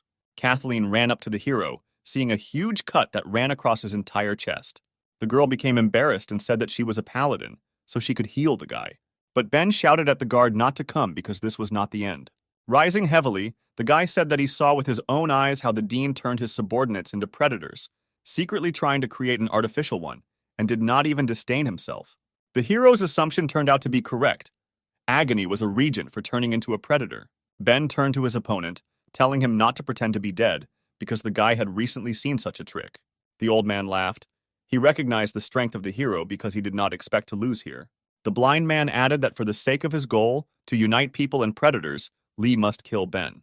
The old man shouted that everything he had done and would do was for the sake of the Protos. There was a powerful explosion that was similar to the sphere in which Lee transformed when he became young. Ben was shocked by such power, and he also smelled a very strong smell of blood. Jenna knew this feeling. It was the same as when she fought with the god of thunder, but the dean's energy was much stronger. Vanessa folded her hands and prayed that the old man would give in and not be so stubborn. When the sphere dissipated, something huge appeared in front of the heroes, not resembling the former guard. Kathleen noticed that this ability is not from the human world. The old man comes out and in fact secretly conducted experiments on himself. An artificial predator appeared before them, a huge creature that was covered with eyes, and its hair was like threads and went deep into the ground. Eliza was horrified by what she saw. She could not believe that this creature was Dean Lee. Adam was also shocked by what he saw. This creature looked even more terrifying than a spiritual-level predator. Jessica, although she was a former predator, found the creature disgusting. The monster opened its mouth and slowly began to repeat Ben's name. Then it said that it wanted the guy to die, and the eyes on its body looked at the hero. Seeing the monster in front of them, the guards stated that they had originally assumed that this fight would be between the two. But when they saw Lee in such a form, they could no longer remain indifferent. Joseph said that the dean of the Protos guard, but himself, fell to the very bottom. The mentor added that if the old man did not stop, then he would not babysit him. The monster was like a silent statue that did not seem to hear the heroes, but only continued to repeat Ben's name. Joseph was infuriated by the monster's offensive behavior because he did not pay attention to the guard. Ben approached the men and explained that if you look closely, you can understand that Lee has lost his mind. Apparently, this was a side effect of the transformation. But even after losing consciousness, he did not forget the guy's name. Apparently, he really wants to get endless darkness and will not stop until he kills the hero. Vanessa confirmed Ben's words. The dean's experiment failed. He needs endless darkness to make a breakthrough in research. But the girl herself sees this appearance for the first time and doesn't know what to do with it. Most likely, you shouldn't count on the old man's human essence. Therefore, having summed up all the data, the girl said with tears in her eyes that there was only one way out. Joseph pointed to himself and said that if you need to kill a monster, then Vanessa is an expert in such matters. Suddenly, the monster went on the attack. He began to concentrate energy in his largest eye on his chest. He still repeated Ben's name and fired a beam straight at Joseph. The man managed to react and jumped away from the deadly beam. Joseph used the path of the despot and went straight to the old man's face, shouting that now he was his opponent, not Ben. He was still annoyed that no one was paying attention to him, so before striking, he asked if the old man dared to answer him. The answer was quite simple. The monster raised its hand to the man and folded it into one finger strike. The old man hit the man like a small, annoying insect, but the force was so high that Joseph instantly flew to the other end of the forest. Seeing such a sight, Adam began to worry about his mentor because he was his closest person. Landing firmly, the man began to stand up and noticed that after the transformation, Lee became much stronger than before. Joseph escaped with minor bruises. He was lucky that his skull was solid. Otherwise, it would have been very bad. The monster did not stop at one target, so now the same energy began to concentrate in all the eyes that were on its body. Ben immediately realized what was happening and shouted that the Dean was going to attack everyone indiscriminately. The monster shouted that he would kill the guy and launched a volley from all his eyes at the creatures around him. Impact after impact, the rays hit the ground, reminiscent of the fall of hundreds of bombs. Eliza tried to dodge one such laser, but suddenly she felt a sharp pain. Her leg was pierced by a piece of wood, and because of this, the girl could no longer move. Suddenly, she noticed another deadly ray flying at her. Eliza prepared for death. She understood that she could not dodge because of her broken leg. But death did not come for her, and the girl did not understand why the beam stopped at the moment when it was supposed to overtake her. Opening her eyes, she saw something she did not expect at all. Kevin stood in front of her, holding all the energy from the beam with one hand, thereby protecting his daughter. The man waved his hand to the side and changed the trajectory of the deadly projectile, which flew into a tree. The girl's hysteria brought tears to her eyes, and she asked Kevin why he was here now. The savior turned and replied that his daughter need not be afraid of anything as long as her father was nearby. Dean Lee, in the form of a monster, continued his volley from his eyes and shouted that he would kill everyone now.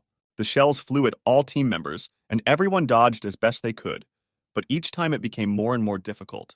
Someone called Dean Lee in a loud voice, causing him to stop attacking and tremble. His eyes turned to the little man who came to the aid of our heroes. Kevin asked the old man why he needed all this.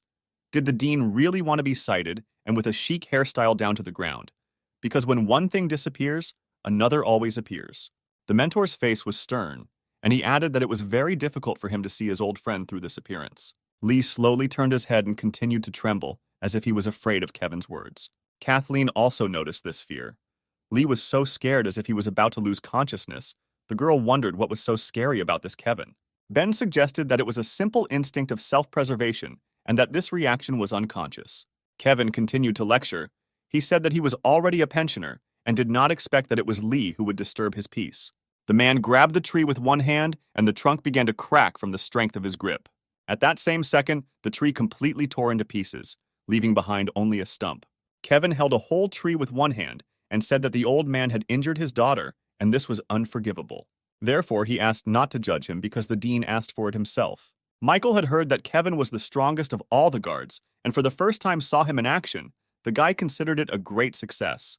The master pushed off the ground and instantly found himself in the face of a huge monster. In one hand, he held a tree, and the other hand was, as always, in his pocket. At that moment, he was preparing to attack.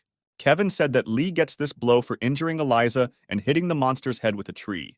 Unexpectedly, but from such a force of impact, the monster's head instantly crashed into the ground. Because of such power, the ground began to crack around the landing of the head, and huge vibrations began to emanate throughout the forest. Joseph was amazed by the master's strength, because with just one blow he slammed the old man into the ground. Michael could not believe his eyes. The guy considered the powers of these two guards to be incommensurable. Eliza looked at her father and smiled. The girl was proud that Kevin stood up for her. Suddenly, a blue shield formed around the girl, which scared her at first. There was no need to be afraid.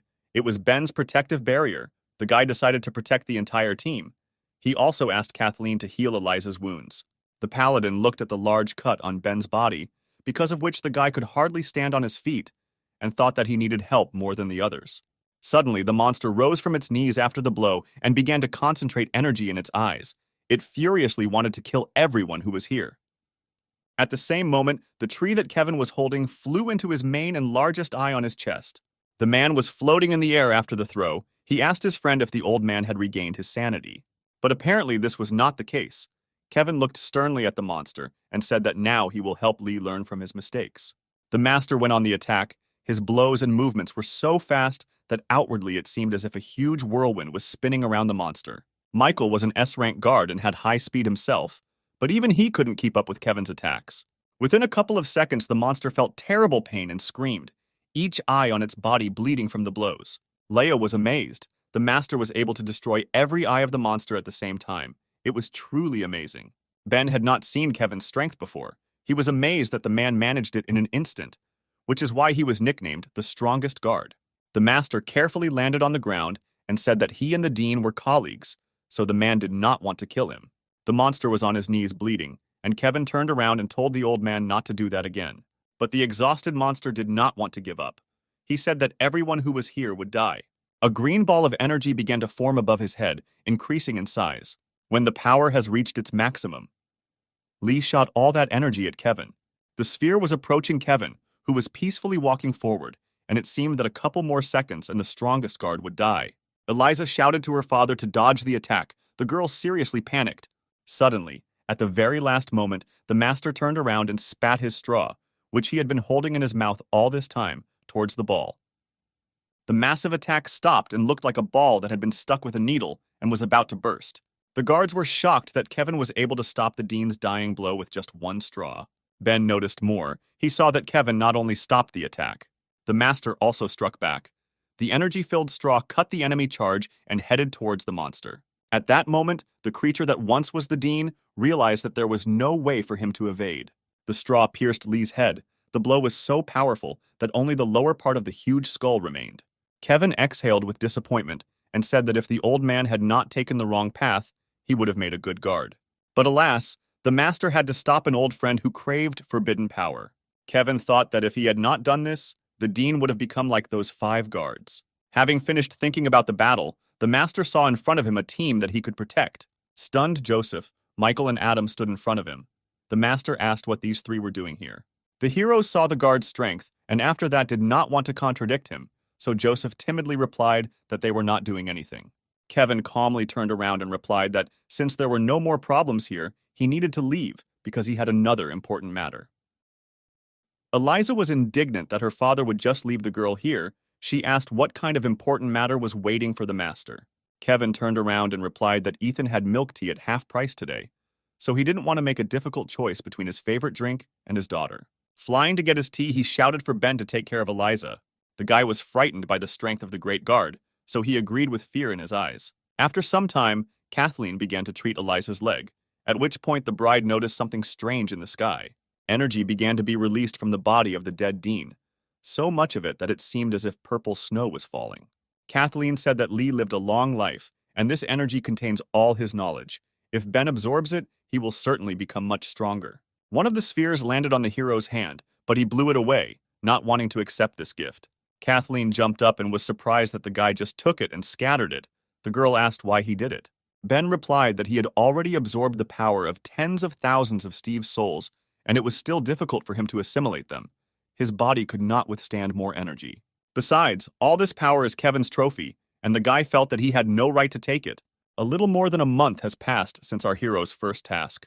He was in his estate. The sun was already rising outside the window. It was 6 in the morning. Someone woke Ben up. The guy rubbed his eyes and asked who dared to interrupt his light sleep. Opening his eyes, he saw a gorgeous picture. In front of him was Jessica's magnificent breasts. The girl was sitting on the guy and wild passion was visible in her eyes. It was she who woke up the hero. Ben was embarrassed and asked the succubus not to overstep his boundaries. The girl moved closer and said that everything was fine. She just couldn't stand it anymore. Jessica had been watching the guy all night and finally had the opportunity to sneak into his bed unnoticed. The hero thought that although the girl had regained her human nature, she had not stopped being lustful. In this regard, she had become even worse. If everything is left as it is, then Ben cannot avoid a reaction. He did not want such difficult tests in the morning. The guy didn't know what to do, and suddenly the girl took the initiative. She put her hands on Ben's chest and said that the hero has a very pumped-up body, and this scar gives him masculinity. She blushed all over. The succubus began to fantasize about all sorts of things because the bodies of human men were more beautiful than those of predators. From the unexpected gestures of attention, Ben jumped up and told the girl that she was too carried away and to be a little more restrained. Suddenly, the bedroom window opened and a strong wind blew, blowing sakura leaves into the room. Someone landed neatly on the windowsill. It was a samurai protecting Ben. The girl said that as soon as she left for a second, Jessica had already made her way into the guy's room. Leia stood gracefully by the window and held a katana in her hands. She added that with such behavior, the succubus was asking for her blade. Jessica was frightened by her former enemy and said that she had understood everything wrong. The girl had not come to seduce the guy, but simply to wake him up. Leia hid the blade and advised him not to do this again, and besides, the hero should not let his guard down either. The guard looked at Ben and asked if he forgot what day it was. The guy replied that he remembers, because today there will be a ceremony at which Dracula will assign the hero S rank. Jessica was not aware of such news, so she shouted throughout the house with joy. She suggested that it was because Ben helped stop the Dean. The guy nodded and said that not everything was so simple. He and Leia did everything possible to deal with the Count's problem. The hero slowly got dressed and added that it was he who managed to show Lee's true appearance, and that in fact the old man was defeated by Kevin. Therefore, the guy did not think that he was worthy of S rank. Simply moving up the rankings would be enough for him. After getting dressed, Ben decided to go to Count Dracula himself and ask what he thought about this. After some time, the guy approached the Count's estate, which looked like a luxurious castle with a security guard at the entrance. Before the hero appeared, another stranger approached the estate. This worried the guards. It was a strange monk, dressed in monastic robes. He had a straw hat on his head, and the old man was holding a small bell in his hand. He asked if Count Dracula lived here. One of the guards shouted for the monk to leave, because an important meeting would be held here, and tramps were forbidden to even be close. But at that moment, Ben approached the estate and stood up for the old man, saying that he did not look like an ordinary tramp. The guy turned to the monk and asked if he would mind if they went together. The old man thanked the hero. Ben didn't know how to address the stranger, so the old man pulled the rope to take off his hat. The monk showed his face and said that his Buddhist name is Kunai, and he is an S-rank Protos guard. The hero made the same welcoming gesture as the old man, and also introduced himself, saying that he was glad to meet the monk. The guards recognized the master. There were rumors that the monk left the society for several years to seal the sword, and never attended such events. The doors opened and the heroes were allowed into the estate. The monk was surprised at how impressive Dracula's house was, and didn't understand why such luxury was needed, because a house is just a place to relax. The old man also asked Ben if Leia was his friend, and how the girl was doing now. The guy was surprised that the monk knew her. Kunai replied that he and Leia were old friends, but had not seen each other for many years and had lost touch. The hero was wondering if the old man had really changed his custom, and came to the meeting only to ask him about Leia. Suddenly, their conversation was interrupted by a mysterious figure who called out to Ben. The stranger asked if this was the guy who returned the gift of light and defeated Steve. And also, isn't this the same hero who is not inferior to Dean Lee in fencing skills and became the youngest S-rank guard in history? A graceful girl sat on a blade that was floating in the air. She wondered if all these rumors were about this guy. The warrior said that she was very interested in Ben after all these stories. That is why the girl wanted to check for herself what the hero was capable of. She made a gesture with her fingers and ordered her swords to appear. Suddenly, bright stars appeared in the sky and quickly approached the earth. Ben was amazed by such a greeting. He did not expect that he would have to fight in the Count's estate. Hundreds of blades began to fall from the sky, ready to strike the hero. At that moment, a bell rang in the air. It was a monk who told the guy not to worry. Because of the sound that the bell made, all the blades evaporated into thin air. The old man did not want to offend Ben because he was Leia's friend. The hero was amazed that the monk stopped such a strong attack so calmly. The stranger was disappointed. She told Kunai not to poke his nose into other people's affairs because the girl did not come to test his abilities. The monk replied that today was the day Ben would be promoted, not the time for fighting. The stranger said that the old man was very boring, and at that moment a barely noticeable beam appeared on her face. To the girl's surprise, a huge arc of light was heading towards her. The blow immediately threw the offender off her blade, but did not cause any damage to her. The arc of divine light was so powerful that flying further and crashing into the dome of the building, it immediately cut off half of it.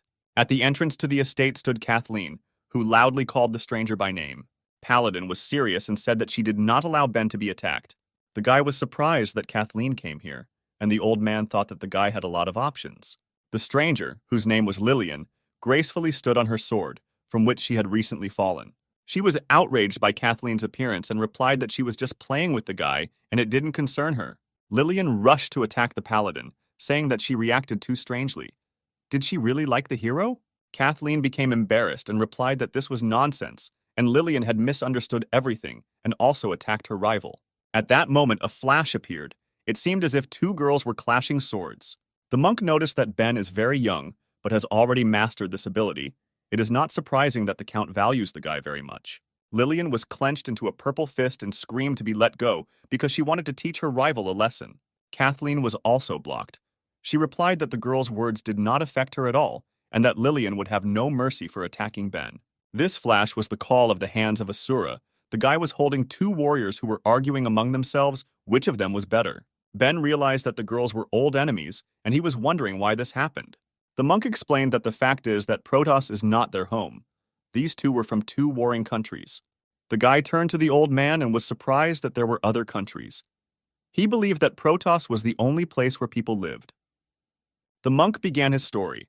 Once upon a time, there were many states on their continent, but due to attacks by predators, many of them fell into decay and ceased to exist. Several small states remain. Protos supports them financially and also protects them, for which their best warriors become Protos guards. Paladin Kathleen was the strongest warrior in the country of knights. This country looked like a city from the Middle Ages with castles and paladins in armor. Fencer Lilian arrived from a mysterious eastern country where female fencers live. She is also the head of the sword school there. A figure in a red robe emerged from the estate and watched as the girls argued among themselves. It was Count Dracula, along with Michael and Joseph. He stated that he had not gathered everyone here to watch them fight. But the warriors continued to swear. This began to irritate the Count. He shouted for everyone to calm down quickly, which scared all 4 participants in the brawl. Suddenly, the Asura's hands split, and Ben was surprised by this, because the Count said only a couple of words. Not only the guy felt the pressure on himself, but other warriors too. The hero noted that apparently Count Dracula is on a completely different level of power. Perhaps he is as strong as Kevin. Suddenly, a helicopter appeared in the sky and was approaching the estate. The helicopter landed in front of everyone gathered, and Ben thought that most likely it was Daniel's mother. Mary exited the transport impressively. She noticed that everyone had already gathered, but did not understand why, because only Ben would be promoted. The woman cast a cold glance at the guy. Clearly, she was not happy to see him. Ben was a little scared and assumed that the woman was staring so intently because the hero had defeated her son in a duel. The meeting began, and Count Dracula announced that since everyone was assembled, we could begin the discussion. Ben whispered to Kathleen not to be angry, because he only grabbed her because things were getting tense, and the guy didn't want the fight to get out of control. The girl became embarrassed. She thought that Ben was already gossiping with her, which means their relationship had reached a new level. It was too fast for the beauty. The Count continued his speech. He noted that Ben distinguished himself in the task of returning the gift of light, and also helped stop Dean Lee. Therefore, the governor decided to promote the guy to S rank and make him a guard of the 10th squad. Mary was struck by this information because her son was in this detachment. The woman hoped that the hero would be enlisted in another detachment. The Count looked at those present and asked if anyone had any objections to his decision. Mary smiled sweetly and replied that there were no objections because she did not want to be at enmity with such a strong guard. Kathleen knew what the hero was capable of, and she believed that S rank was his level, especially since the guy is the youngest S rank guard in history. Lilian saw what Ben was capable of. The hero was indeed strong, but she didn't want to see him with Kathleen at all. Therefore, the girl decided to take the initiative and raised her hand, declaring that she was against it. Protos guards protect not only Protos but also small states. S rank is awarded for military merits, and the Count wants to promote a newcomer. The citizens of Lilian's country would be excited about this. Dracula explained that the guy's abilities were confirmed by Kathleen and Joseph, so there is no need to worry, but Lilian was against it because the residents of her country did not see what he was capable of. The Count thought about it and asked what needs to be done then to convince Lilian to recognize his rank. The warrior replied that in order to see his abilities, the governor must allow Ben to go with her to her country. If the hero defeats the students of her fencing school, then Lilian will certainly recognize his strength. Ben was struck by these words. The guy was not ready to see so many girls in one place. Kathleen was also not happy about this statement. She said that Lilian came up with this on purpose because the students are the main strength of the country of women, and even a paladin cannot oppose anything to them. The excited hero turned to the Count, asking him to reject this offer because it would be somehow dishonorable for one guy to be in such a country. Dracula declared that since Lilian had doubts, Ben would have to go with her to the kingdom of women and defeat the warriors there in order to demonstrate the strength of the Protos Guard. Kathleen was shocked by the governor's decision. The girl considered the situation terrible. Lilian was glad that her plan was a success. She said that when the guy arrived at the place, she would understand that he had a high opinion of himself. The Count said that the issue of promoting the heroes was a settled matter, but there was still something that needed to be discussed. The second question was more serious, and that is why the governor invited all the guards to come. He asked to follow him. Ben was surprised that his promotion was not the main reason for the meeting. The guy was wondering why everyone was gathered. After some time, all the guards entered the palace and saw a bloodied man lying on the floor. Ben asked who this corpse was. Lilian replied that it was an A-rank guard from the second squad. He was far from a weak opponent, but he was killed just like that. The girl was wondering how it happened. Judging by the wounds, the killer is fluent with weapons, but who it could be was unclear. The Count replied that Lilian would immediately understand everything if she touched his wound. The girl didn't immediately understand what the catch was, but she decided to believe the governor's words and touch the wound of the corpse. She was suddenly overcome with fear from the bloodlust she felt. Lilian quickly crawled away from the corpse and realized that it was the bloodthirsty king who did it. The count said that without any doubt it was him. The governor thought that he had been dead for a long time and did not expect to meet him again. Ben asked Dracula who this bloodthirsty king was. It was probably because of him that everyone was gathered here. Even Lilian turned pale with fear. Apparently, this was not an ordinary person. The swordswoman rose to her feet and said that the bloodthirsty king was not one person, but 5. But individually, they are extremely dangerous. Even from the corpse, one could see how skillfully they killed him. In addition, he was once a guard, but he was wanted for killing a comrade. Kunai, who stood aside, added that moreover the Bloody King was once his student. He was one of the S-rank guards in the 5th Division and one of the 5 bloodthirsty kings. The king was sitting on the border of the Kingdom of Women. One of the figures in a cloak turned to him and asked if he had killed that guard. The masked man replied that he was interfering with him and therefore deserved death. The figure replied that the king had overdone it because killing the guard would attract unnecessary attention. The mysterious man said that he did not return to follow the stranger's plan. He returned only to reclaim what once belonged to him. The king returned for the demonic sword, which was now in the room hung with seals. After the meeting, the heroes began to disperse, and Kunai asked Ben to stay behind because he wanted to ask him something. The heroes stopped, and the guy asked the monk how he could help him. The old man clasped his hands together as if he was beginning to pray, and asked Ben to tell Leah that the monk had opened a small temple in his hometown. If the girl is not busy, the old man invites her to come there and talk. Ben bowed before the monk and said that he would definitely convey his words to Leah. Their conversation was interrupted by Lilian, who called Ben. She reminded the guy that after he had talked, he must return to her and not forget what he had to do. Lilian will wait at this place and hope that the hero will not try to escape. Kathleen tensed from the warrior's excessive interest in Ben. The guy replied that he would win and would not run away from her students. The hero conveyed the monk's words to Leah, and an hour later he was already heading with Lilian towards the country of women. The couple flew on the sword of a warrior. Lilian began to talk about her country. She said that their country owes its origin to the ability of SSR rank.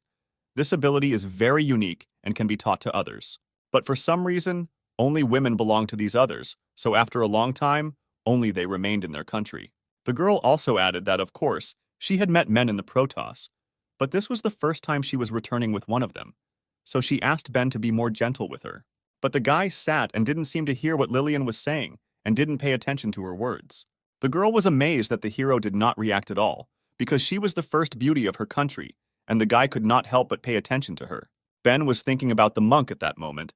He noticed how the master spoke respectfully about Leia, and the guy was wondering what he wanted to talk about with the girl. Most likely this was connected with the past, and did this mean that the old man wanted to talk about his student? But suddenly the hero's thoughts were interrupted by something soft that touched his back. Lilian's lush breasts pressed against the back of the guy, who could not understand what kind of pleasant sensation he was experiencing. Ben was embarrassed and couldn't believe that the girl was clinging to him. Lilian hugged the guy and said that he was very brave once to ignore her words thinking about his own things. She wondered if he was thinking about Kathleen at that time. The girl asked what Ben found in the paladin, because the head of the fencing school considered herself much more beautiful. The hero was very excited.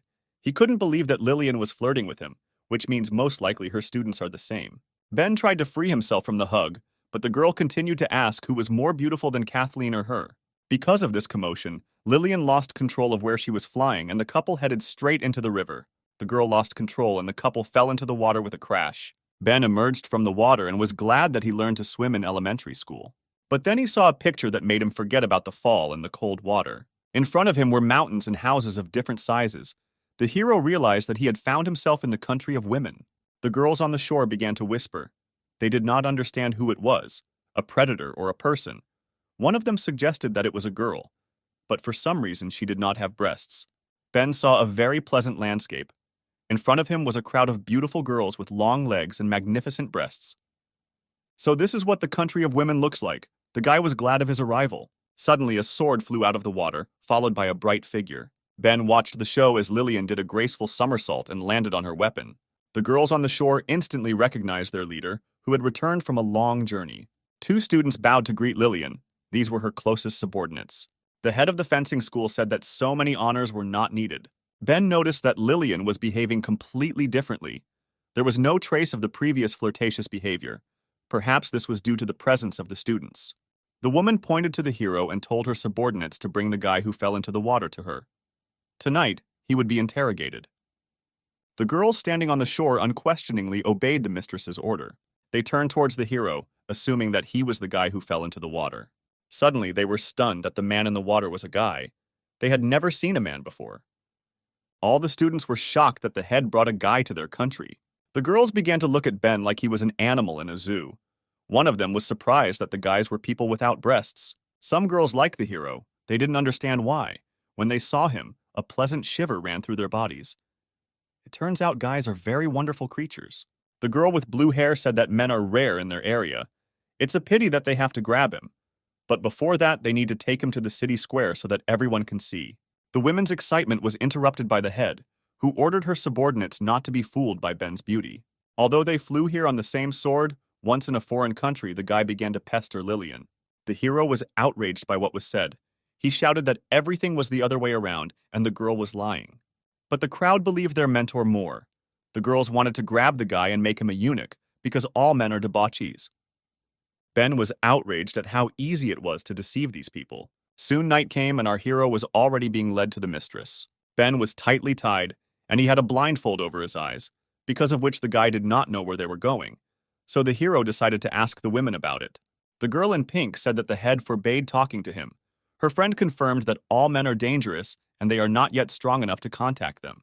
After a couple of minutes, they stopped and told Ben to wait here, and Lilian would pick him up. After the guards left, the hero immediately freed himself from the rope. The guy suspected that Lilian knew that this could not stop him. Apparently, in fact, she was not planning anything bad. Ben took off the bandage and thought about the fact that the head had made a lot of effort to bring the guy here. But he didn't understand why. Suddenly, the hero heard some sounds next to him. This sound was like the splashing of water. The guy decided to sneak up unnoticed and check what was happening nearby. Having approached a small lake, Ben hid behind a stone so that no one would notice him. The hero began to turn around a little to see what was the source of the noise. Lilian, who was completely naked, washed herself in the water. The girl reached out and asked if Ben had seen enough of her body yet. The guy quickly hid and didn't understand how the head of the school was able to notice him. The girl just grinned sweetly. Ben became very worried. He said that he was unintentionally peeping, and because of this, he felt awkward. The guy apologized, who knew that Lilian would wash here. The girl began to swim up to the stone where Ben was hiding. She said that she might not be as innocent as Kathleen, but much more feminine. Therefore, since Ben saw her naked body, he will now bear responsibility. The guy stood behind the stone and was silent. The girl wondered why he said nothing to her proposal. She was a little upset and asked why the hero didn't want to be responsible for her. Was he really one of those who enjoy themselves and immediately leave? Ben thought for a long time and replied that he did not understand what responsibility Lilian was talking about. The girl suddenly jumped out of the water and said that she would not force the guy to marry her. The hero was surprised, and he asked what she wanted from him then. Lilian became embarrassed and replied that she wanted the guy to spend the night with her, and in the future she would not reproach him for this. The hero got excited and replied that he seemed to guess that the girl's words were a trick. Lilian tried very hard to bring Ben here and also didn't want him to talk to her students, but in fact she was just thinking about herself. The girl thought through everything well, but it's unlikely that spending the night together is her true desire. Ben started to come out from behind the rock to talk to Lilian and started talking about geckos, but he was immediately dumbfounded when he saw a completely naked girl in front of him and forgot what he wanted to say. He looked away and asked her to get dressed first and then finish. Suddenly, the beauty took the stupid guy by the collar and pulled him towards her. Lilian took the initiative and kissed Ben to show the seriousness of her intentions. The hero froze for a second in pleasure. This was his first kiss, and he could not believe that this was happening to him. After some time, Lilian asked the guy what he wanted to say about geckos, to which he replied that he had already forgotten. The girl grinned and asked why the guy had a strange expression on his face. She assumed that the hero was very worried. Ben could hardly restrain himself and replied that he was fine. Lilian noticed that the guy was too nervous over a trifle. Apparently, he and Kathleen were making slow progress. Suddenly, a yellow disc flew into the sky at great speed, distracting the cute couple. The disc exploded, and a large fiery sign appeared in the sky. The hero asked what this meant. Lilian shouted that this was a signal for help. Probably the predators had attacked, so she urgently needed to go help. Suddenly, Ben's hand appeared in front of her, blocking her path. This was unexpected, so Lilian asked the guy why he blocked her path. Ben replied that the girl could not go to fight in this form. First, she needed to get dressed, but for now, the hero would help the others. Panic reigned in the city. The girls ran away as fast as they could because predators attacked the country and broke the gates. One of the girls got very tired while she was running and asked her friends to wait for her. While running, she did not notice a stone that was lying on the road and tripped over it. The dark figure of a predator appeared behind her, and the girl understood that she could not get away from him. It was a boar, a demonic-level predator. He said that his information was correct, and there were really only women in this country. The girl trembled and crawled a little away from the monster. She begged the predator to spare her. The boar bent over the beauty. The frightened girl asked what he needed from her. The boar was a little embarrassed and replied that she had a very beautiful figure, and he liked them like that. From pleasure, saliva appeared from his mouth, and the predator asked the lady to become his wife. The girl was dumbfounded by such a proposal. How could she marry a monster? The boar slowly licked his lips and said that silence was a sign of consent, so it was time for them to go to the newlyweds' room. Suddenly, a purple beam of light pierced his long tongue. The boar did not follow what happened. He did not understand what exactly flew at him from above. The demon-level predator looked at his tongue and saw a huge hole in it that the beam had made. At that moment, he instantly felt all the pain and screamed throughout the entire area. Ben landed in front of him. The guy wondered if today, boars are getting married too. The hero raised his head and looked at the predator with a stern look.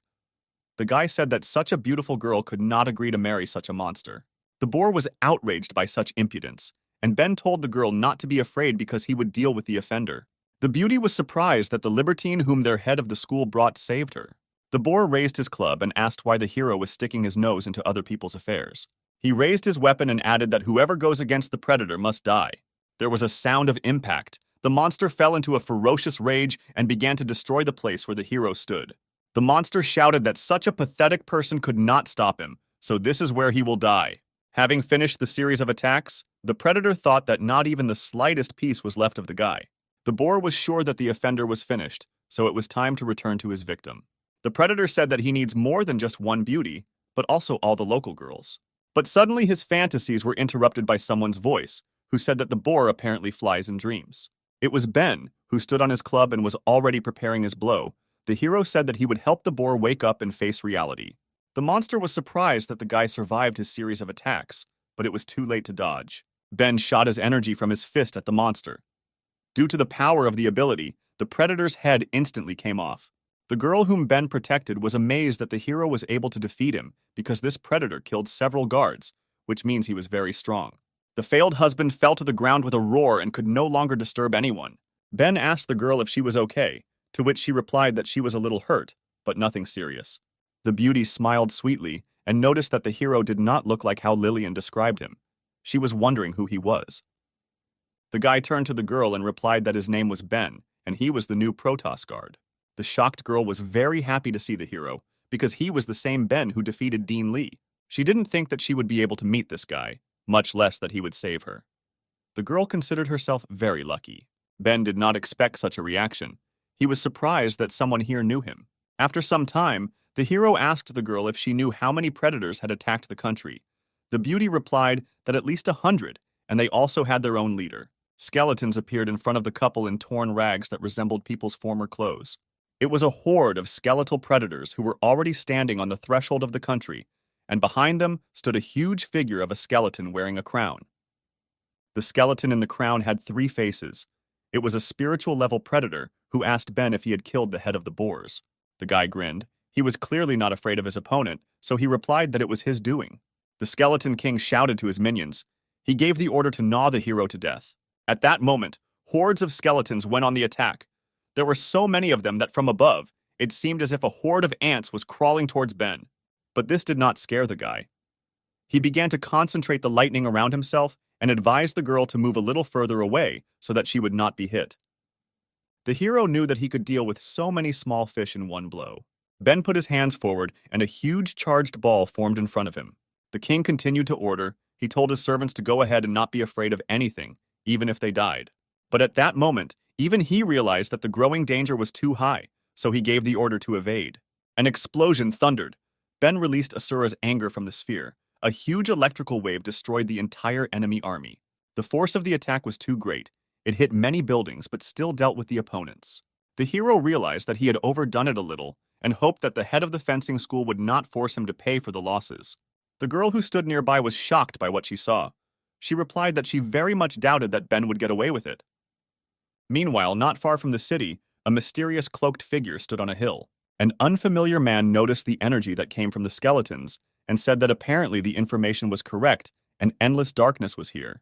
Behind him stood a beautiful girl who looked like an Amazon. She asked her boss what she should do. A charming girl asked if her boss wanted her to grab the guy and bring him. The mysterious man refused. He believed that it was too early to intervene. The girl with violet eyes wondered why her master was so calm. Because the endless darkness was so close, she assumed that it was because Lilian was nearby. The man replied that she should not be underestimated. Even though she is only 18 years old, she is the head of the fencing school and the entire country of women. Not everyone can achieve such heights. In fencing, the girl is not inferior to the level of the two strongest Protos guards, and maybe in some places even surpasses them. Moreover, the stranger had never met anyone braver and more assertive than Lilian in his entire life. Meanwhile, a horde of goblins was approaching the other entrance to the country of women. They did not want to give up all the prey to the boars and skeletons. One of the main monsters told his comrades to be more gentle with girls because no one needs mutilated bodies.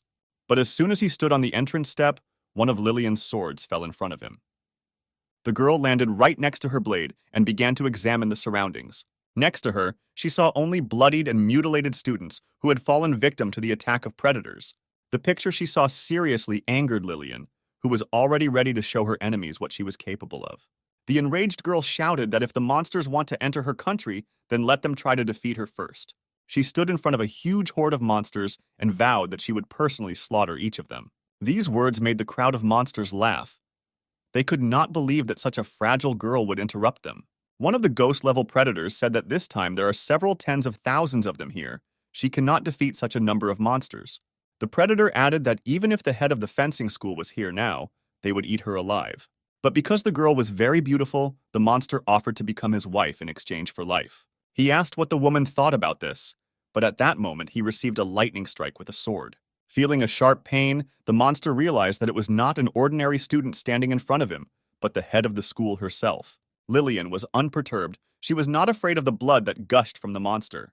The horde began to panic. The predators were sure that the head of the school was not in the city and there was no one to defend the country. The girl was serious. She said that the monster should not even think about running because she would catch up with everyone and kill them. A battle ensued. The monsters' heads flew off one after another. They could not match Lilian's speed. The predators who stood behind the crowd saw a fountain of blood shooting into the sky. They were wondering what was happening on the front line. Some monsters realized that they could not cope with the girl and shouted to their brothers to run away as quickly as possible. The girl continued to crush the opponents and shouted that the entrance to the country was under the protection of Lilian. The horde of monsters, once confident of victory, rushed to run, thinking that the girl had gone crazy. After some time, Lilian stood around a mountain of corpses. She dealt with everyone who wanted to enter her country. In total, she managed to cope with 80,207 monsters alone. Footsteps were heard behind her. Someone was coming down to her from the entrance to the city. Ben said that Lilian held up well, was able to fight off so many monsters on her own, and even counted the dead. The guy added that it's not for nothing that the girl is famous as a virtuoso fencer. But it seems Lilian was not pleased with the hero's support. She asked the guy not to flatter her. The girl believed that because of her negligence, the country was now in devastation, and many of her students had died. In addition, the city is full of predators, and you shouldn't linger any longer. You need to deal with everyone who entered the country. Suddenly, Ben grabbed Lilian's hand as she was leaving, preventing her from leaving. The girl immediately blushed at the hero's touch. She was wondering what he needed. Ben said that it is not necessary to kill predators in the city. Lilian was surprised by such words. The hero explained that he and her subordinates dealt with them, and the sanitary detachment had already taken care of the wounded. Besides, he had already developed a thorough plan for protecting the city. Ben simply realized the trouble of this country, and he wanted to help the head of the fencing school with her problem. Lilian was amazed that the hero dealt with all the monsters so quickly and already made decisions on every issue. The guy headed into the thicket of the forest and called the girl with him, saying that they had one more important matter. Lilian asked what kind of business awaits them. Ben replied that they need to avenge the dead and destroy the lair of monsters. The girl stopped the hero and said that she could not go with him now. The fact is that she is the head of a country of women and is responsible for her students, so she cannot just leave somewhere. Ben replied that he understood her concern, but she only had two reasons to worry at the moment. The first reason, if the predators attack now and she leaves, then who will protect the city, and the second reason was the terrain. So the girl is not sure that she will be able to find the refuge of the predators. Lilian was amazed. Everything really was as Ben said. She thought that the guy could read minds. The hero explained that he cannot read minds, but this is already clear judging by the fact that Lilian wants to stay here. But wealth and honor are achieved through risk. Lilian did not understand these words. She had not heard anyone say that. Therefore, Ben suggested that there were only 4 options for the development of further events. The first option, that they defeated the predators, will not give them the opportunity to return here in the near future, but others will want to take advantage of the current bustle. But if they see that Lilian has returned, they will not dare to poke their noses in. The second option, judging by the outcome of the battle, both sides suffered losses, so the enemy will believe that they stayed here to recuperate, and in the meantime, the team will reach their lair and suddenly attack. The third option, Ben can specifically release one of them to follow him, so the heroes will know where the predators live. The fourth option, predators are herd creatures. They need to feed on people or weaker relatives in order to become stronger. Therefore, you can rarely find them in large numbers. They must have some common reason to unite. Having described all the options for the development of events, the hero said that the choice remains with Lilian. Will the head of the country close his eyes and follow his heart? Because she probably wants to take personal revenge on the culprit of what happened. After listening to Ben's story, Lilian said that he was right and that she had underestimated the guy. Therefore, it was decided to go into the thicket of the forest, find the den of predators, and kill each of them. After some time, not far from the country of women, a conversation was heard in a small cave. One of the predators trembled before the leader and reported that during the round, he saw with his own eyes the head of the fencing sect. The monster followed her, and she went to the Protos, but who could have known that the girl would return so soon? The carrion predator fell to his knees and asked his mistress to have mercy on him. From the dark, impenetrable cave, sharp feathers flew at the monster. The feathers, like daggers, pierced the predator's chest and pinned him to the wall.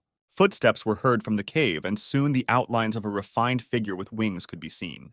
The figure of the bird girl slowly approached the scavenger, and the falling light began to increasingly show the charming appearance of the mistress. She was very unhappy that, due to the fault of the intelligence officer, several tens of thousands of her subordinates were killed overnight.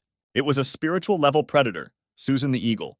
She said that the scavenger not only escaped, but also dared to ask her for mercy. She leaned over to her subordinate and added that if he had died 1,000 times in a row, it would not have made things any easier for her. The eagle swung her razor-sharp claws, attacking the defenseless predator.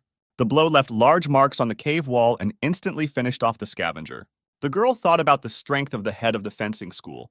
She decided that she should remember the name Lilian. At that moment, a strange noise was heard.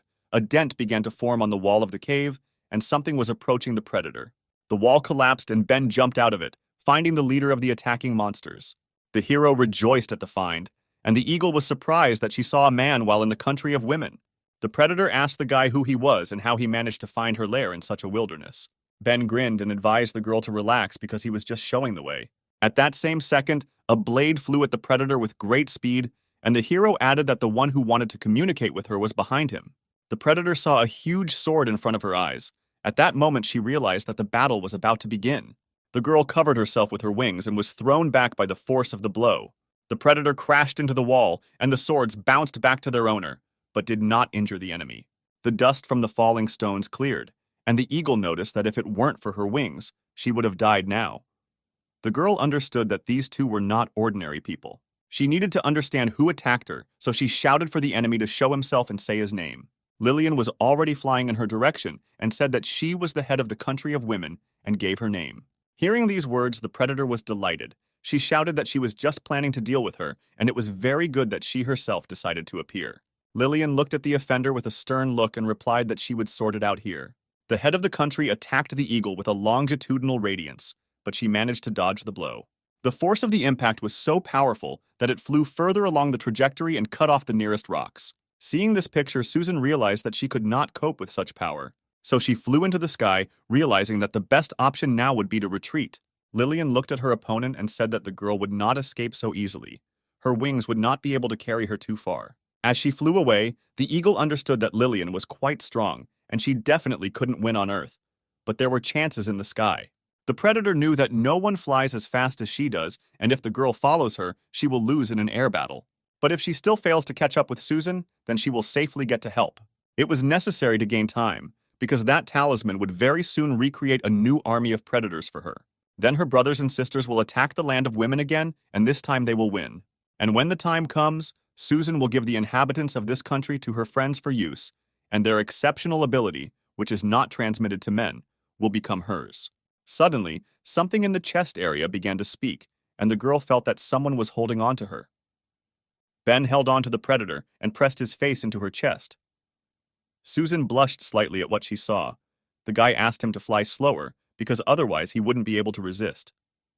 Susan was in shock. She didn't understand when the hero managed to grab onto her because she didn't even feel anything. And the guy replied that he had been here from the very beginning. But seeing how the eagle was giggling stupidly to herself, I did not dare to disturb her. The girl screamed at Ben to let her go, otherwise she would kill him. The hero looked at the lush chest to which he was pressed and said that he could not unclench his hands because the earth was very far away. Besides, Susan is like a super-fast air taxi. If he lets her go, she will immediately disappear. Whether she could kill Ben still needed to be seen. And at that moment, the girl felt that something was wrong. She began to feel strange, as if all the strength began to leave her body.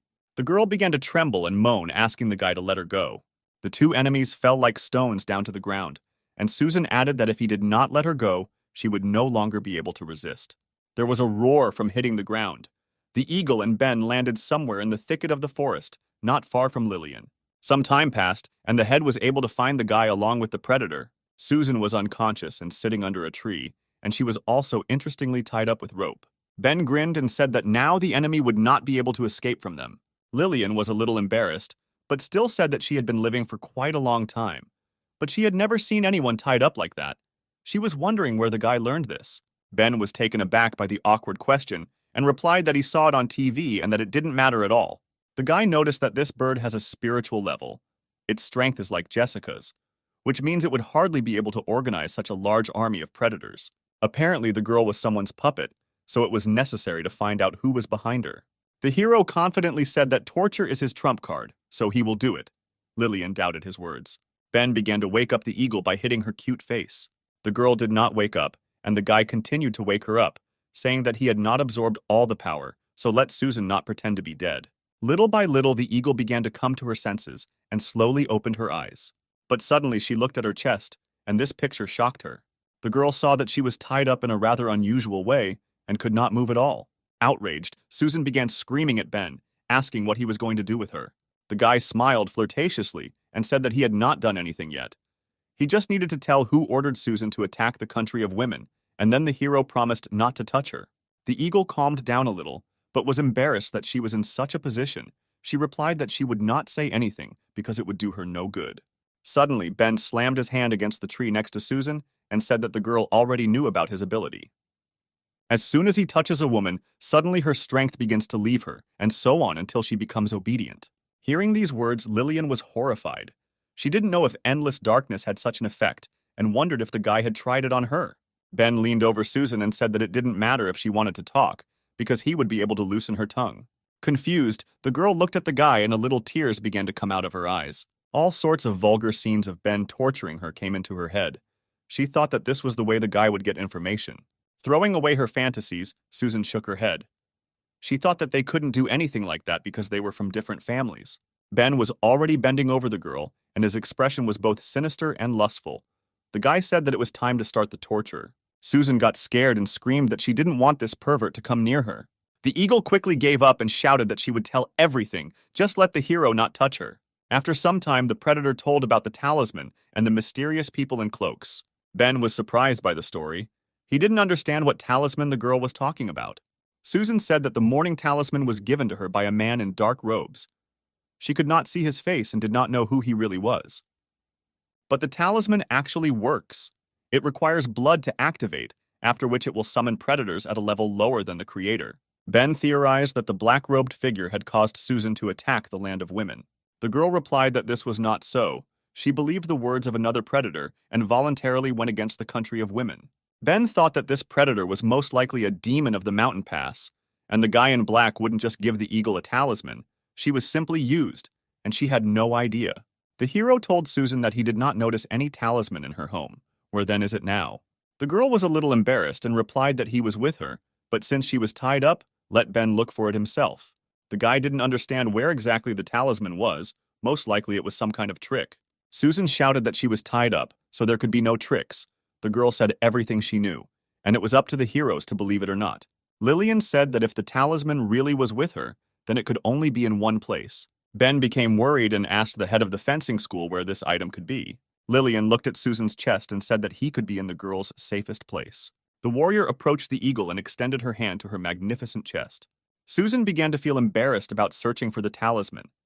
She said that the object was a little further away and wanted the search to end quickly.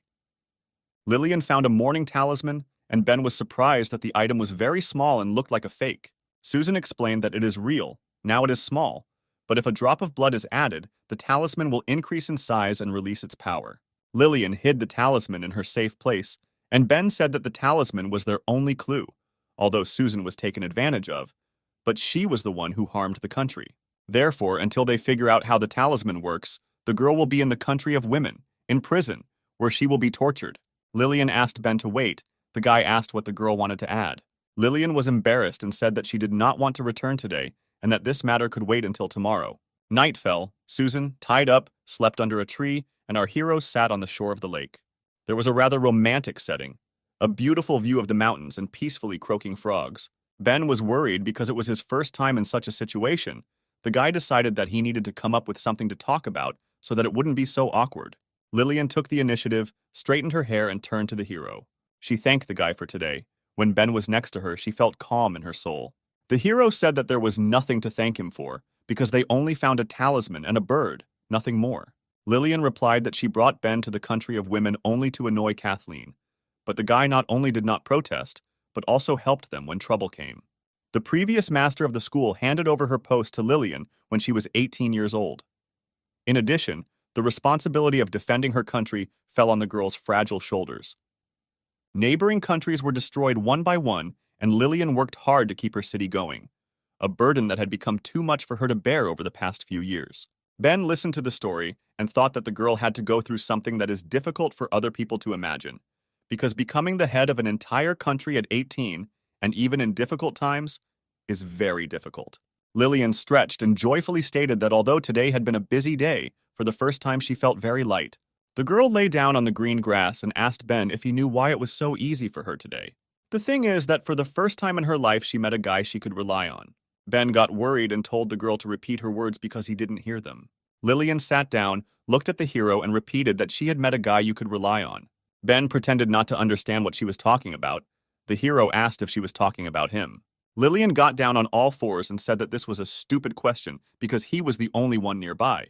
The girl added that it was her first time spending the night away from home, so she asked the guy to be more gentle with her. Ben was shocked and replied that the head was behaving inappropriately and events were developing too quickly.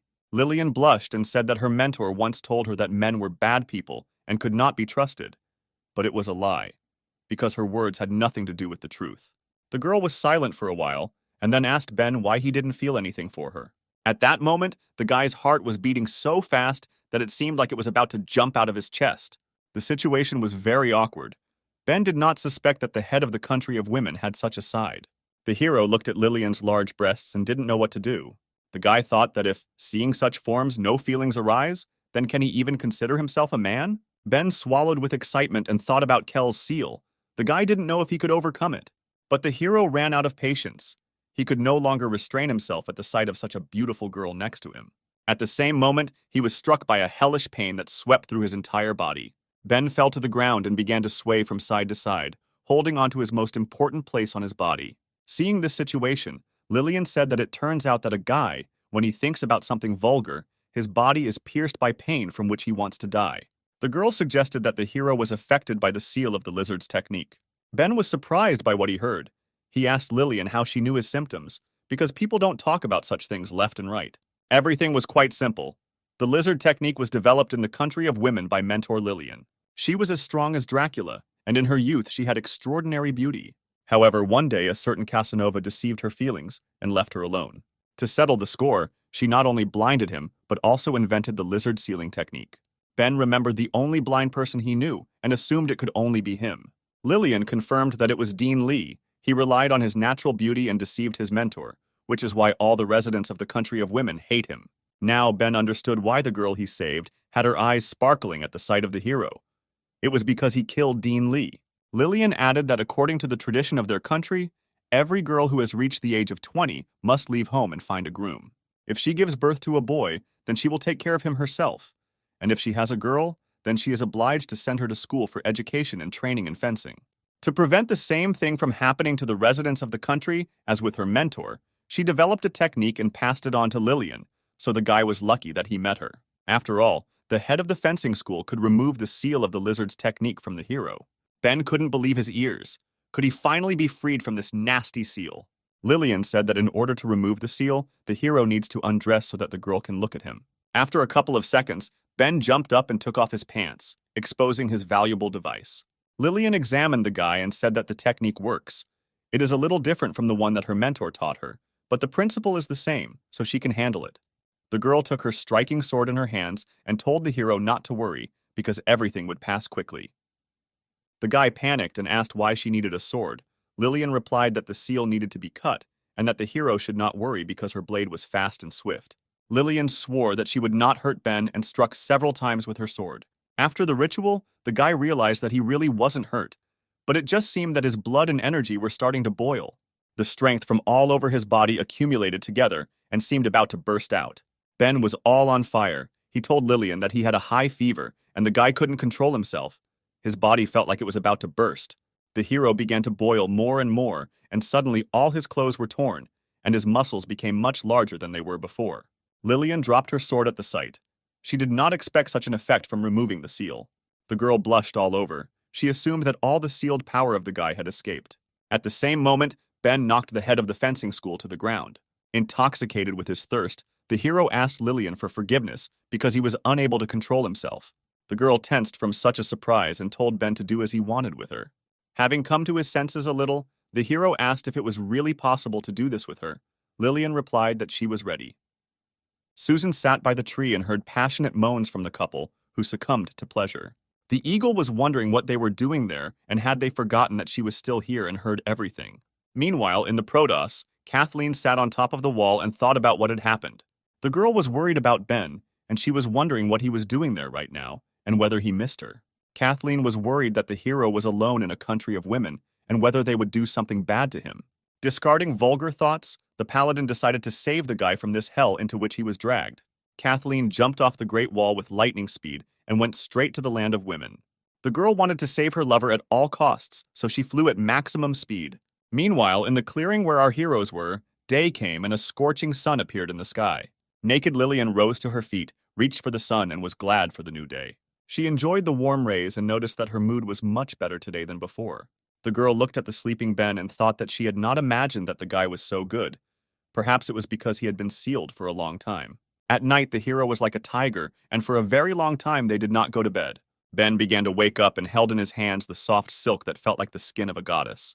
Having come to his senses, the hero looked at the fabric and realized that he was holding stockings in his hands. Memories of how he filmed all these things with Lilian immediately came into his head. The lovely girl was already lying next to him and told Ben that last night he completely satisfied her. Ben became worried and replied that it was all because of the removal of the seal. The power surged and his mind became clouded. For some time, he was not at all aware of what he was doing. Lilian sat closer to the hero, saying that nothing bad had happened and that the guy should not worry. After all, now the beauty believed that she belonged to him and the hero could not deny it. Therefore, if the hero deceives her and leaves for another, she will again put that seal on him. Meanwhile, in the vicinity of the Protos, an orange car was racing along bridge number 7. Jenna was sitting behind the sports car, driving Leah somewhere. To avoid getting bored on the road, Jenna decided to talk to Leia. She asked how long the girl had known kunai, because she had never heard the warrior talk about it. Leia was not particularly happy about where she was going, and replied that the monk had once been a servant in her family. Jenna was struck by what was said, because the old man was an S-rank guard. It turns out that Leia was from a rich family. But the girl replied that this is an old story, and he was not yet a monk. The fast car stopped at the foot of a small temple where old man Kunai lived. The girls got out of the car and Jenna said that they would wait for the master here, and then go to the head of the country of women. Leah had no face. Jenna noticed this and asked if her friend was okay. The girl noticed that the warrior was somehow sad, despite the fact that they had arrived in her native land. But suddenly, Jenna saw a terrible picture of the area and everything immediately became clear to her. The village where the girl lived as a child was completely destroyed and now resembled only an abandoned area. Leia closed her eyes and old memories that she had long forgotten came flooding back to her. In her memories, the girl saw her parents, who were killed and lay bloody on the ground. Little Leia sat near a mountain of dead relatives and begged them to wake up. Suddenly, a man began to approach the little girl, holding a blade in his hand that exuded a dark aura. A tearful Leia heard footsteps and turned to the strange stranger. The guy was covered in the blood of his victims and said that he needed to kill all his relatives to sharpen the blade in battle, and the girl remained the last victim. Therefore, the warrior waved his sword and said that it would not hurt because his weapon was fast. Leia's thoughts about old memories were interrupted by a monk who greeted the guests. The old man did not believe that Leia would come to his temple. He said that he had been waiting for her here for a long time. Jenna was glad to meet the master and also greeted him, but Leia dryly asked why the old man was looking for a meeting with her. Kunai replied that his life was coming to an end, but he still had one business left in this world, and therefore he wanted to entrust it to Leia. Meanwhile, in the clearing where the cute couple was, day had already come, and the heroes had to return to the country of women. Lilian made shorts for Ben out of feathers, which at least somehow hid his dignity from the eyes of other girls. The guy was not particularly pleased with his outfit because he was quite embarrassed to look like that. Lilian said that the guy was to blame because he was so overwhelmed with strength that his clothes came apart at the seams, and the beauty could not afford for the hero to walk naked in front of her students. The head blushed and said that she couldn't wait for them to return, and she would take measurements of future clothes with her own hands. The girl wanted to measure the neck, chest, waist, hips, shoulder width. Susan looked at the dreaming girl and assumed that, judging by the flowing saliva, she did not hesitate to paw him for the sake of it. After some time, our heroes were already heading to the city. Ben was leading the captive, and Lilian was flying nearby on a sword and telling Susan not to even think about resorting to her tricks. Otherwise, she would subdue her for the blow. Approaching the borders of the country, a voice was heard asking the students what they had done with Ben. The guy thought this voice was familiar. Kathleen was serious and said that if she didn't see the hero today, there would be a conflict. The students replied that he had left with the head and was out of town. Suddenly, a man's voice called out to Kathleen, which immediately made her feel embarrassed. The girl blushed all over and realized that it was Ben. It was his voice. The beauty turned around to make sure that it was the hero, and then she saw a pleasant sight. The girl saw beautiful, strong muscles that were like those of the guys from her imagination, and beads of sweat flowed down the hero's expressive six-pack abs. Ben stood as if nothing had happened and asked why Kathleen had come. Was she really looking for him here? Kathleen did not hear him. She was increasingly boiling with love and thought that she was dreaming all this. After all, she saw Ben's naked body, and at that moment blood began to flow from her nose. The paladin trembled and fell to the ground, covering her face with her hands. The hero became worried when he saw the blood and thought that the girl was wounded. Lilian grinned, thinking that the pursuit of her man had led Kathleen all the way to the door of her house. After all, the paladin was very persistent. An hour later, our heroes moved to the house of the head of the fencing school. Kathleen woke up in bed and thought about how embarrassed she was about passing out in front of Ben. The guy was sitting next to him and noticed that the girl had woken up, which made her immediately blush. Ben held the soup in his hand and said that Kathleen had lost a lot of blood and had lost consciousness, so the guy prepared her soup from dates and lotus seeds. It is good for anemia. The hero sat down closer and offered to eat while the soup was not cold. The girl noticed that Ben was a very caring guy. The hero held out a spoon of soup to feed the girl, who thought that if they were together, she would be very happy. The guy didn't understand where so much blood came from because he examined the paladin, but could not find any wounds.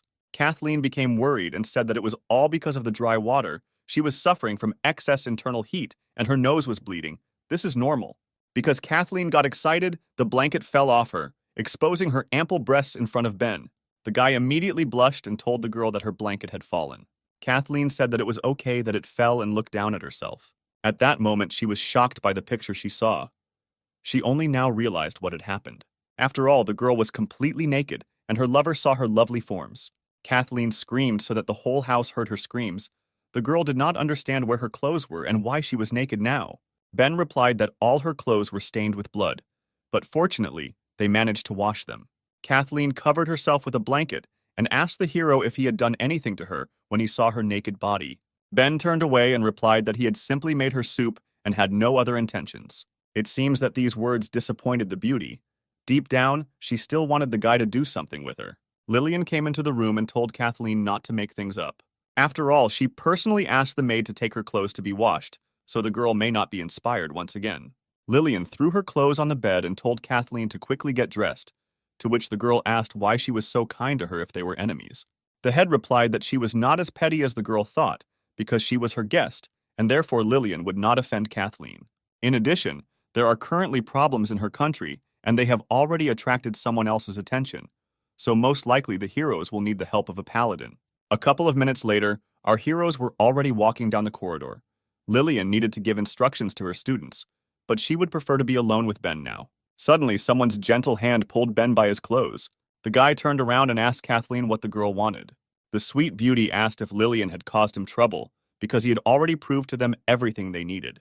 Ben blushed and thought that Lilian was right when she told him why she actually brought him here. Kathleen even came to him, and the guy realized that she really liked her and did not want to upset the girl. The hero smiled and replied that he had already figured out how to settle everything here, so Kathleen needn't worry. Jealous Lilian turned to the cute couple and asked what the two of them were whispering about. Kathleen stated that she asked Ben if the warrior was using her powers as head to complicate his life as a guard. Lilian replied that she would never do that because she loved him dearly.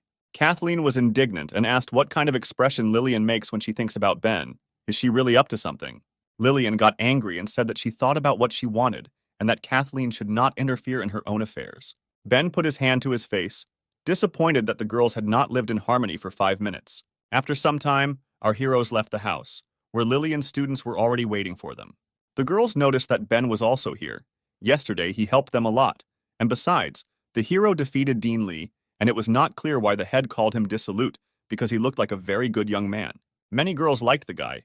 They thought he was very handsome and strong and wanted to be closer to him. Lilian interrupted the whispering by ordering everyone to shut up and listen to her. The head said that not long ago they were attacked by a huge number of predators. Victory was theirs, but there were many wounded, so they couldn't relax. The girls must unite and defend their country because it is small, but the students must not allow others to push them around. If they are attacked, they must destroy the enemies. The students raised their hands and shouted that they would defeat all the offenders, and they would never return to their country. Ben noted that Lilian deserves to be called the head of the country because in just a moment, she raised the morale of her subordinates. One of the students approached the hero and asked the guy to pay attention to her. The girl embarrassedly asked if Ben remembered that he saved her yesterday. It was the daughter of the elder of the fencing sect, Alex. Suddenly, the woman who was lighting the cigarette advised the girl not to get close to the guy, and besides, the stranger wanted to discuss something important with the head. Lilian turned to the woman and asked if she had found any clues in the case that the head assigned her. The stranger slowly exhaled the smoke from her cigarette and replied that she had found everything she needed. It was the elder of the fencing sect, Betty, who said that the morning talisman was associated with the legendary Grand Master Harry, who committed suicide. Lilian frowned when she heard the name and demanded to know everything Betty knew about it. After some time, our heroes were already sitting in the head's house and listening to the report. Betty said that the previous chapter had already fought with him, so she knew something about the man. He owned the most complex ancient Western techniques. His strength was the creation of magical artifacts, which are now commonly called talismans. He possessed an extremely nefarious SSR rank ability that allowed him to take away people's abilities and then put them into a talisman item. To make the talisman special, he looked for unusual abilities, and as a result, every country put him on the wanted list. Harry was not only a talented master, but also a collector of talents. The better the ability, the more interesting he was. Lilian understood what the elder was getting at and assumed that based on what was said, they could only attack because of one person. Disappointed, Ben pointed at himself and realized that everyone was referring to his abilities. Betty replied that it was because of the hero that the predators attacked, and it was he who brought trouble to their country. Yesterday's attack could have been entertaining, so Ben needs to leave the country as soon as possible. Otherwise, they will be in even greater danger. Kathleen was indignant and asked what was the point of dragging the guy here then, and now driving him away. Betty calmly replied that she was telling it like it is. Dying because of one guy is a bad trade for the country. Lilian sternly asked the elder if she thought that the leader was a coward who would cling to her life. This does not even take into account the fact that Ben protected them from predators yesterday, and besides, he is her man. It doesn't matter who the master is. Even if God himself comes, no one will lay a finger on the hero. Kathleen supported Lilian and said that she was also ready to swear on her life that she would protect Ben. Alex also did not stand aside and said that Ben is their benefactor and her mother is mistaken. The guy needs to be protected, and they cannot turn away from him. But suddenly the two girls understood the full words that Lilian had said. Kathleen turned to the head and asked when Ben managed to become her man. Lilian grinned and remembered that the paladin still did not know what happened. Kathleen asked what she needed to know and where the chapter had already dragged the hero. At that moment, Ben realized that a massacre was about to begin. Lilian turned to the hero and said that last night she and him did what husband and wife should do. The girl added that after such a night she can consider the guy hers. The story told to Kathleen was like thunder, shattering her dreams of a bright future. The girl silently turned and, like a robot, to the surprise of the heroes, headed to the other end of the room. There she sat down on the carpet and constantly repeated to herself that Ben and Lilian were engaged in marital affairs. Following her to the other end of the room was Alex, who also had plans to get closer to the hero. She sat down next to Kathleen and said that she shouldn't have come here and that it would have been better if the king of boars had eaten her yesterday. Ben turned to Lilian and said that he seemed to have broken several girls' hearts without knowing it. This whole situation with love triangles was interrupted by Betty because they had much more important things to do. She asked Lilian whether her decision was final because their guards had already suffered many troubles and whether the girl was ready to be in danger for the sake of the young man. The head of the fencing school turned to the elder and firmly replied that she agreed. Ben was amazed that the warrior answered without hesitation. It seemed that she really was ready to do anything for the sake of the hero. The decision disappointed the elder. She thought that her sister's successor was very similar to her. They were both blinded by love. Betty stood up from her chair and said that if the head decided so, then they must obey. But they just need to be well prepared. If they want to kill the bloody king, then they will have to face combat power comparable to the state. Meanwhile, Susan was in the dungeon of the country of women. She was well guarded by the disciples of the head. She didn't like her situation. She cried and thought about where her brothers were now. She was tied up and asked herself why her brothers didn't come to her aid. She was so uncomfortable here that it was difficult to breathe, and she could have destroyed everyone here. Meanwhile, on one of the mountains, someone was pouring aromatic tea, the smell of which amazed the imagination. The beast with the shaggy mane picked up a mug of fresh tea and took a small sip. It was a spiritual-level predator, the king of beasts, a green lion who really liked this aromatic drink. He asked what kind of water was used to prepare this tea. The elephant brought his trunk to the tea and also drank a little, and replied that he learned how to prepare this green tea from people. They have a special technique for planting tea. It was a predator of a spiritual level, the god of prosperity, Henry. The elephant said that if the king liked the drink, then he would order his subordinates to plant their entire mountain with tea. Then they would be able to drink it as much as they wanted. The lion suggested that their sister would like this tea, to which the elephant replied that the girl was very young and had a strong-willed character.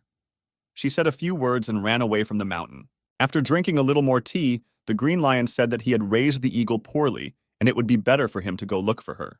At that moment, someone kicked the guard who was guarding the entrance to the mountain where the animals lived with a strong kick. The weak predator fell right at the feet of the king of beasts and could not move. Suddenly, he blushed and stated that he really liked the blow and did not think that this was even possible. This feeling was similar to what you experience when you are with a woman. The green lion got angry when he saw his guest. He would not like such an unceremonious invasion. The predator said that for a tiny person she has a lot of strength, and courage too, since she allows herself to rampage in his domain. Suddenly, the king of beasts hit the table, breaking his mug of tea and asked the guest if she was tired of living. The deadly poisonous Judy calmly replied that she came here not to provoke the animals, but to help them find their little sister. The girl took a feather from her chest and said that she knew where it was. The elephant was shocked by what he saw. He recognized Susan's feather and asked where Judy got it. The girl headed towards the table, and on the way stepped on the face of the poor guard, who had already suffered quite a bit.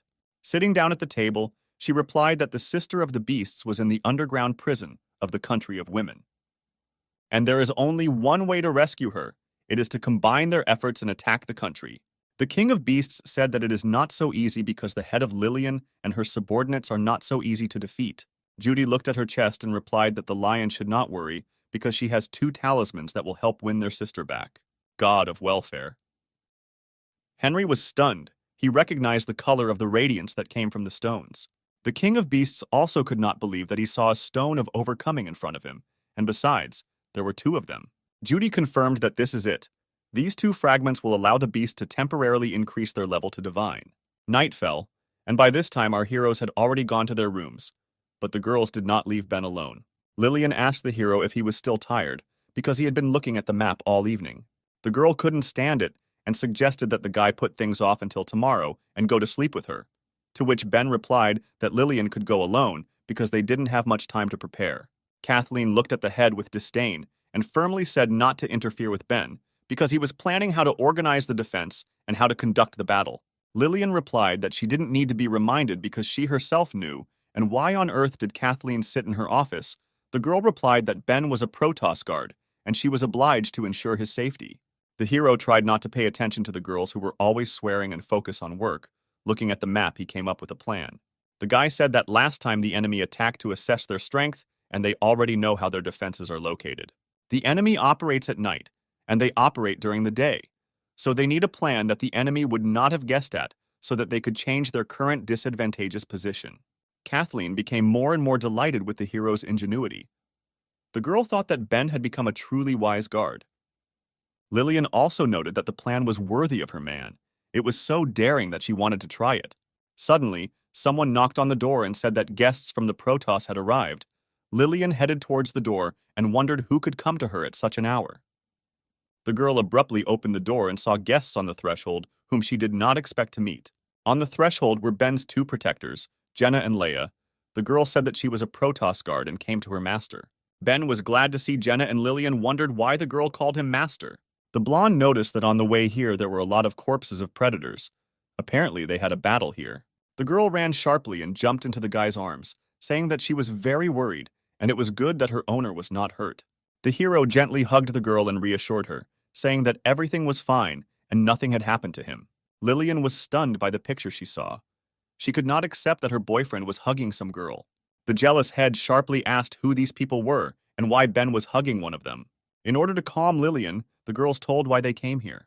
The head said that somewhere she had already heard the excuse that they had arrived in order to protect Ben. Kathleen was indignant because she realized that Lilian was laughing at her. Ben confirmed the words of his friends, saying that they had come to protect him, since ever since he ended up in the Protos, they were the ones who took care of him.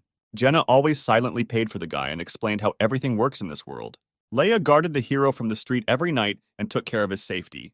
The girls are not only Ben's bodyguards, but also his friends and family. Lilian noticed that the hero is a highly moral guy, and you shouldn't be jealous of him over trifles. Jenna said that not only she and Leah, but all the sisters like the owner, and therefore they follow him according to their hearts. Lilian became wary when she heard about the other sisters.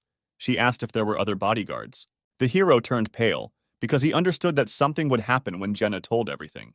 The blonde said that she was the first, then Leah, Sarah, and Lucy joined after Vanessa and Jessica moved into their house. They also want to protect the owner. Kathleen and Lilian became gloomy when they heard how many competitors they had.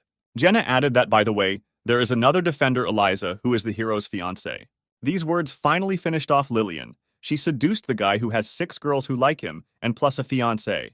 Ben was covered in sweat when he looked at the head. An icy cold wafted from the girl. Lilian became very menacing in appearance and demanded an explanation from the hero. Under pressure from the interrogation of the head of the fencing school, Ben spoke in detail about his life in the Protos.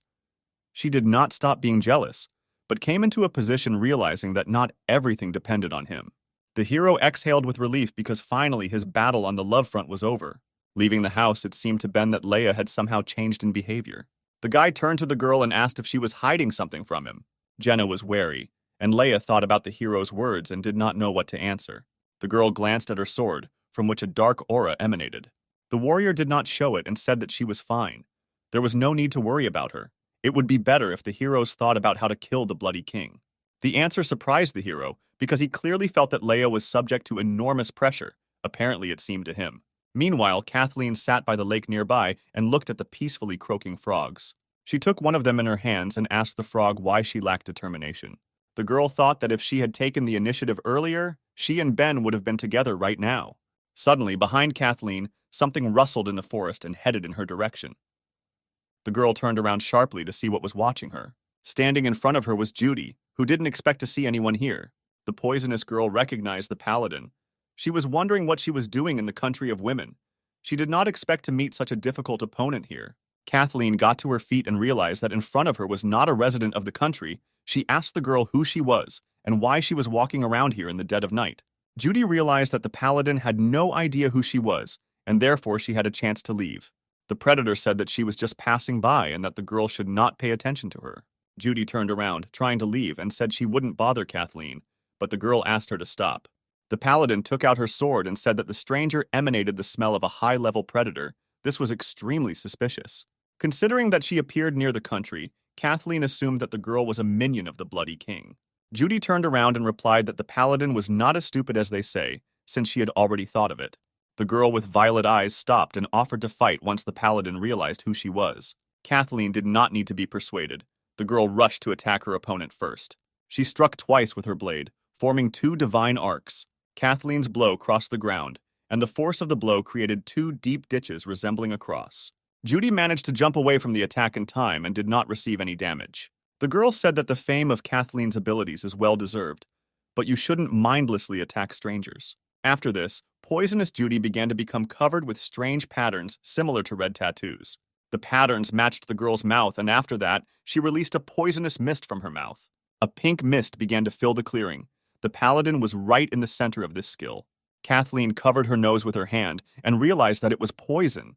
The girl guessed that the enemy's ability was poisoning. Judy said that holding her breath would not help because her poison of obscenity did not spread through the respiratory tract. This poison enters the body even through the tiniest pores and spreads instantly. The point is that only the girl's lover can neutralize it.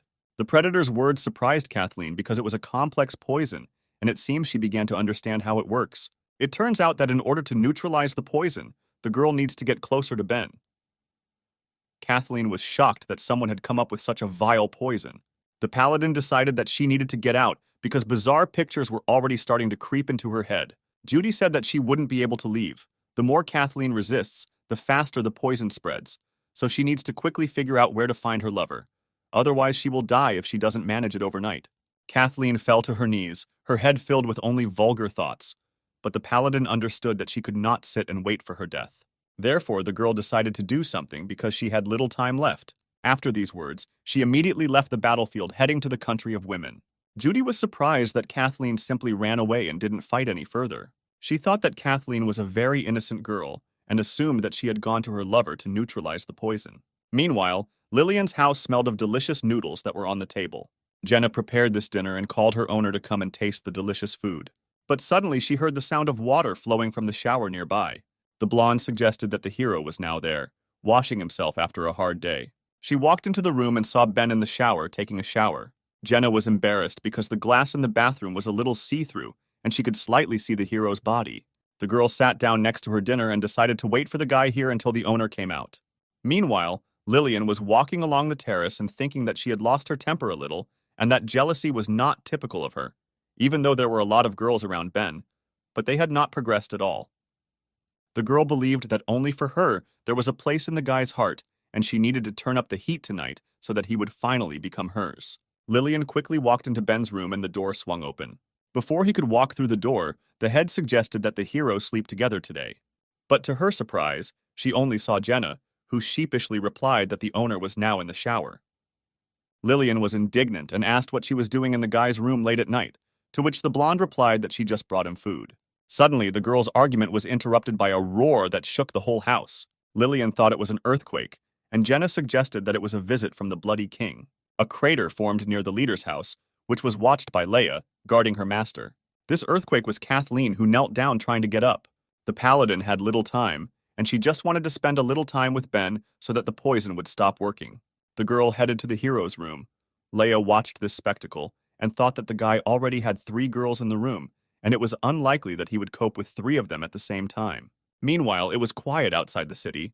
Judy slowly went about her business further. She didn't care that Kathleen had escaped, because her level of poisoning should have been enough to become contagious. Judy hoped that the girl would spread the poison throughout the country, which would greatly help the predator. Ben finished washing and took a brush to brush his teeth. A shower really helps to put his thoughts in order, but the hero needed to continue to develop a plan. The hero left the bathroom and thought only about how to make sure that no one could invade the country of women. But what he saw in front of him knocked all his thoughts about the war out of his head. In his room, there were 3 hot girls who behaved very strangely and flirtatiously. Lilian said that she was very petty and she needed the guy to punish her urgently. Jenna added that it was very cold outside and her owner was hungry. She needed to feed him enough. From the sight he saw, the guy dropped the brush from his hands.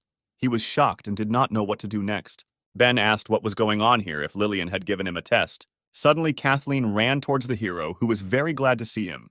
The girl pounced on the guy and kissed him passionately on the lips. He had never expected such an ending. Ben was amazed that such an innocent girl just kissed him. Kathleen threw the hero onto the bed, and the guy thought that this shouldn't happen. The girl he knows wouldn't do that. The hero noticed that Kathleen's gaze was clouded. He assumed that someone was controlling her mind. The girl could no longer think about anything. She only wanted Ben to save her. She said that she was able to muster up the courage and come to him. There was little time. The hero should do this to her right now. Her mind was completely clouded, and the paladin said that she could no longer control herself. At that moment, Ben realized that some kind of poison was affecting the girl. Suddenly, his head was turned by a tender, stockinged foot. Lilian asked him to pay attention to her too, and not give it only to Kathleen, because she also needs his love. A third girl with magnificent breasts, who did not want to lag behind her friends, fell onto the bed nearby. Jenna told the hero that she came to him for the first time. She hoped that the guy would not drive her away. Watching the girl's lust, Ben realized that the poison could be transmitted, and if it was picked up in the country, the consequences would be scary to imagine. The hero confidently stood up for blood and said that we need to deal with this disease right now. To the girl's surprise, he did not cope with the method they wanted. Ben folded his hands to call the technique. The hero began to concentrate his power, and endless darkness appeared around him. The ability began to suck the poison out of the girls' bodies, gradually returning their minds. Ben knew that in this way he would be able to neutralize the poison and prevent it from spreading. All that remained was to cope with its side effects. Although the guy really wanted to, he couldn't afford to do this to those whose minds were clouded. Suddenly, he felt all the effects of the poison on his skin. The hero's nose began to bleed, and his muscles tensed. This side effect made him unable to stand on his feet. The guy managed to realize that this was an unusual aphrodisiac. If you resist its effect, it will only get worse. Ben lost consciousness, and all the girls were able to come to their senses and began to try to wake up the hero. Lilian began to worry about the guy. She did not want to become a young widow. Jenna didn't understand what happened to Ben, but it seemed that the hero began to come to his senses a little. Kathleen explained that this was all because of the poison that the guy had absorbed in order to save them. Lilian ordered the girl to save the guy because she was a paladin, to which Kathleen replied that her abilities would not help here. The fact is that in order to neutralize the poison, it was necessary to mix yin and yang. Kathleen said that it was her fault, and therefore she would save him herself, and suddenly took off all her clothes. The girl stood in her underwear. She decided to help Ben get rid of the poison in the only way she knew. Lilian was outraged that Kathleen decided to figure everything out herself, because the hero helped them all out. Therefore, the head decided that they should all help the guy get rid of the poison. Jenna and Lilian also immediately got rid of their things. The naked girls caressed the hero and decided to try their best to rid him of the poison. Kathleen also did not want to remain on the sidelines because she was the main culprit of the incident. Suddenly, the guy opened his eyes, feeling that something was happening to him. He stood on the street where snow had fallen. The weather was cold, but for some reason the hero stood without clothes. But at the same time, he did not feel cold, but rather felt warmth and comfort. Suddenly, the voice of one of the girls reached the guy and told him to remain calm. After all, 3 beauties were determined to warm the guy properly. Meanwhile, Leia was sitting on the roof of the building and interesting sounds began to reach her. The girl assumed that her friends and Ben had already begun to act. A strong wind blew, which distracted Leia from listening to passionate moans, and the girl began to think. She looked at the demonic sword she held in her hand and remembered what the old man had told her. The monk said that this sword was his companion on all his travels. It's a pity that he gave it to the wrong owner. As a result, his mistake became irreparable. All these years, Kunai was next to the sword. Every day he prayed to save him from cruelty. But now the old man's time is running out, so he wants to give the blade to Leia because her soul is pure, as before. The girl replied that this sword was soaked in the blood of her family, and a couple of lines of prayers could not wash it away. Leia believed she could still talk some sense into her brother, just like when she tried. The warrior turned around and said goodbye to Kunai, advising him to get rid of the sword. The monk said that it cannot be destroyed because it contains the souls of Leia's family members. The old man's words interested the girl, and she asked to tell him what he meant. The monk said that the sword was nicknamed Evil Spirits, not because it is capable of leading astray. The most important reason is that the souls of those who died from him will fall into his slavery, but nothing can grant eternal life, so gradually they will become the source of the sword's power. Kunai said that there was only one way to save the innocent souls sealed in the blade. One can only rely on the gift of light sealed within Leia to help purify evil. The best solution would be to give the blade to the girl so that it can be cleaned over time. Leia lay and thought about the words that the old man said to her. She thought about whether she could control this blade. Meanwhile, an unexpected guest visited the master's temple. The tattooed guy with the blade behind his back took his mask with his hand to show his face. The unknown warrior greeted his mentor and said that they had not seen each other for a very long time. It was Leia's older brother, the bloodthirsty King Blake, who asked the monk to return what belonged to him. The old man sat in the lotus position and replied that after so many years of exile, the guy finally came to him, but still held the wrong judgments. Kunai firmly told his student that if he wanted to get the sword, he would have to go through it. Blake began to take out his blade and replied that he would not want to fight with his teacher because he was already old, and the old man should take care of his health. After these words, the guy directed his attack with his blade at the monk. The purple arc of energy that the sword released crashed into the monk's divine shield and began to crack, trying to break through it. Blake said that this is a worthy answer for his teacher. It is not easy to pass such a defense with a sword strike. The arc burst, and the old man replied that his once momentary human weakness led to the guy going astray. For Kunai, now was the opportunity to correct the mistakes of the past, and most likely this opportunity could be the last in his life. The monk's eyes glowed with yellow divine light, and the old man asked Rebel Blake to die again. The teacher and student stood opposite each other and prepared to fight to the death. Blake noted that this was the first time he had seen such power of vision in his mentor. Apparently, the old man was determined to kill him. Kunai replied that since the rebel came and found him, no other outcome was foreseen for him. The old man began to concentrate his internal energy and said that this time his hand would not tremble. The monk waved his hand towards the rebel, from which a sign of power flew out. Blake was not afraid of the attack because he knew what his master was capable of, so he put his hand forward to hold it back. A huge golden figure crashed into the guy, but he could hold back the force of the attack. Blake didn't put much effort and told his teacher that he was weaker than last time. The shine in the monk's eyes intensified, and he replied that the guy was too arrogant and should not be like that. The golden figure doubled in size, and the pressure on Blake became much stronger. The guy's face changed.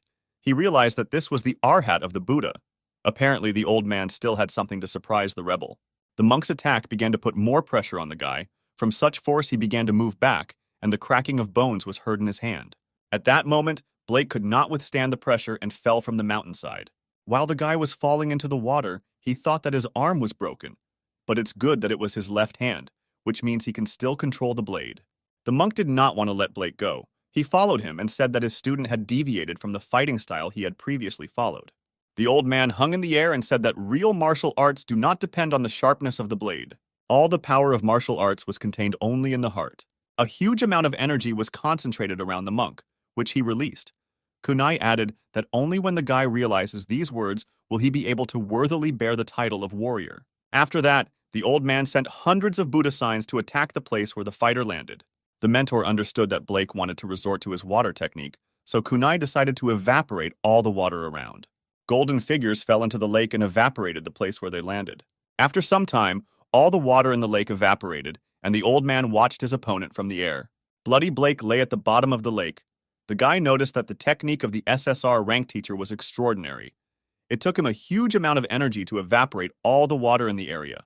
Although Blake lacked the teacher's instructions to some extent, he still managed to absorb a certain amount of water. So he raised his sword and fired a huge barrage of water at Kunai. The old man defended himself with his ability and said that today is the day of Blake's death, so he doesn't even have to try to win. The Bloody King was disappointed that even this attack could not hit his teacher.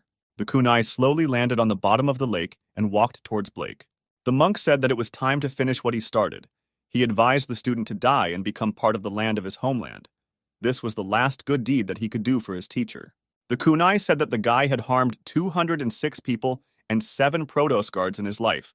His atrocities could not be forgiven, and in the name of the Protos representative, the old man sentenced him to trial. Before pronouncing the sentence, the monk asked if the rebel had any last words before dying. Blake smiled because the monk seemed too pompous when he made his speech. The student asked his teacher if it was he who made him so cruel. Blake pointed to the village and asked the old man to take a closer look at it. The rebel said that he alone could not do this. If it weren't for the old man's words, he would have lived like any other person.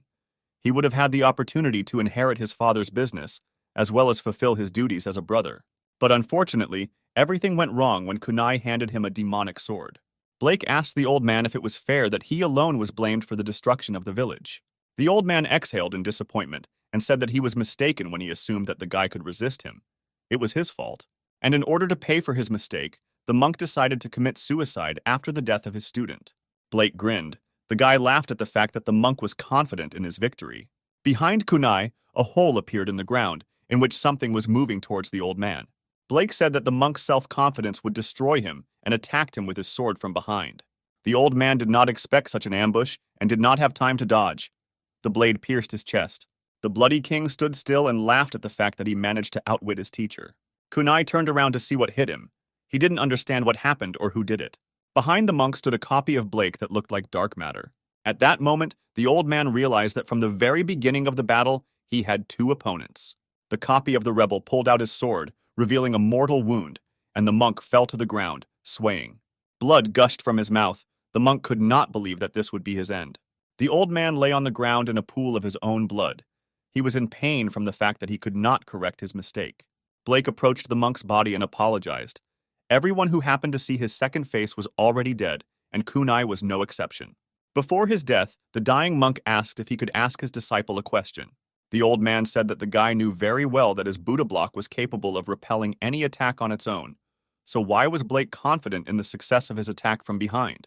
The rebel chuckled and replied that it was because the kunai deflected his technique. The fact is that in a normal situation, the monk would have ignored the guy's previous attack. But this time he repelled it. Then Blake realized that by simultaneously using his extraordinary techniques, the old man sacrificed his defense. Kunai closed his eyes and was surprised at the guy's ingenuity. Before he died, he smiled, realizing that at least his student had not underestimated his teacher's abilities. After some time it began to rain, accompanied by loud peals of thunder. The sky cried, having lost another guard. The student buried his teacher and stuck his broken arm next to him. Blake arrived at the temple where the legendary demonic sword was located. The guy stood at the entrance and felt his call, which came from this temple. Blake held his shoulder with one hand, where once was the hand that he had cut off for himself. All his years in exile as a rebel, his existence had been miserable in anticipation of this sword. The guy entered the temple and couldn't wait to get his treasure back. Opening the door, he entered the sealed room in which the legendary sword was kept. But to his surprise, he was not there. All the efforts of the bloody king were in vain. The picture he saw made his cheekbones ache. His rage knew no bounds. Yet the old man was able to outwit him. Meanwhile, somewhere in the land of women, Leia sat on the roof of Lilian's estate. The girl was guarding her owner despite the weather. Suddenly she sneezed and was surprised by it. She thought that she had never been sick. She had a bad feeling as if something had happened. The girl got up and thought that this was all nonsense. A new day was dawning and her watch was over. She decided to go take a warm bath. Meanwhile, warm water began to gurgle in Ben's room. The guy woke up and decided to wash himself after a hot night and a side effect of the technology. Ben stood and thought that last night, it seems, he did something bad, and the guy was wondering what the girls would do when they woke up. The hero raised his head to look in the mirror and was surprised. A red trail similar to the one Kathleen brought yesterday came out of his mouth, and his body began to be covered with pink patterns. It seemed that the poison was activated by the ability due to the fact that Ben absorbed it, so now this ability was in his collection. The hero smiled because he had acquired an interesting skill and thought that every cloud had a silver lining. When he fell into the Protos, he constantly relied on the power absorbed by the endless darkness. Only because of this was he able to stand on par with other S-rank guards. But Ben clearly felt that after Dean Lee, the absorbed energy did not have the usual effect on him. It was similar to the mechanics of the game, where in order to raise an already high level, many times more experience is needed. If a hero wants to overcome a barrier, he must start with his own abilities.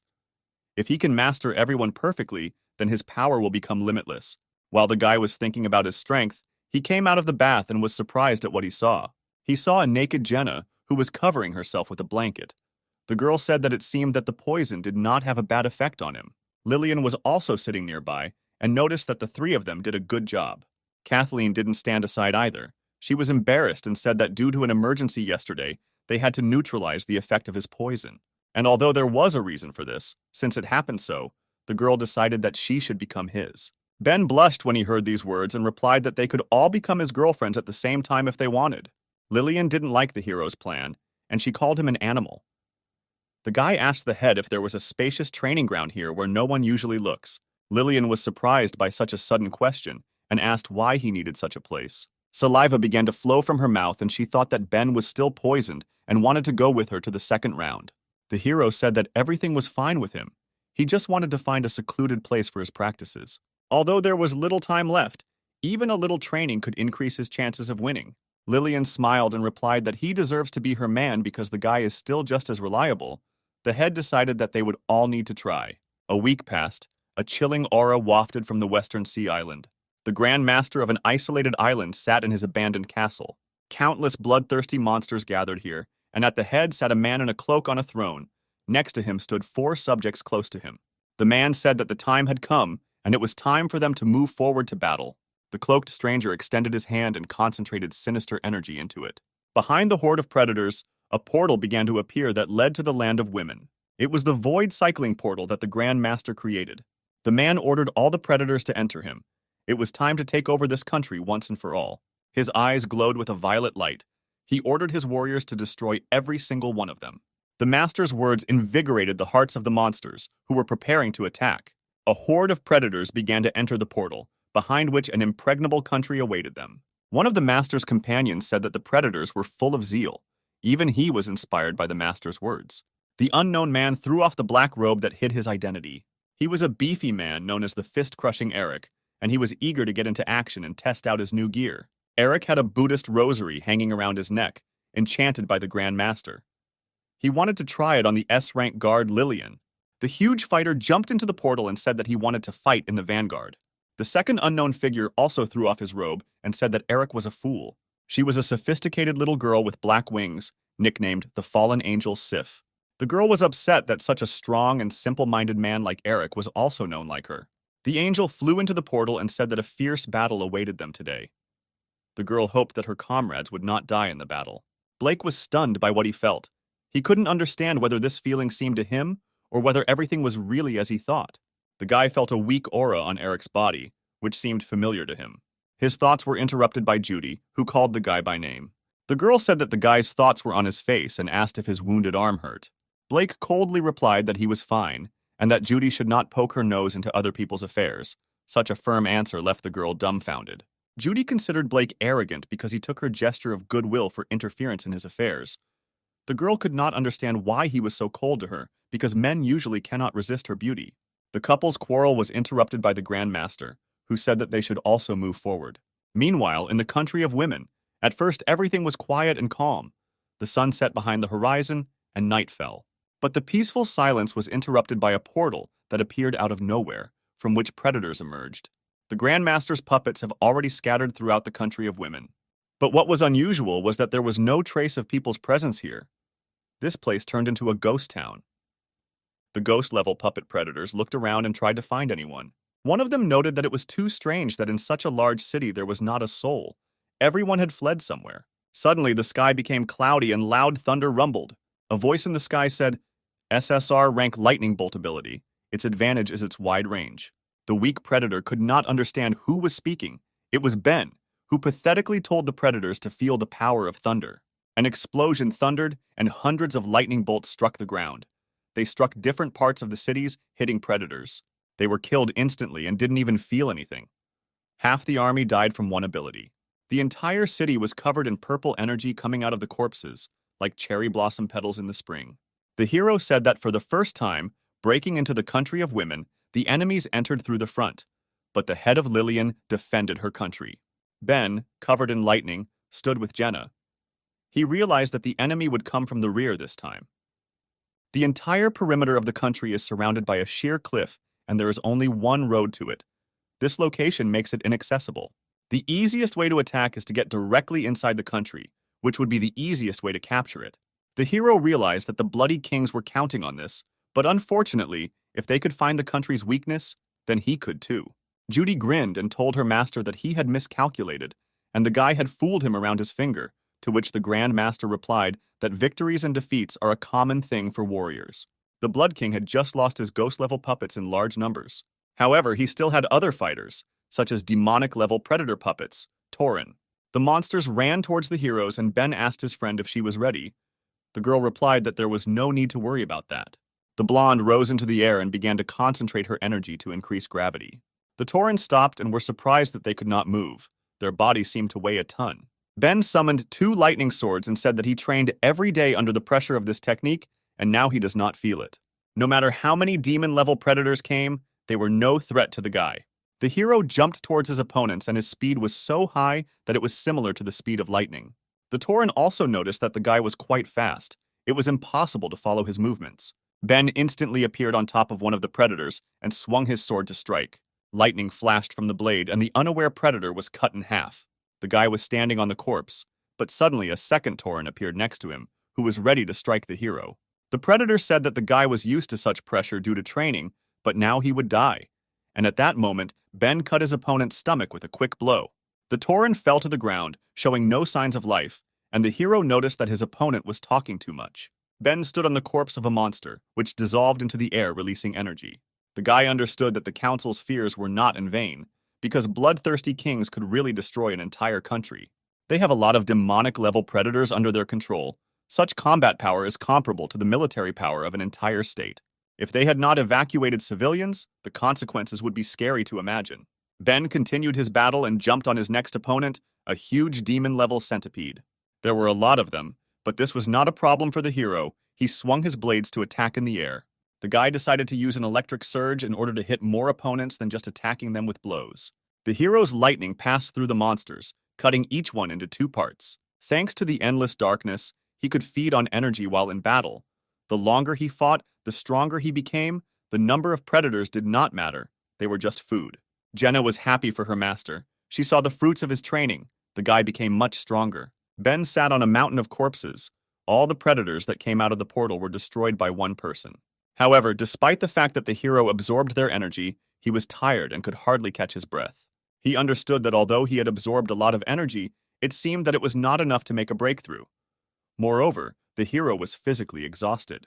Ben remembered that the ability to control the earth was a useful thing, that Predator could feed on the life force of the flora and fauna around it to continuously supply itself with strength. Therefore, the hero decided to also use the SR rank ability, Exploitation, because he once absorbed it too. His plan worked, and the guy's strength began to return. Even his wounds began to heal. Looking around, the hero did not see any more enemies, which means they had dealt with the consumables. Kathleen and Leia joined Ben, and now it was their turn to deal with the bloodthirsty kings. 5 dangerous enemies stood at the portal, and hundreds of swords were pointed at them. It was a squad of heavenly sword riders. Lilian said that they could restore the houses, but she only had 1 man. The leader turned to her enemies and said that today, this place will become their cemetery.